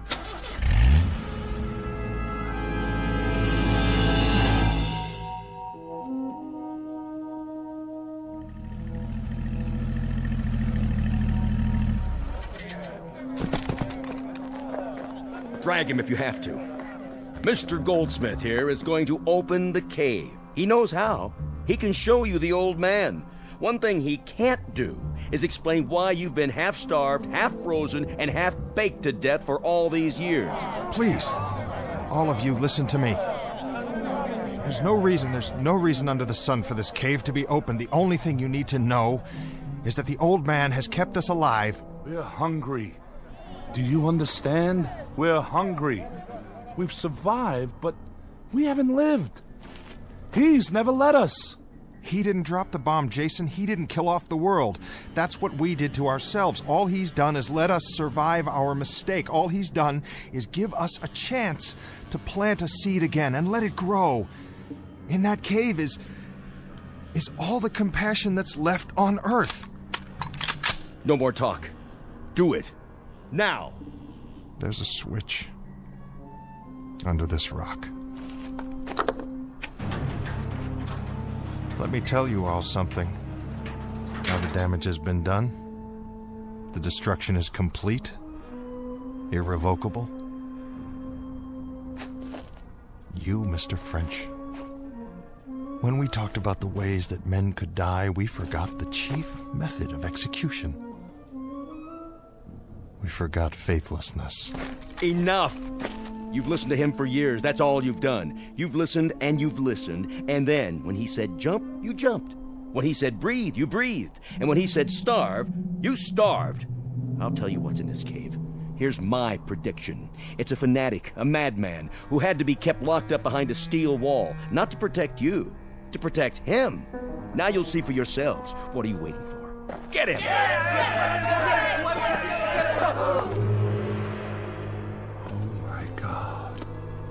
Oh, my dear God. It's a machine. It's called a computer. This is your old man. This is your tyrant, your dictator. Kill it. You've been hungry long enough. Kill it, now!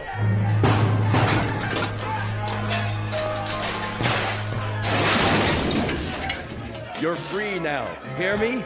Burn it. Burn every last trace of it. You're all free.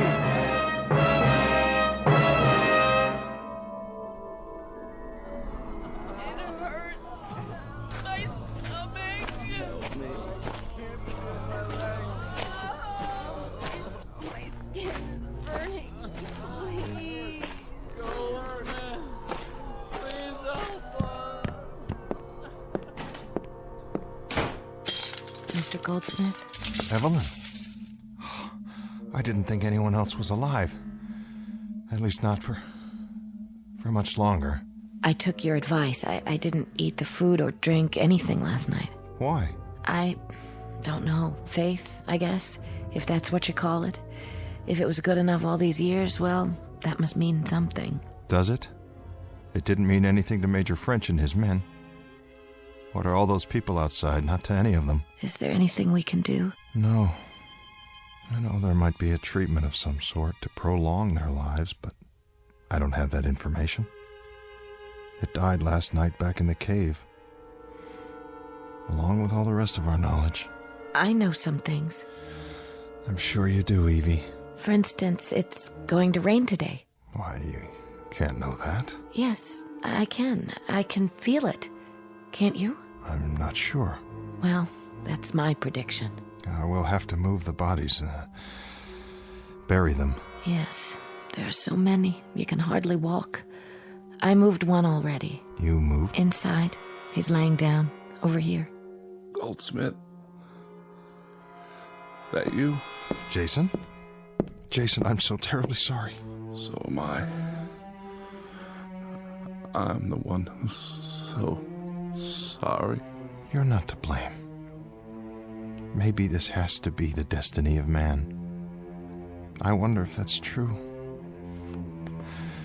I wonder. Jake, I just...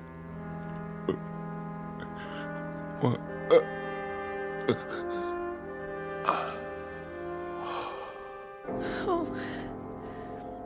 He was a good man, wasn't he? A good man. He was always good to me. That's why I helped him in. He said he wanted to hear something one last time, and now it's too late. Wait. I think I know what he wanted. And what was that? This.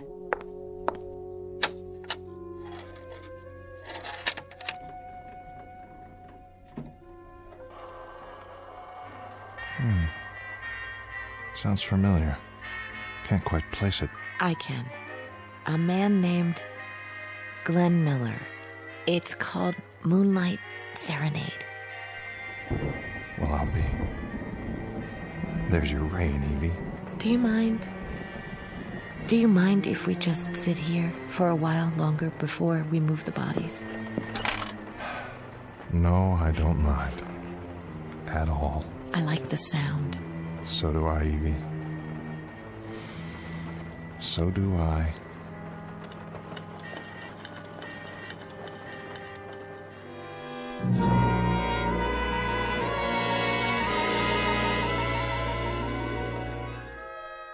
Mr. Goldsmith, survivor, an eyewitness to history and man's imperfection, an observer of the very human trait of greed and chronicler of the last chapter, the one reading suicide. Not a prediction of what is to be, just a projection of what could be in the Twilight Zone.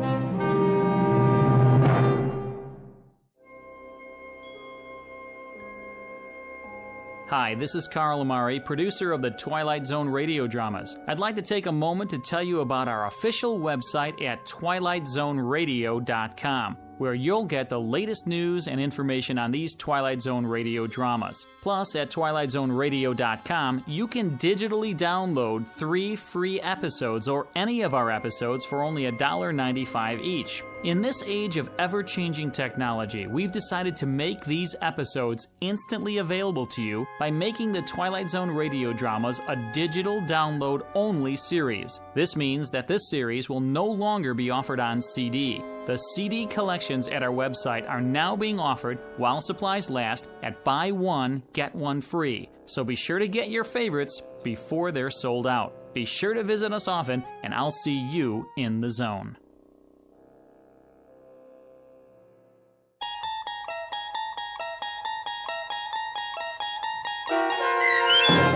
The Old Man in the Cave, starring Adam Baldwin, with Stacy Keach as your narrator, was adapted for radio by Dennis Etchison and based on a script by Rod Serling from a story by Henry Slesser. Heard in the cast were Mike Starr, Doug James, Kurt Nabig, Deb Dotzer, Jeff Lupetin, Sarah Marks, Carl Amari, Roger Wolski, and Vince Amari. To learn more about the Twilight Zone radio dramas and to obtain audio cassettes and CDs of these programs, visit our website at twilightzoneradio.com. This copyrighted radio series is produced and directed by Carl Amari and Roger Wolski for Falcon Picture Group. Doug James speaking.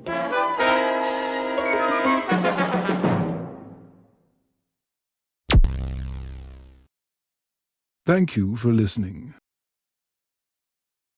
Please like and subscribe.